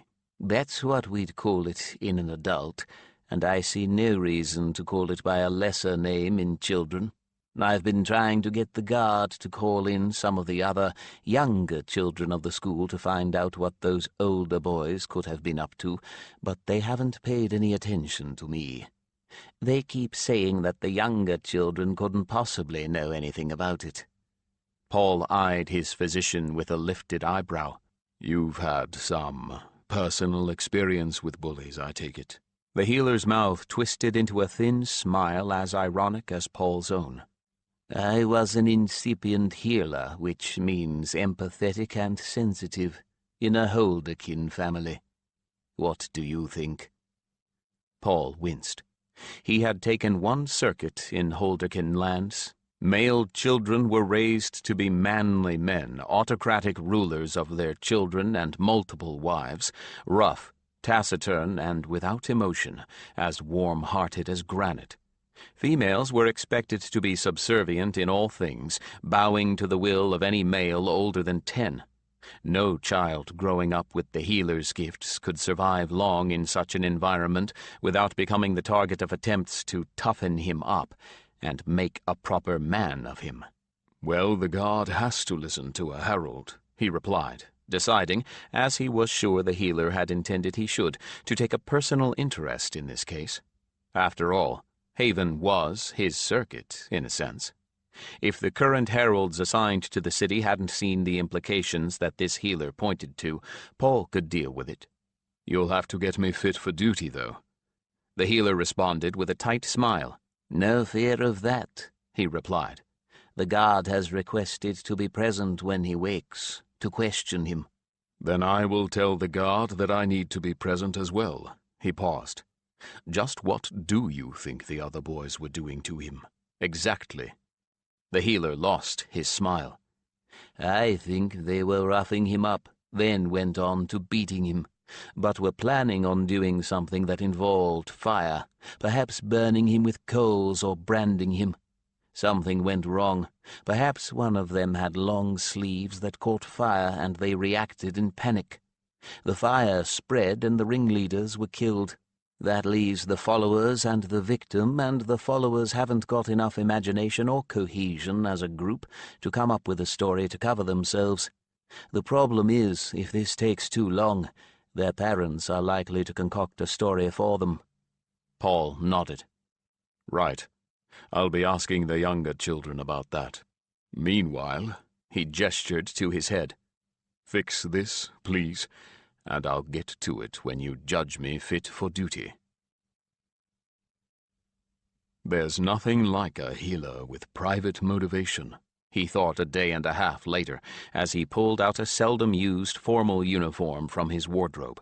It's amazing what can be done when your healer really wants you on your feet. Is that why you never have so much as a sniffle? Satiran teased. The companion, so Paul had been told, had fretted so much during his period of unconsciousness that he'd lost a fair amount of weight. Now that Paul was awake and recovered, he was making up for that by stuffing himself, and no one begrudged him, least of all his herald. "Of course, but that's also self-interest," Paul replied with a chuckle. "Ilya doesn't want to catch anything from me, after all." He changed trews and shirt, and began lacing up the white, blue and silver-trimmed doeskin tunic. "Think you can be ready to go into Haven when I get done talking to the guard in charge of this case?" "I would be ready even if I wasn't ready," Satyran replied instantly. "I do agree with that healer of yours. Something very rotten has been going on in that school if bullies thought they could torment a victim inside the building and didn't worry about getting caught." Paul nodded as he made his way to the guard barracks. That was another point that no one else had considered. Perhaps some might have dismissed it as irrelevant, but it bothered him. Taken with everything else, this school needed looking into. Just who, exactly, was in charge? The guard in Haven that stood sentry on the palace and collegia and patrolled the city itself had their barracks on the palace grounds, connected to the palace by a private entrance that only a few that were not of the guard ever used. A clerk guardsman in the uniform of midnight blue and silver on duty at a desk inside the main entrance directed him to the captain in charge of city patrols and investigations. The captain was not anyone that Paul had worked with before, but Paul wasn't worried. People who were inflexible and difficult to reason with didn't last long posted to Haven. The king himself saw to that. The captain was in his own tiny office, hardly more than a cubicle crowded with records, and was hard at work on some other paperwork when Paul tapped his door and entered his workspace. The captain waved him to the only other seat in the room, absently scribbling down a few more lines.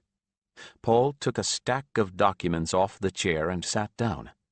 With a sigh of relief, the captain signed and sealed the paper he was working on and shoved it into a box with a dozen others like it.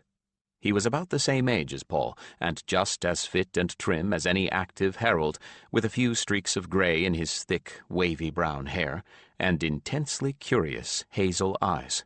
"What can I do for you, Harold?" he asked.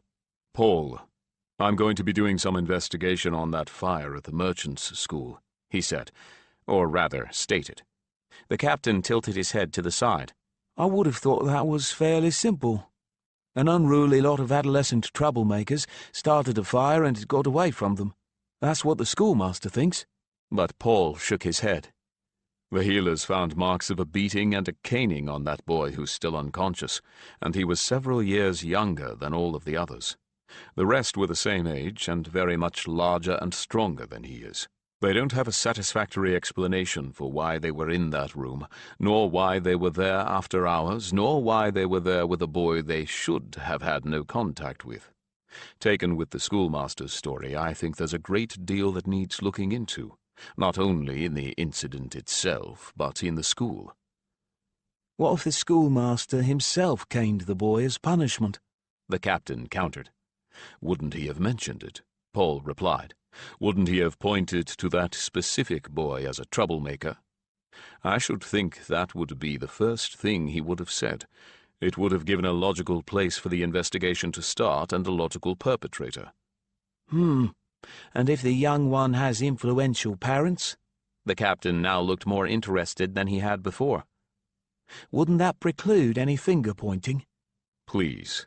4 boys, presumably with equally influential parents, are dead, and more are injured. I should think that under the circumstances the schoolmaster would be grateful to have one boy he could blame." Paul raised an eyebrow, and the captain nodded once, slowly. The captain drummed his fingers on the desk for a little while, thinking. Paul waited, quite ready to sit there all afternoon if need be. But the guardsman was not the sort of man to take very long in making up his mind. "All right. Can you take over the incident entirely?" Paul nodded in agreement. That was what he had hoped the captain would ask. Best that the guard not get involved unless he needed them. It was beginning to sound as if this might involve stepping on some political toes. With a faint hint of relief on his features, the captain took a couple of papers out of a cubbyhole at his left and quickly scribbled something on them. He shoved them across the desk to Paul, who picked them up. The topmost was the initial report with a note appended to the effect that Harold Paul was taking over the investigation. "Thank you very much," Paul said, gathering up the papers and standing up. "I hope I can get to the bottom of this for us all." The captain smiled back and reached over the desk to shake Paul's hand. "The last thing I'm going to fight is to have a Harold come in and take over a case like this one," he replied. "I wish you Harolds would come in and help us out like this more often." Paul laughed.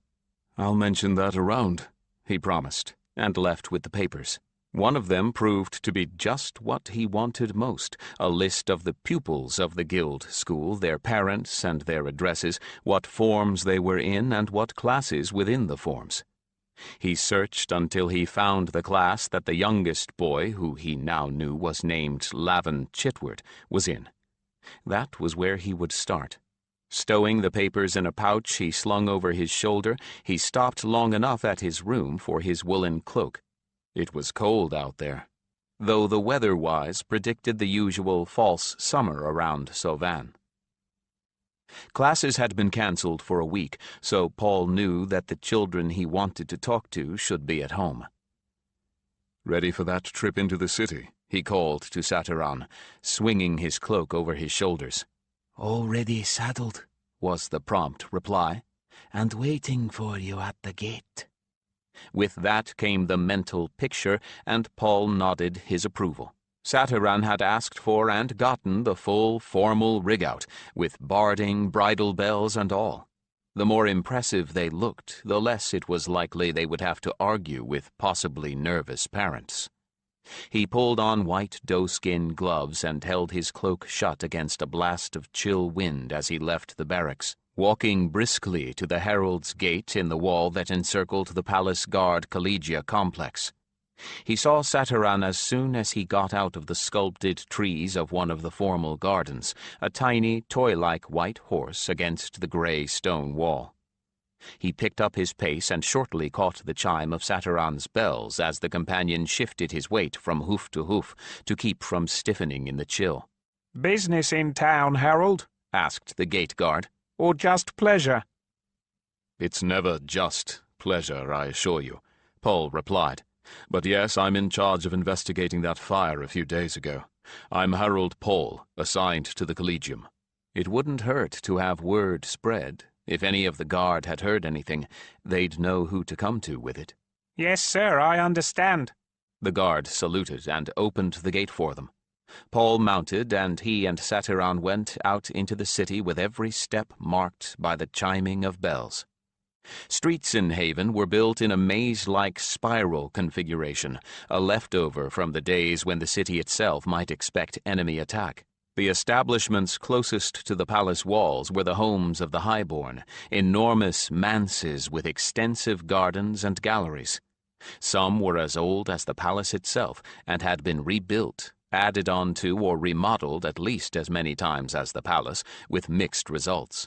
Most of these were the property of some of the oldest families in Valdemar, with a rotating population that depended on what branch of the family wished to come to court, who was superfluous on the home estate, who was serving as a representative not only of the family but of the district, and who wanted to get something accomplished that could only be attained at court. A few were as run down and imperiled by lean times as the families themselves. 2 had, in Paul's time as a herald, been acquired by new families and either extensively repaired or torn down altogether to make way for a new great house in the most modern style. The full circuit of the city brought him to the next level, where the homes owned or leased by lesser families were located. The houses here were half the size of those of the greater families. The gardens, well, there were no gardens attached to each house. There was a single pleasure garden for each, a small herb garden for the kitchen, and a courtyard just past the gates. There were, or so Paul had been told, even a few very wealthy private citizens living here with no inherited titles whatsoever to their names. Round another circuit, and he was in the district of the wealthiest. Merchants, mostly, with a sprinkling of those who had inherited wealth and built it higher, or one or two adventurers who had discovered wealth or wedded it. This, however, was not where he was going.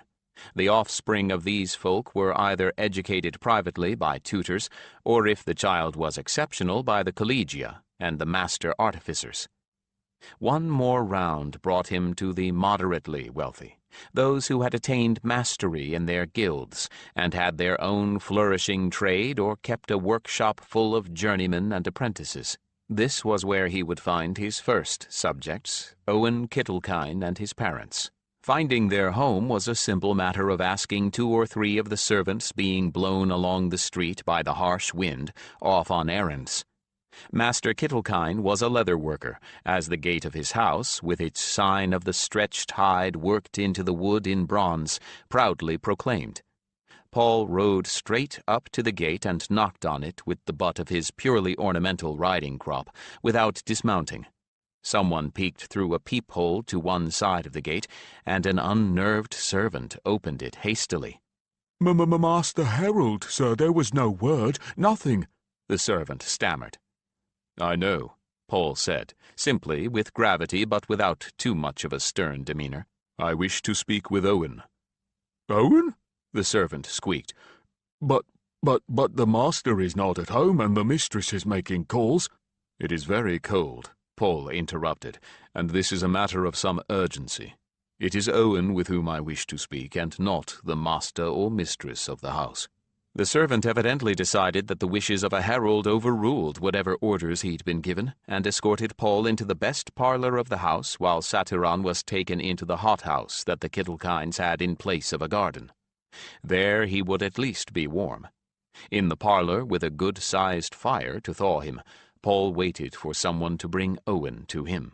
There were whisperings and the scuffling of feet behind him. Word of a herald in the house must have spread quickly. Paul pretended to be oblivious. "Are you the new creature in the menagerie, chosen?" Satiron asked. "I certainly am. I've got 6 servants out here gaping at me." They're not being that obvious about it, but yes. Someone's bringing the boy. Paul heard 2 sets of footsteps, one lighter and quicker than the other, and stood with a swirl of his cape that he knew would be particularly effective. A different servant, probably the housekeeper, had brought young Owen to him. She curtsied with great diffidence and immediately absented herself, leaving Owen alone and distinctly uncomfortable. A bookworm, Paul immediately assessed, looking at the ink-stained fingers, the slight stoop of the shoulders from bending over reading, and all the other little signs of the confirmed bibliophile. And a ready target for a bully. Young Owen was small for his age, with large, dark eyes and curly dark hair. Paul approached Owen, held out his hand with his warmest smile, and said, I am Harold Paul, Master Owen. I would like you to answer a few questions for me. "About what?" Owen replied, suspicion warring with the fact that he had always been taught that heralds were to be trusted utterly. The war was visible in his shifting expression, and Paul turned up the sympathy a trifle in his own expression. I would like to ask you a few things about Lavan Chitwood, and about your school. He still held Owen's hand in a firm clasp. He used that now to draw Owen forward and to one of the 2 inglenook seats at the hearth. There they could speak without any danger of being overheard. Owen sat nervously on the edge of his seat as Paul removed his cloak and hung it over the corner of his, then sat down. "Lavan was in my class and my form," he said, and didn't elaborate. I know. Paul decided to treat the healer's suppositions as fact and see what information that elicited. He didn't want to use the truth spell this early in the game, nor on such a young boy who hadn't himself done any wrong. I know a great deal about what was going on, in fact. I know that Lavan was being bullied by the 6th form boys. I know that they had taken him down to that classroom to beat him, and I know he wasn't the only one, nor the first one, to be bullied and beaten. Was he? Owen's eyes had grown rounder and larger with every word of this recitation, and when Paul concluded his statement, the youngster blurted out, "You heralds really do read people's thoughts." "Ha!" Satiron said triumphantly. No, we don't. Not without permission, Owen, Paul replied gently. Those were all deductions, but I need more facts. If I'm to be able to do anything about what has happened to Lavan, and the situation at your school, I hope that you can help me. That opened the floodgate. From what Owen told him, Paul was very glad that he had gotten to the boy without the presence of his parents, who would either have dismissed what Owen said completely or try to hush him up. The situation was even more out of hand than the healer had guessed. The older boys, the biggest bullies, virtually ran the school in all matters except lessons. Paul took copious notes to turn over to the council, who would probably keep the school intact since it served a very useful purpose, but would put someone in charge who would see that the money collected from the parents went to the purposes for which it was intended, rather than into the master's purse. The boy became quite emotional before his recitation was over. Small wonder, considering the number of times he'd been humiliated and frightened into submission by what was essentially a gang of thugs. Paul hardly dared think what the younglings who had been physically abused would be like. "Probably in tears," Satiron observed. "My advice is to take Eleanor with you when you interview them." Owen was a keen observer and a good judge of character himself. Paul got a list of those who had been caned, who had been assaulted, and who had had mean-spirited pranks played on them to humiliate them. But he also got an assessment of who would be likely to talk freely, and who would have to be supported and reassured. "But I don't know anything about what happened to Lan," Owen said when he had finally run out of everything else he had to say. By this time the boy was exhausted. Venting so much emotion had worn him out, as well it should have. He slumped in his seat, but never took his eyes off Paul's face. "I was home by the time they found Lan in the classroom." Once again, conflicting emotions warred on his face, and by now Paul thought he had a good idea what they were. You didn't want anyone hurt, but you can't help but feel glad that the worst of that lot is never going to bother you again, right? He said in the uncomfortable silence. The boy let out a huge sigh and nodded, looking horribly ashamed and yet defiant. Owen, that's a perfectly natural way for you to feel. I think in your position I would feel exactly the same. He sat up and rubbed his hands, easing a little stiffness in the joints. How can you not feel that way? They certainly deserved punishment. One could almost say that they brought their fate on themselves.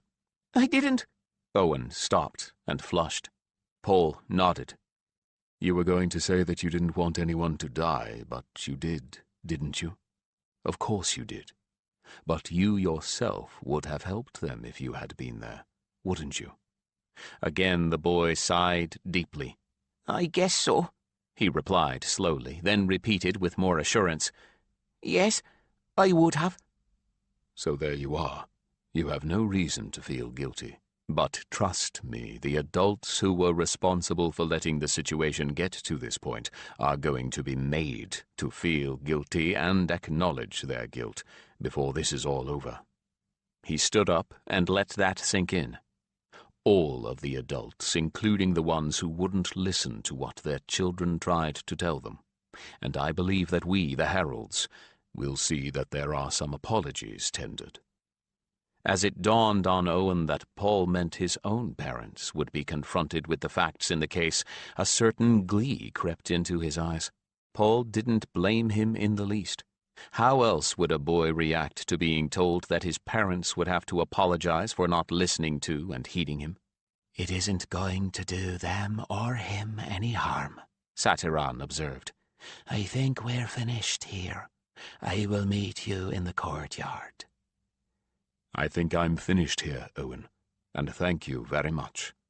Owen stood up quickly and took Paul's extended hand in a much firmer grip than before. I doubt that your school will reopen for a fortnight or more until we get things sorted, but don't allow that to be an excuse for falling behind in your work.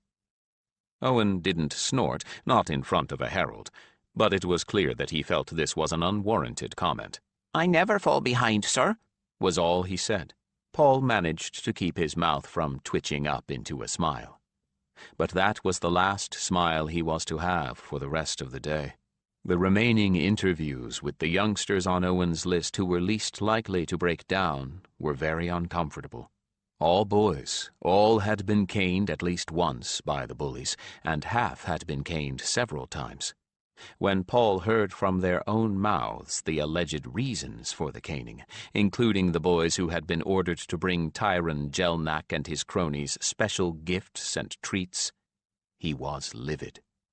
Of all of them, only one had been a punishment specifically assigned by a teacher, and it hadn't warranted a flogging. He and Satyran returned to the palace and collegium in a state of suppressed rage themselves. He went straight to the captain's office, hoping to catch him before dinner. He succeeded, and by the time he had given the officer the terse, bare-bones facts of the case, the captain was left sitting in his chair with his mouth hanging open. "How did they manage to get away with all that?" he sputtered. "Abuse, extortion? And how long has this been going on?" "Not long, I don't think. At least, not long at this level of abuse," Paul said, some of his anger cooling, although he was still too keyed up to sit. "I suspect a great deal of this was due to the ringleader. Still? I'm issuing an order closing the school until the council has sorted things out and assigned a new master," the captain said, scribbling quickly. "That much is in my power." "That much will do very nicely," Paul told him. "I'll take care of getting this in front of the council, and I'll get the interviews with the rest of the children on the list." The captain shook his head. "We never would have gotten this much out of the children," he admitted, and touched his forehead in a sketchy salute as Paul turned to go. "I'm glad we have you whitecoats around." The seneschal's herald, Trevor, took Paul's report in silence. When Paul was done, Herald Trevor tapped his lips with his pen as he sat in thought. "This isn't a matter for the full council, but as it affects the trades and crafts, I think the council ought to hear a full report when we've decided what to do," Trevor said at last. I think the seneschal, His Majesty, Her Majesty, and Jedin and I can make a quick decision." He gave Paul a knowing glance. "There are always more people worthy of good academic positions than there are positions to fill," he observed dryly. "Putting a real teacher in charge of this school should solve most of the problems. I do agree with you, by the by, that it is much too valuable a resource to shut down." "Do you still want me to get interviews with the rest of the children?" Paul asked, cast in doubt by the herald's quick resolution of the problem. "Oh, absolutely. And take your daughter, the empath. What's her name? Eleanor. Yes, take Eleanor with you." Trevor's tight-lipped smile did not bode well for the adults who would be hearing the judgment laid on them. "When we present our verdict, I don't want there to be the slightest doubt in anyone's mind that we were not only entirely justified, but lamentably tardy in discovering what was going on. I also want you to interview this Lavan Chitwood when he recovers. There is still no evidence of what happened in that room, and there are 4 dead boys to account for." "Yes," Paul replied instantly. "There are, and even if they richly deserved punishment." "And even if they caused their punishment themselves by their own actions, we must see to it that we know what happened." Trevor rubbed one temple carefully with the first 2 fingers of his right hand. "I would like less mystery and more fact, and I would like to be certain that no one can point a finger at the Chitwood boy in any way when this is over." "So would I," Paul thought, taking his leave of Herald Trevor. "I just hope we can manage that." 9.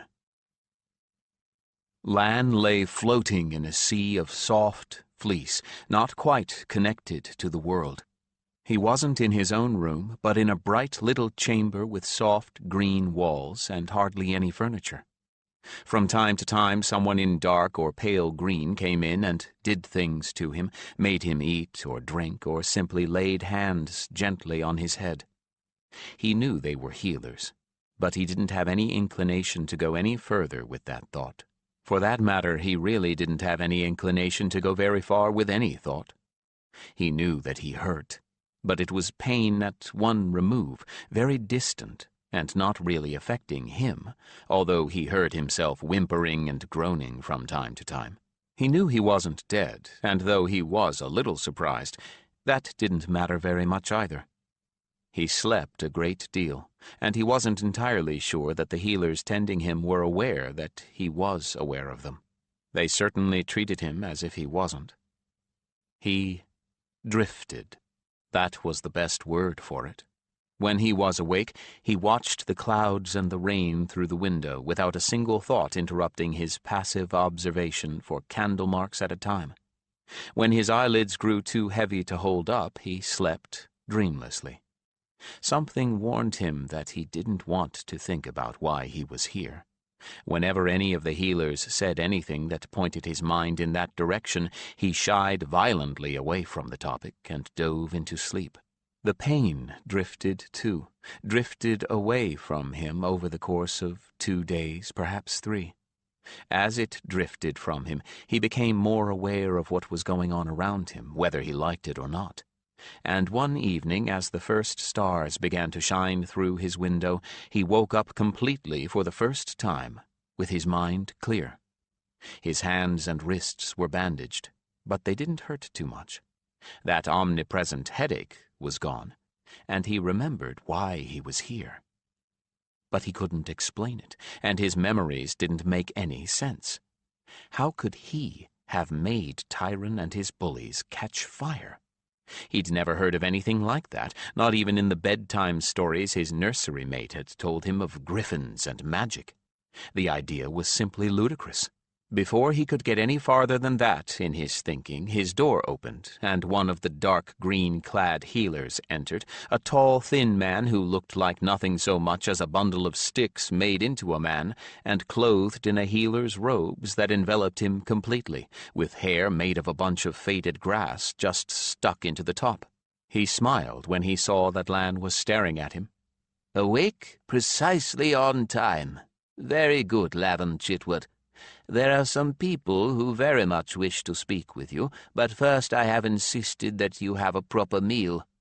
He motioned to someone outside the room, and one of the younger healers in pale green, a boy not much older than Lan himself, stocky, blond, and a little self-conscious, brought in a tray.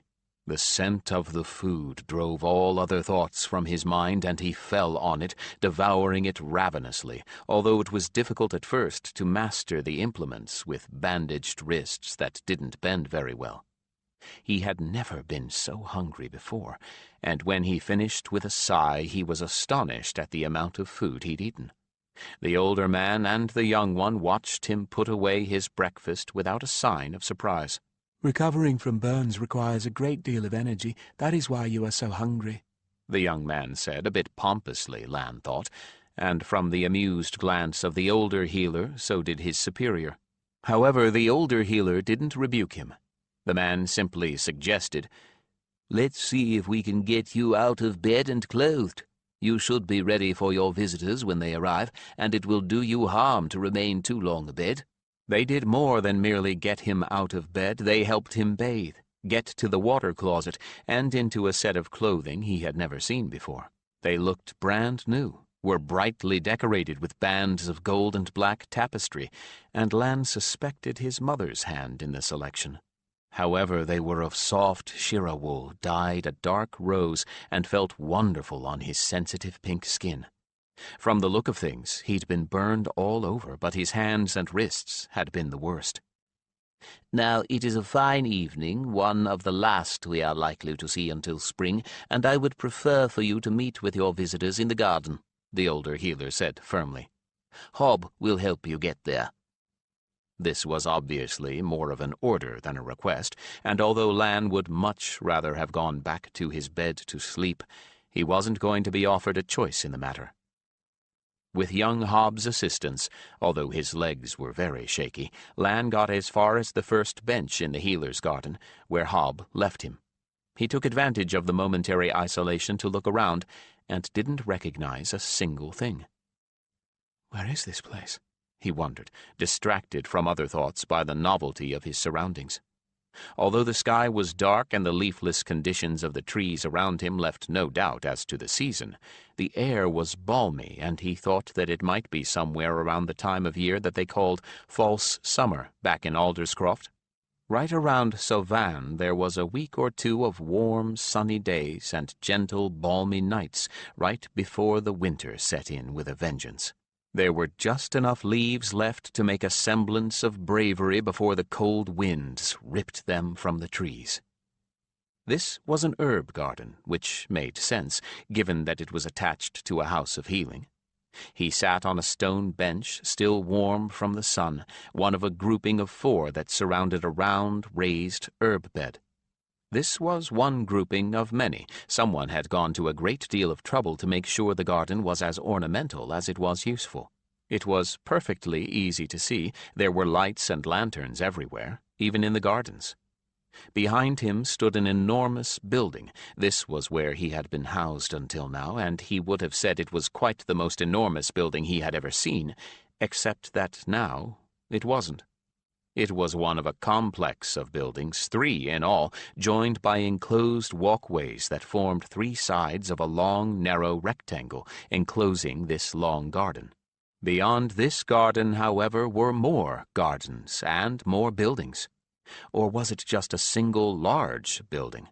He couldn't make up his mind. The main part of it was huge and very old, with extensions that must have been added to it over a long period of time so that it rambled in all directions. He just stared at it for a long time, wondering what it could possibly be. Between him and it was another fanciful garden, beautifully planted so that even at this late season there were evergreen bushes and trees that kept the aspect verdant. This was a venue meant to be enjoyed in all seasons and times of day or night, evidently. Enormous oil torches stood by, shaped like shallow bowls on pedestals, ready to be lit when night fell, should there be a great occasion that called for the garden to be brilliantly illuminated. A suspicion had formed in his mind, and he kept dismissing it as nonsense, but the sight of all this kept bringing it back up. For who but a king could afford gardens and buildings like this? Surely this couldn't be. Why would anyone bring him to... There was no way this could be. "Your first view of the palace, Lavan?" asked someone behind him. He started and turned around. A man of medium height with silver hair pulled back into a tail and wearing the uniform of a herald waited there. With him were 3 guardsmen in their distinctive silver and midnight blue uniforms, one of them with the insignia of an officer. The herald stepped forward first and stood with one foot up on the stone bench, admiring the view. He was a handsome man, perhaps 40 years old by his face, though his silver hair suggested he was older than that. His firm, square chin and sober mouth suggested he was a stern man, but his kindly, dark eyes and the smile lines around his mouth suggested the opposite. "Behind you is Healer's Collegium. The building to the right is the dormitory where the trainees live. The one in the middle holds the classrooms and the library, and the one to your left is the House of Healing itself," the herald said easily, in a way that made Lan cautiously want to like him. "Out there, that tangle," he chuckled, waving his hand at the palace. "Well, that's the old palace, and the new palace, and the Herald's Collegium. Bardic is on the other side of Harold's. You can't see it from here. They keep threatening to pull it all down one day and rebuild it because it's such an illogical mess, but I can't imagine them doing so." "I can't either," Lan replied, dazed at the very notion. "Where would they put everyone?" "Well, that's the question, isn't it?" the herald replied with a wry smile. "One solution would be to build the new structure in a logical fashion first, move everyone in and tear the old one down. If they ever carry out their threat, that's the only way I can see it happening." He turned to Lan and extended a hand. "I'm Harold Paul, by the way, and I imagine you're wondering why I want to talk to you." Lan took his hand gingerly, but Paul put no pressure on it at all, just allowed it to rest in his for a moment. His handshake was warm, dry and neutral. "I don't know why a herald would want to talk to me," he said doubtfully. "I'm nobody." "Well, you see, 4 of your schoolmates died in the fire that hurt you, and you are the only one we haven't asked about it yet," the herald said, and Lan felt his heart stop. He felt as if the herald was waiting for him to say something, but he couldn't think of anything. His mouth went dry and he felt cold all over. "What exactly were all of you doing in that classroom?" the herald asked into the silence. "How can I tell him? He'll never believe me. My own parents didn't believe me." Lan started shaking and gripped the bench with both hands. "I wasn't doing anything," he said through clenched teeth. The herald raised an eloquent eyebrow. "Perhaps I should rephrase that question. What were the older boys doing to you?" When Lan didn't reply, his gaze bored into Lan's eyes, prying each reluctant word out of him. "I can't. They were pushing me about." He couldn't get his breath somehow, and he was shaking so hard. Why wouldn't this man leave him alone? He didn't know anything. It was a kind of game. To them, anyway." "But why did they bring you there?" the herald persisted. "What kind of a game is it that involves large young men tossing a younger boy around? What was going on?"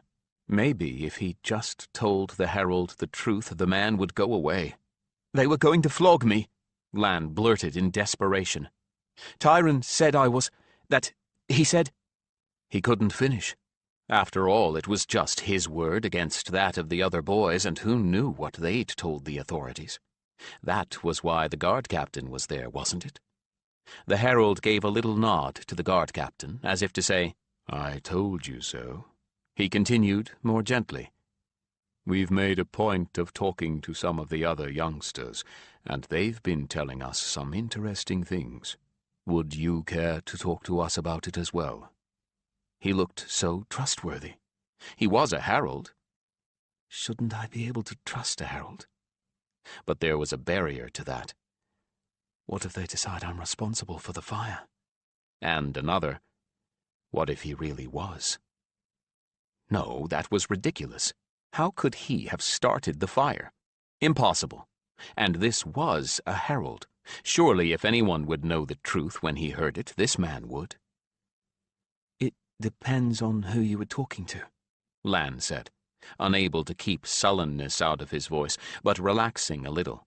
His heart stopped pounding, and he stopped shivering as much, but he still held to the bench with a death grip.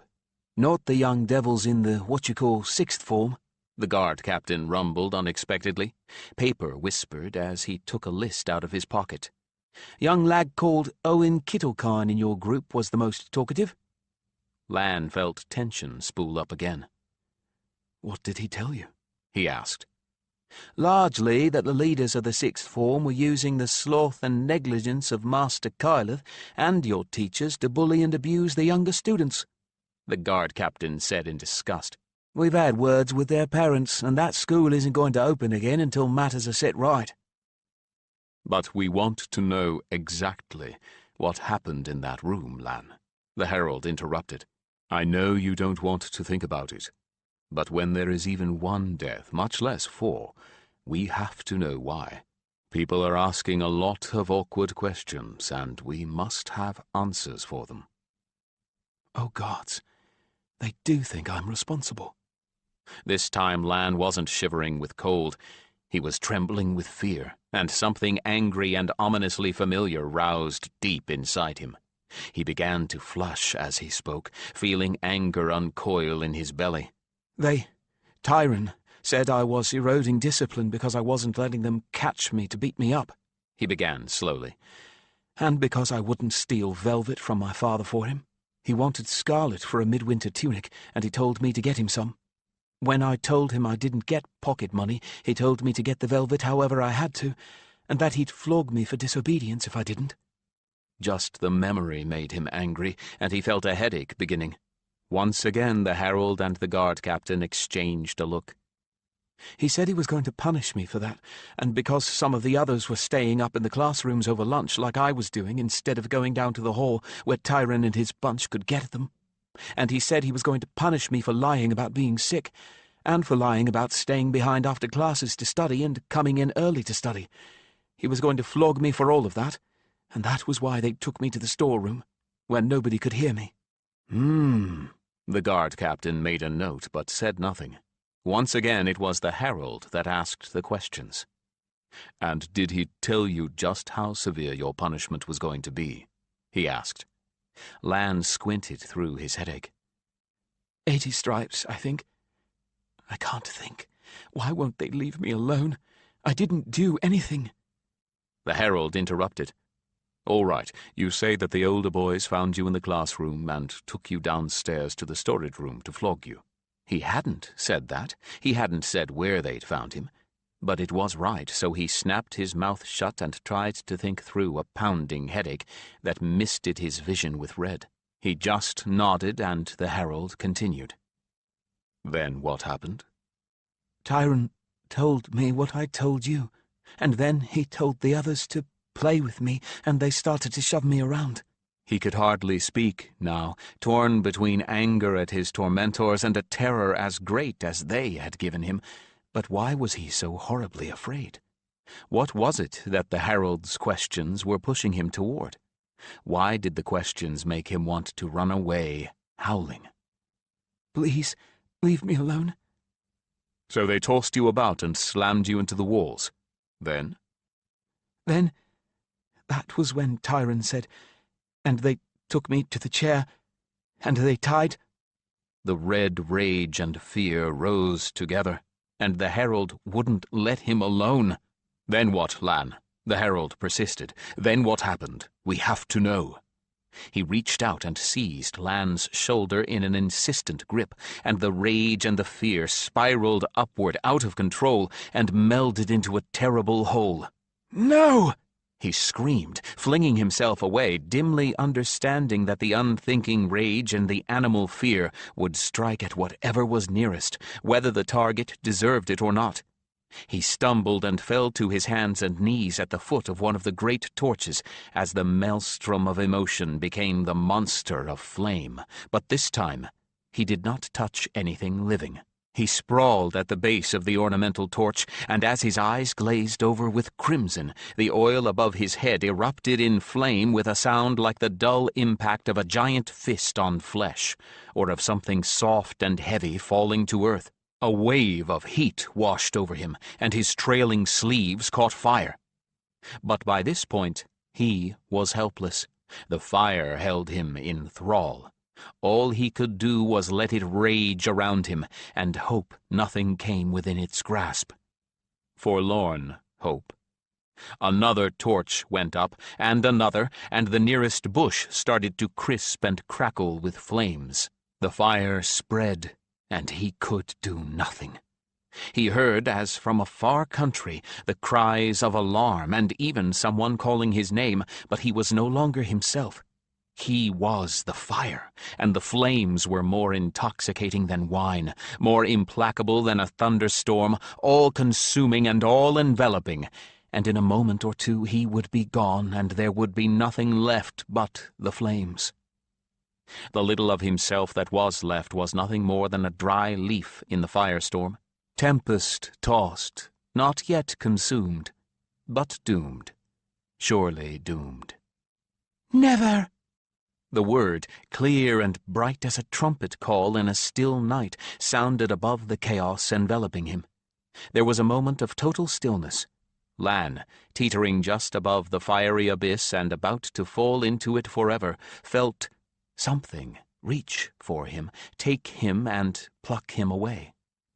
The rage and fear ran out of him like molten metal poured from a cracked crucible. The ragged lightning piercing his brain with unbearable pain vanished. The crimson haze cleared from his sight, and he looked up, saw that the fire around him had died away, all but the flames rising from the torches, saw that he was not alone. But it was no human that stood beside him, valiantly shielding him with her own body from the herald and the spears of the 2 guards and the captain. It was a companion. Oh, he thought vaguely, and looked into her eyes. Once again he fell, but not to his doom. He fell into a cool, blue world of light. He fell forever and never reached the bottom. But something reached out for him. Something enfolded him, wrapped and cradled him in an emotion he almost didn't recognize. And when he realized what it was, he wept. And as he wept, he returned it with all his heart, and wrapped the giver in the gift until it was no longer possible for either of them to have told where one began and the other ended. They trembled together there, in an embrace so close that there was no room for thought, for a single deliriously sweet moment. Then they parted, separating into individuals, but never again to be alone, never again without a bond beyond words, joined together by the strongest thing on earth or in the havens. He fell back into himself, still gazing into the most wondrous eyes in the world, and heard her speak for the 2nd time into his mind. I love you, Lan. I choose you. I am Kalira, and I will never leave you. Well, said the herald, in a voice heavy with irony, this certainly changes things.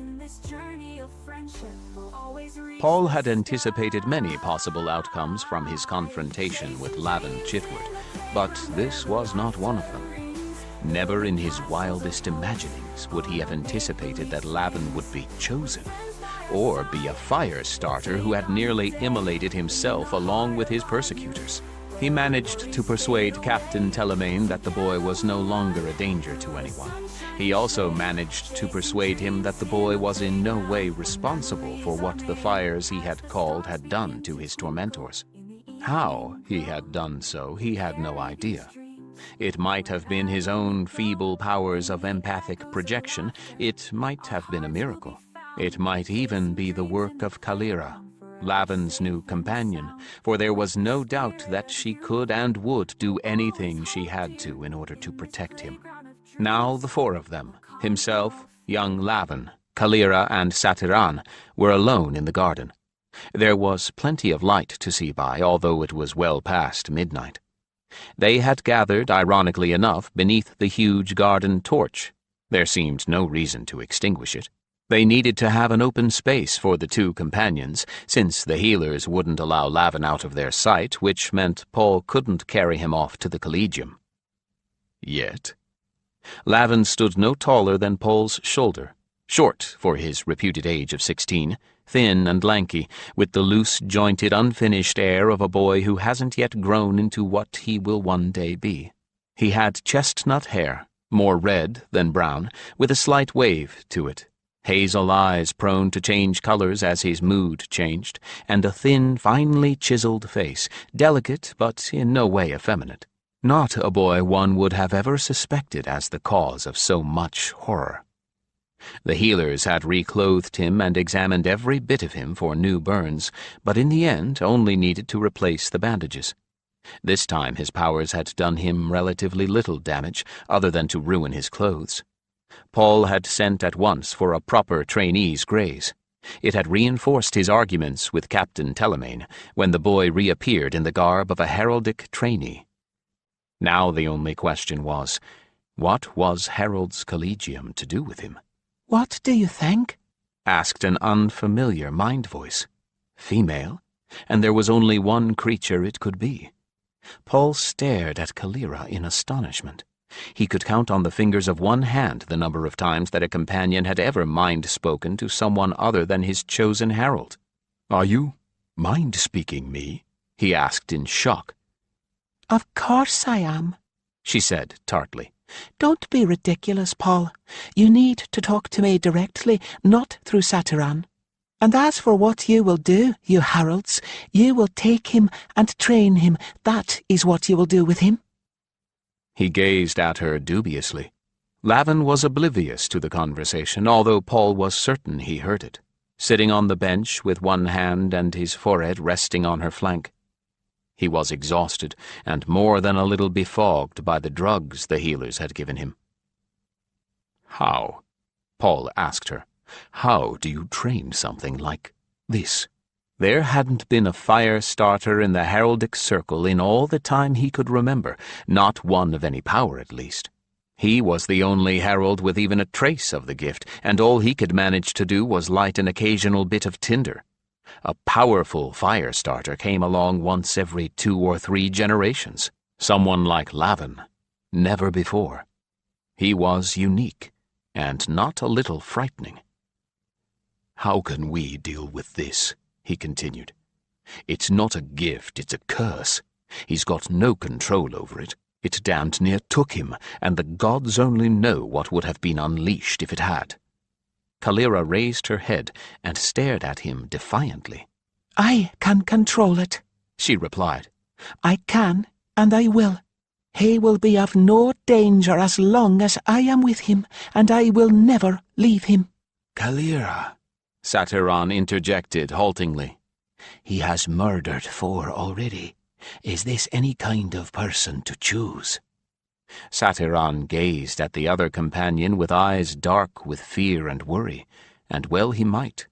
Kalira was his daughter. "He didn't murder anyone. It was part accident, part horrible bad luck, and part provoked. I chose him, Satyran. It is my choice, not yours. He needs me. Would you have another Tillendale?" she asked harshly, and Paul saw Satyran wince. He moved to the side of his old friend and laid his arm along Satyran's neck, hoping to give him some comfort, as Satyran had so often given comfort to his chosen. "Children grow up and make their own paths," he murmured. "It's not for us to force them out of the roads they pick, however much we might wish to. The choice is made. Now let's deal with it." Kalira cast him a glance that was half gratitude, half defiance, then turned her head to nuzzle her chosen. What passed between them was not for Paul or Satyran to hear, but the boy turned his head and looked to them with a bit more life in his pallid face. And anguish, terrible anguish, more than any boy his age should have to feel. "Oh, sir, I didn't mean—" he began, and started to cry, the sort of helpless, hopeless weeping of one who is weary far past his strength. His face crumpled, and Paul heard his spirit crumbling in his tears. Paul was not proof against that agony. Gingerly he sat down beside the boy, and when Lavan didn't resist, put an arm around his shoulders. "I know you never meant any of this to happen, Lavan," he told the youngster, and somewhat to his own bemusement, he knew at that moment that he had spoken nothing but the truth. Lavan Chitward had probably fantasized about dealing the bullies the same punishment they'd inflicted on him, but he would never have been chosen had he been the kind of person who could actually carry out those fantasies. How could anyone blame him for what had happened? Even the mildest of creatures fights back when cornered, and it was just everyone's misfortune that Lavan had teeth and claws that were sharper than swords and more deadly, and hadn't known it. "I didn't," Lavan sobbed. "I didn't. Oh, gods, why didn't I die too?" "He means it," Kalira said warningly, and turned her attention back to the boy. "You didn't die because you don't deserve to die," Paul said firmly, closing his hand on the boy's shoulder and willing him to believe. "Neither did they," Lavan moaned, shrinking into himself. "That may be. Look at me, Lavan." He turned the boy's tear-streaked face up so that he had to look into Paul's eyes. His swollen eyes begged for the reassurance that Paul was about to give him. "Now listen to me. If those boys, out of ignorance, had teased a herd of horses and stampeded them, were the horses to blame?" "No." Perhaps it was the drugs, perhaps the exhaustion, but Lavan had not dropped into unreasoning hysteria. He was listening. And if those boys had been trampled beneath their hooves, what then? He persisted. Do we kill the horses because their panic overwhelmed their reason? So this thing inside of me is like a herd of wild horses? Lavan said tentatively, his eyes beseeching Paul for the comfort of confirmation. Paul nodded firmly. Very like. Quite as unreasoning. If you had been chosen and come to us before this ability of yours got so inextricably entangled with your fear and anger, perhaps it would have been like a herd of horses harnessed into a team. But, he continued, holding up a finger to forestall any interruptions, that is only a perhaps, and a herd turned into a team can still break free and stampede. I don't know enough about your gift to tell you anything for certain. He sighed and rubbed the back of his own neck. I don't think anyone ever has. Lavan scrubbed tears from his face, leaving behind a smear of ash, and sniffed, then gulped. Now what? He said, in a very small voice. Now we train you as best we can, Paul said, feeling a terrible weight of responsibility descending on his shoulders. Kalira says that she can control this gift of yours, and I have never known a companion to be wrong about something when she is so very certain of her ability. What about? Lavan waved his hand vaguely in the direction of the city. What about what I did at the school? His eyes pled for forgiveness, for some sort of redemption. Paul looked to Satiran for help. What would they do? What was the moral and ethical course to steer through this morass? It seemed to him that whatever they chose to do, it would be wrong. For now, Satiran pondered. For now, nothing. I believe that Captain Telemaine will decide to permit the parents of the dead boys to come to their own conclusions, without revealing that Lavan has any unusual gifts. Paul wondered if Satiran or Kalira had put that plan into the captain's head. Then again, probably not. Telemaine would not have been put in charge of the guard here in Haven if he was not able to arrive at compromise. People are going to find out eventually, Paul protested.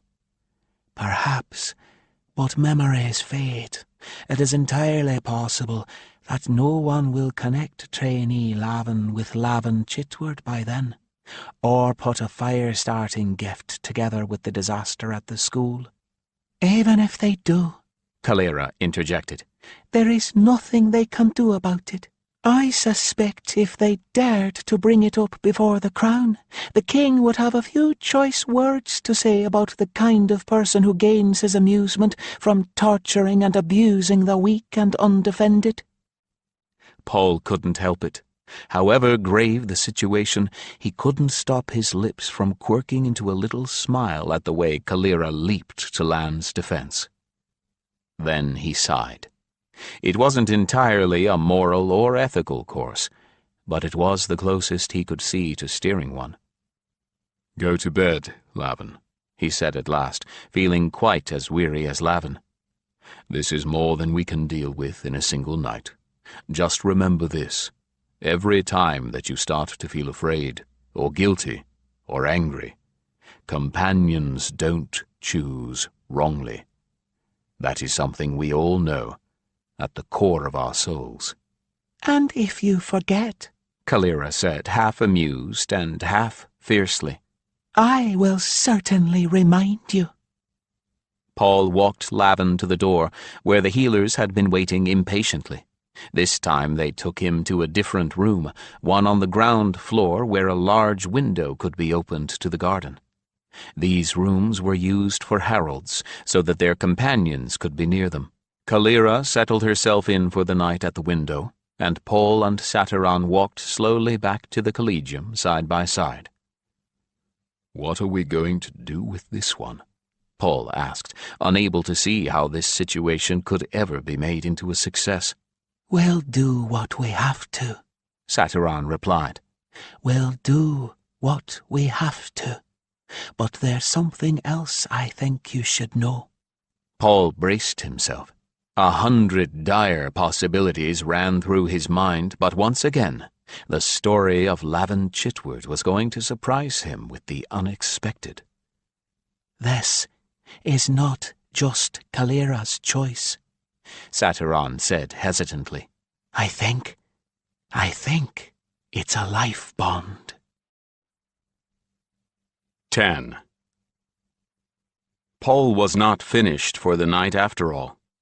No sooner had he crossed the threshold into Harold's Collegium, he was surrounded by people.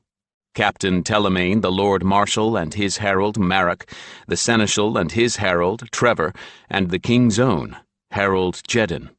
Pinning him into the poorly lit entryway, none of them were willing to let him pass until each of them had gotten a say in matters. The factions were equal and quite clearly demarcated along color lines. The heralds in their white uniforms on his right, the others in their varicolored court clothing on the other. They all began talking at once, creating a babble that echoed up and down the hallway and rose in sound level as each tried to be heard over the rest.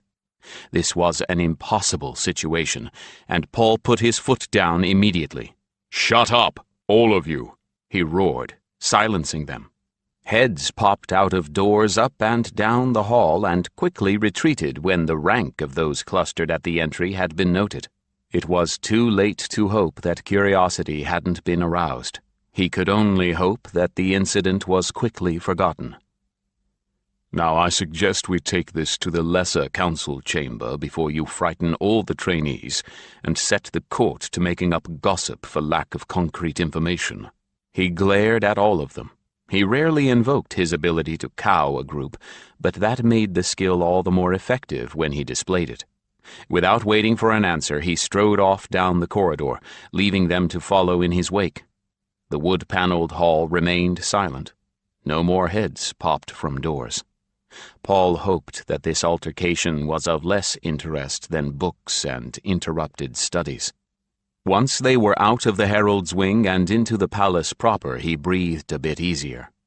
Processions of officials going to and from various rooms at any and all hours were perfectly normal sights in the palace. He nodded affably at pages and passing courtiers, and the others had the wit to do likewise. Through the maze of hallways and passages they went, occasionally interrupting a lover's tryst or sending a group of truant pages to find some other hiding place, until they arrived at the substantial door of the lesser council room, which served for meetings of segments of the council and 3 circles most of the hours of the day. At this hour the fire was out, but thanks to the warmth of the evening, the room had taken on no more than a faint chill. He took a taper from the shelf beside the door, lit it at a lamp in the hallway, then went around relighting the room's lamps himself as the others filed inside. Only when he had seated himself at the head of the rectangular oak table and the heavy ironwood door was firmly closed behind the last of the group did he wait for the others to seat themselves, clear his throat, and look around with an inquiring glance, inviting one of them to start. They all hesitated for a moment, except the captain. "I don't know what kind of mind magic you worked on me out there, Paul," Captain Telemaine began heatedly. "But as soon as I got back to my office, I came to my senses about that menace in the guise of a boy. I've put guards on him, and I went straight to the Lord Marshal." Which I had every intention of doing myself, although I don't think I would have dared interrupt him if he had already retired for the night. Paul interrupted, keeping his own voice calm and reasoned. "As for using mind magic on you, first of all, I am appalled that you even considered that I would consider doing so, and second, the only magic taking place during our interview with Lavan was the exercise of your own good sense, which you seem to have lost between healers and here." "Well said," Jedden muttered, low enough that only Paul heard him. "As for the guards," Paul continued, raising an eyebrow with studied surprise, "what precisely did you intend for them to do? The boy is hardly going to evoke his fire-starting gift on purpose. You saw for yourself that he is terrified of what he can do, and even if he did it by accident, how do you propose to stop him with a guard? Have them shoot him dead? Assuming they can, of course. It is possible that the fires would protect their progenitor. The carefully nuanced eyebrow rose again. And wouldn't killing a trainee create a fine and confident climate among the rest of our trainees? A good half of them are afraid of their own gifts. How are they to take it if members of the Guard start executing people for using gifts? Telemaine flushed, then blanched, then flushed again.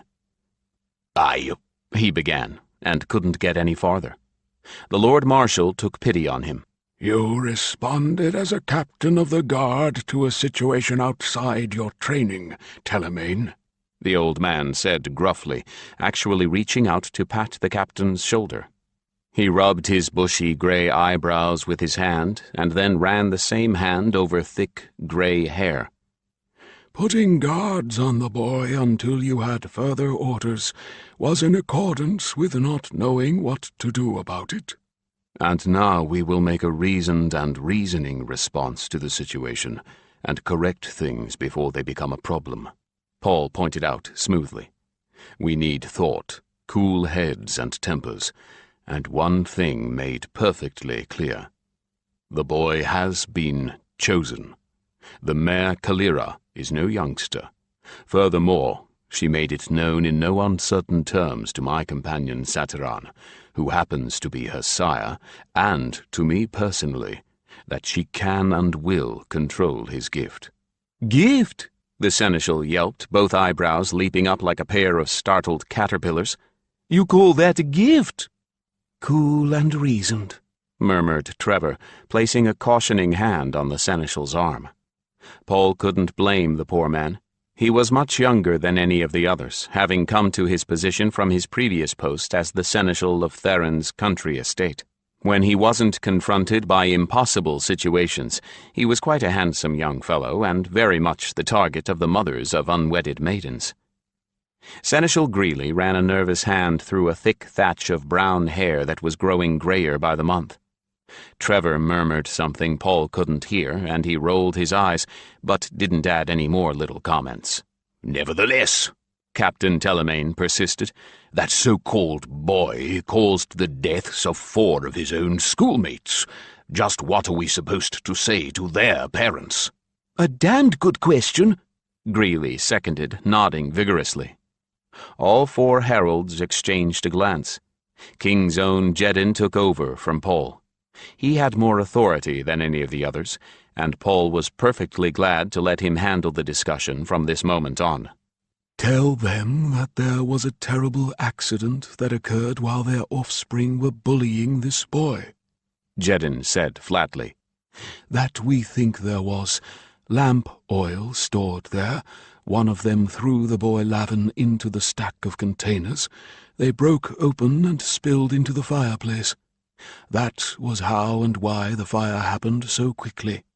For one long moment of absolute silence, the non-heralds stared at Jedin in disbelief. Finally, Captain Telemaine broke the silence with a gasp of protest. But that's not true, he spluttered. Nothing like that happened. Herald Jedin gazed at him from beneath his heavy black eyebrows. He was a great granite cliff of a man, with a craggy face, precisely barbered black hair, and a naturally forbidding expression that he used to great effect. I am well aware of that. But, Telemaine protested.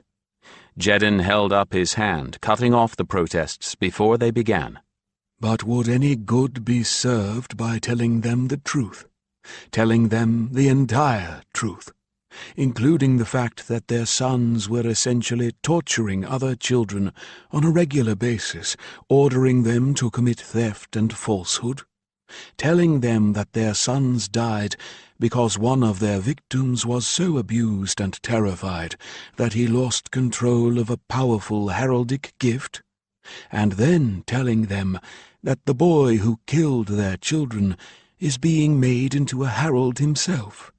Which would, of course, King Theron boomed from the door, substantially erode public trust in the heraldic circle upon which we all depend. They all shoved their chairs back hastily and began to rise, only to have Theron wave them back down into their seats. Paul alone rose and vacated the head of the table. Theron assumed his proper place smoothly, and Paul took another seat farther down along the side, relieved that the pressure was now entirely off him. Theron looked like a king. Paul had often heard children presented at court exclaim in satisfaction that he looked just like I thought he would.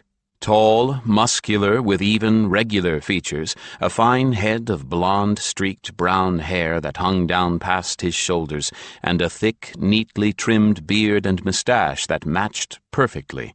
He was one of the most physically commanding men Paul had ever seen. "I have heard about everything so far," Theron said, without specifying that it was his own companion that had told him what had gone on. He didn't need to.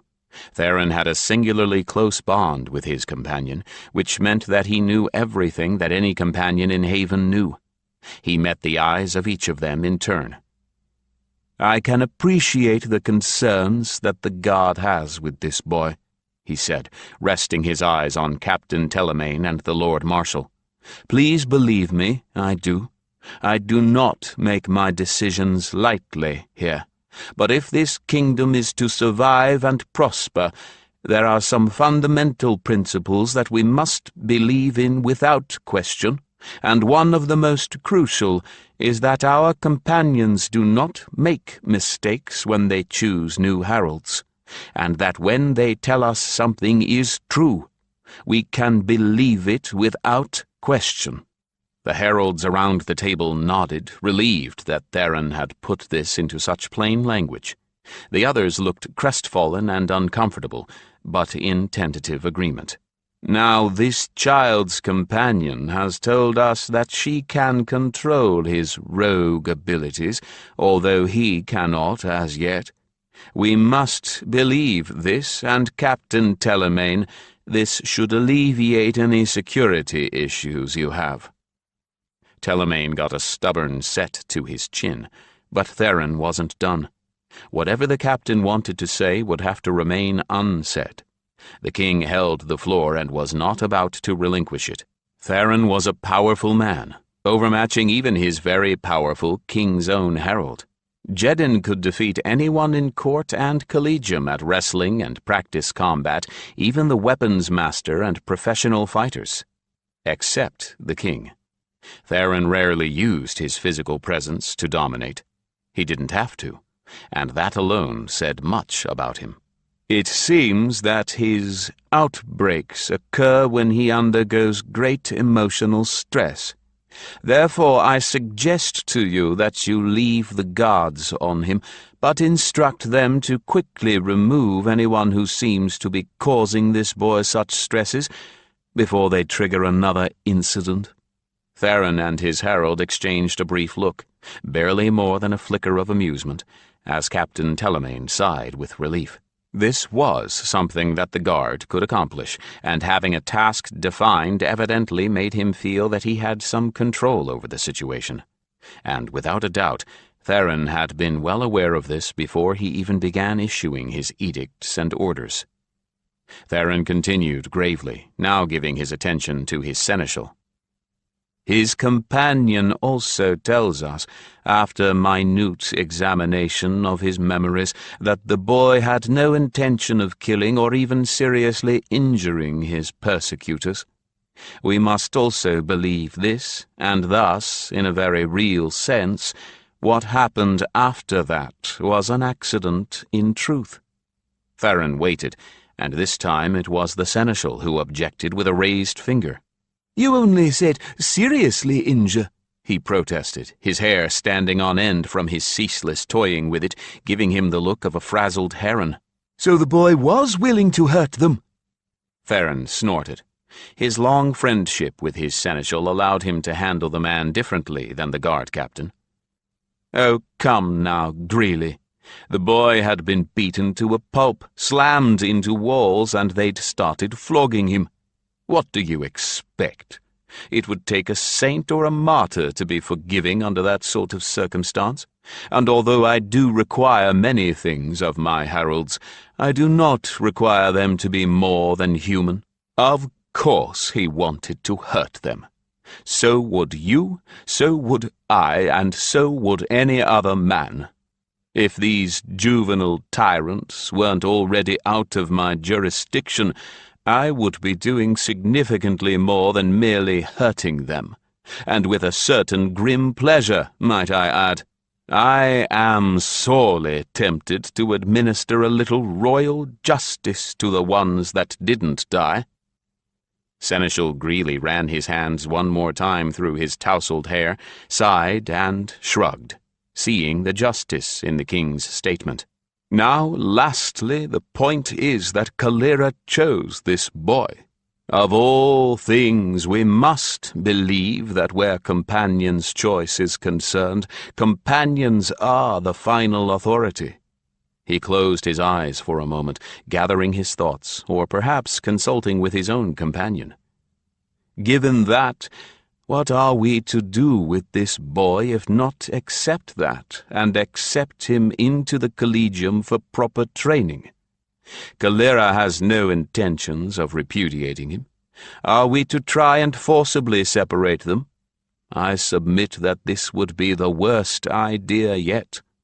Are we to banish them to some remote place? That accomplishes nothing, and leaves the boy untutored, uncounseled, undisciplined. That is an idea as poor as the first. So we accept him, we teach him, we make a herald of him, we learn what he can do, and we make proper use of it. King Theron stood up and swept them all with a challenge in his eyes. That, as ever, has been and will be your duty, and it is a familiar one to all of you, and I will leave you to it. He nodded to them all and left the room as he had entered it, calm, strong, and utterly in control, leaving behind silence. Finally, one voice broke the silence. Harold Jedden. "That, my friends," he said in a voice full of admiration, "is a king." Lan slept through the night with a gentle murmur of reassurance accompanying his dreams. When he woke, it was to a cheerful wicker outside his window and a "Come on, lazy one, you can't lie abed forever," in his mind. He never had a moment to doubt that this was all real. Calera saw to that. She was a presence in his mind all night long. When he woke, with the first morning sun streaming down outside the window, he saw her watching him from the other side of the glass. He didn't exactly leap out of bed. It was more of a crawl, but in spite of what had happened last night, he was still stronger than yesterday. The first thing he did as soon as he got to the other side of the room was to open the window so that Calera could put her head inside. Throwing his arms around her neck, he put his forehead against hers and closed his eyes, reveling in the mere fact of her presence for a long, blissful moment. "Do you know how wonderful you are?" he asked her silently, already at ease with this strange form of communication, perhaps because it was with her. Already it was easier than talking aloud, instinctive and comfortable. "Silly boy," she replied affectionately. "I'm neither more nor less wonderful than any other herald or companion." He didn't argue with her. He didn't exactly have a basis for comparison. "All I know is that you are the most marvelous person I've ever known." She wickered a chuckle and rubbed her muzzle against his cheek. "And I feel the same about you." She cocked her head to one side, and her eyes twinkled merrily. "Convenient, isn't it?" He had to laugh at that, and she shook her head, tossing her mane. "Well, what are they going to do to me today?" he asked her, certain that she would know. "Paul and Satiran will be coming for you in a little. You should be ready for them," she suggested. Loath though he was to take his arms from around her neck, he acknowledged the wisdom of her suggestion and pulled reluctantly away. This time he dressed himself, though his hands shook and his knees trembled with weakness. When one of the young healer trainees, a pretty little chestnut-haired girl with a lithe, graceful figure, entered with his breakfast, she looked blankly at first at the empty bed. Then, when he moved a little, her heart-shaped face betrayed her surprise to see him sitting at the open window. "You don't need any help, then?" she said, her surprise turning into a smile. "Good for you." She brought the tray to him and set the tray down on the window seat beside him, and he saw that she had eyes of mingled green and brown. "You'll be seeing my father in a bit, after he talks with your healer. You're going to be a bit more complicated to settle in than most trainees." "Your father?"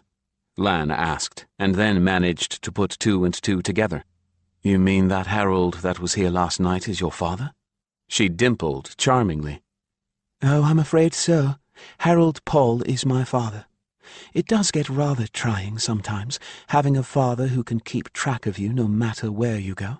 I'm healer trainee Eleanor, temporarily at your service." She bobbed an impudent curtsy.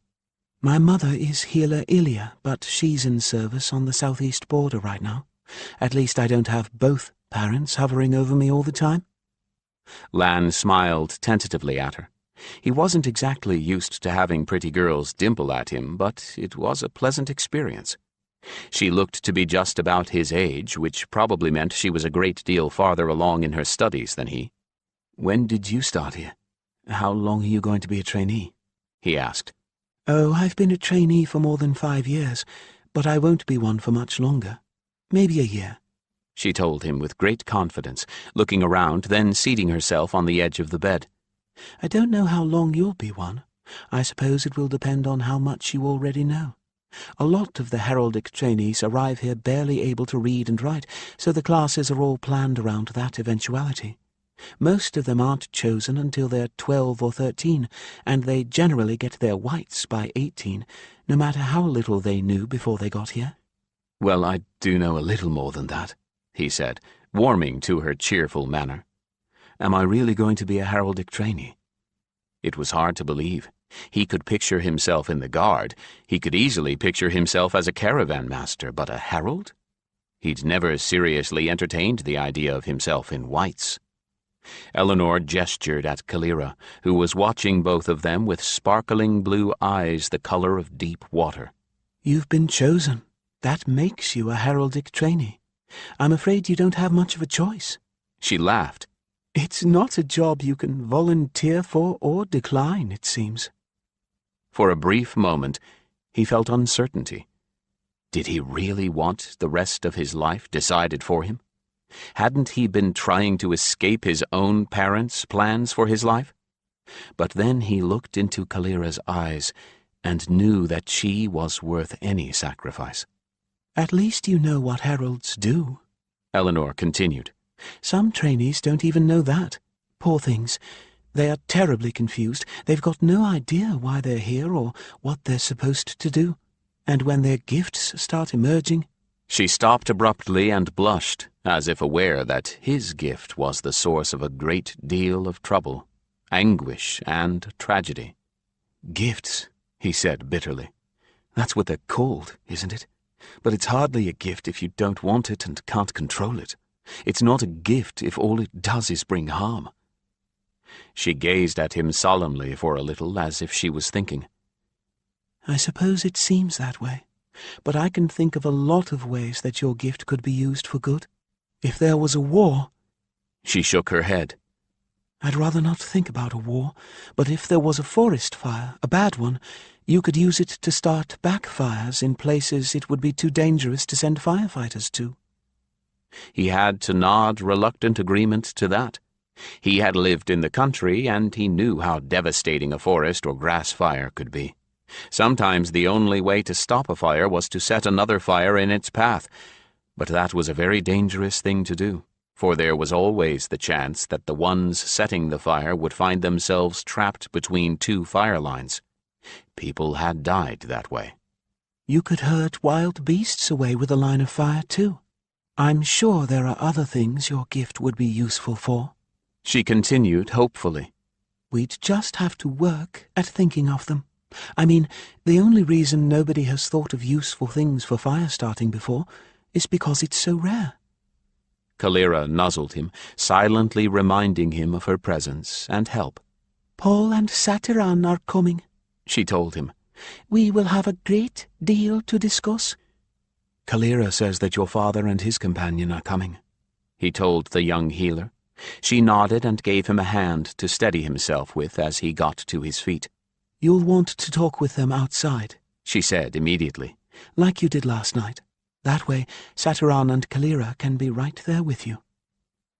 Yes, and if I lose control again, I won't burn down the building, he added sadly to himself.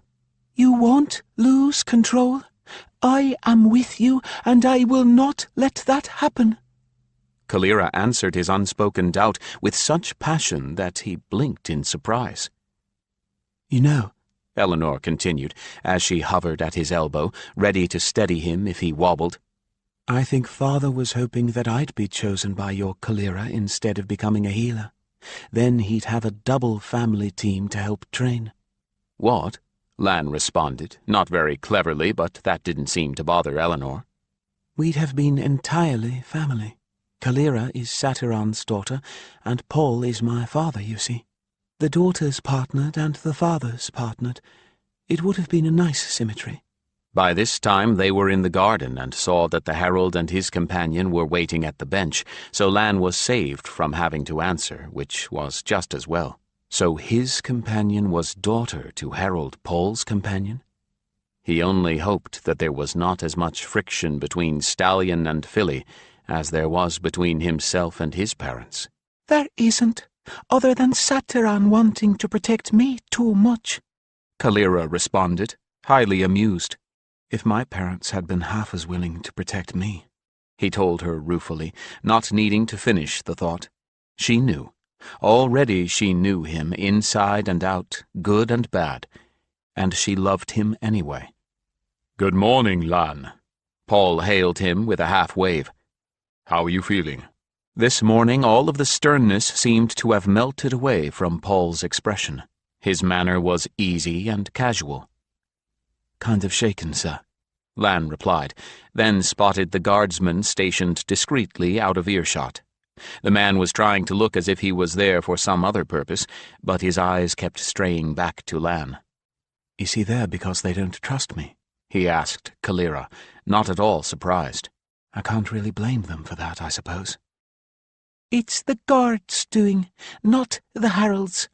When nothing happens for a while, they'll take the watchdog off of you, she told him, indirectly confirming his guess. But there is this. He's there as much to keep people from upsetting you as anything else. If anyone starts to make you unhappy, he's to take them away. Lan wished devoutly that he had gotten the benefit of such a watchdog a long time ago. Eleanor, is Lan ready to move to the Herald's Collegium? Paul asked, transferring his attention to his daughter. Not yet. A few more days, she told him, with all the authority of a healer twice her age. We want him to have his meeting with his family here, before he gets surrounded by strangers. Meeting? He squeaked, taken entirely by surprise. What meeting? Lan, your parents have to talk with you at some point, Paul chuckled. You can't escape having a family by being chosen, you know. Actually, he hadn't known. Somewhere in the back of his mind he must have hoped that he wouldn't have to deal with his parents until he was all trained and a herald in full whites, with all the authority of the office behind him. How was he going to explain what had happened to them? They'd blame him for all the horrible things that had happened. But Paul apparently understood his reluctance to face his family. Don't worry. I think you'll find that they are so overwhelmed by the fact that you've been chosen that they won't have a great deal to say to you, Paul told him, an amused sparkle in his eyes. Evidently, the herald wasn't at all worried at what Lan's parents might say or think. Lan blinked and considered that statement. He wondered now what they'd been told about the fire and about being chosen. Did they even know it was his gift that had caused the fire? No, said Kalira. "Outside of a very few people, no one has been told. It is being said that the fire was a terrible accident caused by the boys who were beating you, which it was, never doubt it, just not in the way that outsiders are assuming." Lan swallowed and bit his lip. Why? He asked, as Paul watched him patiently. Was the herald able to overhear this conversation? "Because we are protecting you. The real story won't help anyone and will hurt you." She tossed her head. "Now, your parents will have nothing to reproach you for, will they? I think you just might actually impress them." Well, becoming a herald was a great honor, and it wasn't the sort of thing that his parents would have predicted for him. For that matter, it was the sort of surprise that could set them off balance. He felt his spirits start to rise. This might not be so bad after all. "Do you feel up to seeing them this afternoon?" Paul continued. "After that, I can explain what you're about to go through, and get you ready to move into the collegium with the others. Figure out what sort of classes you'll need to take, that sort of thing." Classes. He didn't sigh, but the idea of facing more classes so soon was a trifle depressing. He was so tired of being stuck in the middle of a bunch of children. "You'll probably find that you're the youngest in some of your classes, the oldest in others, and smack in the middle in the rest," Paul continued, apparently without noticing Lan's reaction. "We get trainees from every possible nook and cranny of the kingdom, from fisher folk, from Lake Evendim, who can barely read, to some of the highborn who've had tutors from the time they could talk, and all of them wind up being the worst in their classes at something. You'll also be learning things like fancy riding, tracking, pathfinding, weapons training. Those are all classes as well." Lan brightened considerably at that thought. If you can get my family to interrupt their work to come here, I would like to see them as soon as it can be arranged, he said carefully. Eleanor smiled. "You're doing them a disservice, Lavan," she chided gently. "They've been here every single day. They're very concerned about you. They have." They are? That thought left him as bemused as the idea of being a heraldic trainee. Herald Paul nodded. "They have. Every single member of the family. In fact, they were all here until they knew that you were going to be all right. Since then, each of your parents has been here at some point every day to find out how you were." "Then I guess I'd better see them," Lan finally responded. He was still trying to wrap his mind around that, when Kalira suddenly looked up, off into the distance. "Actually, they're here now," she told him. "I didn't expect them so early."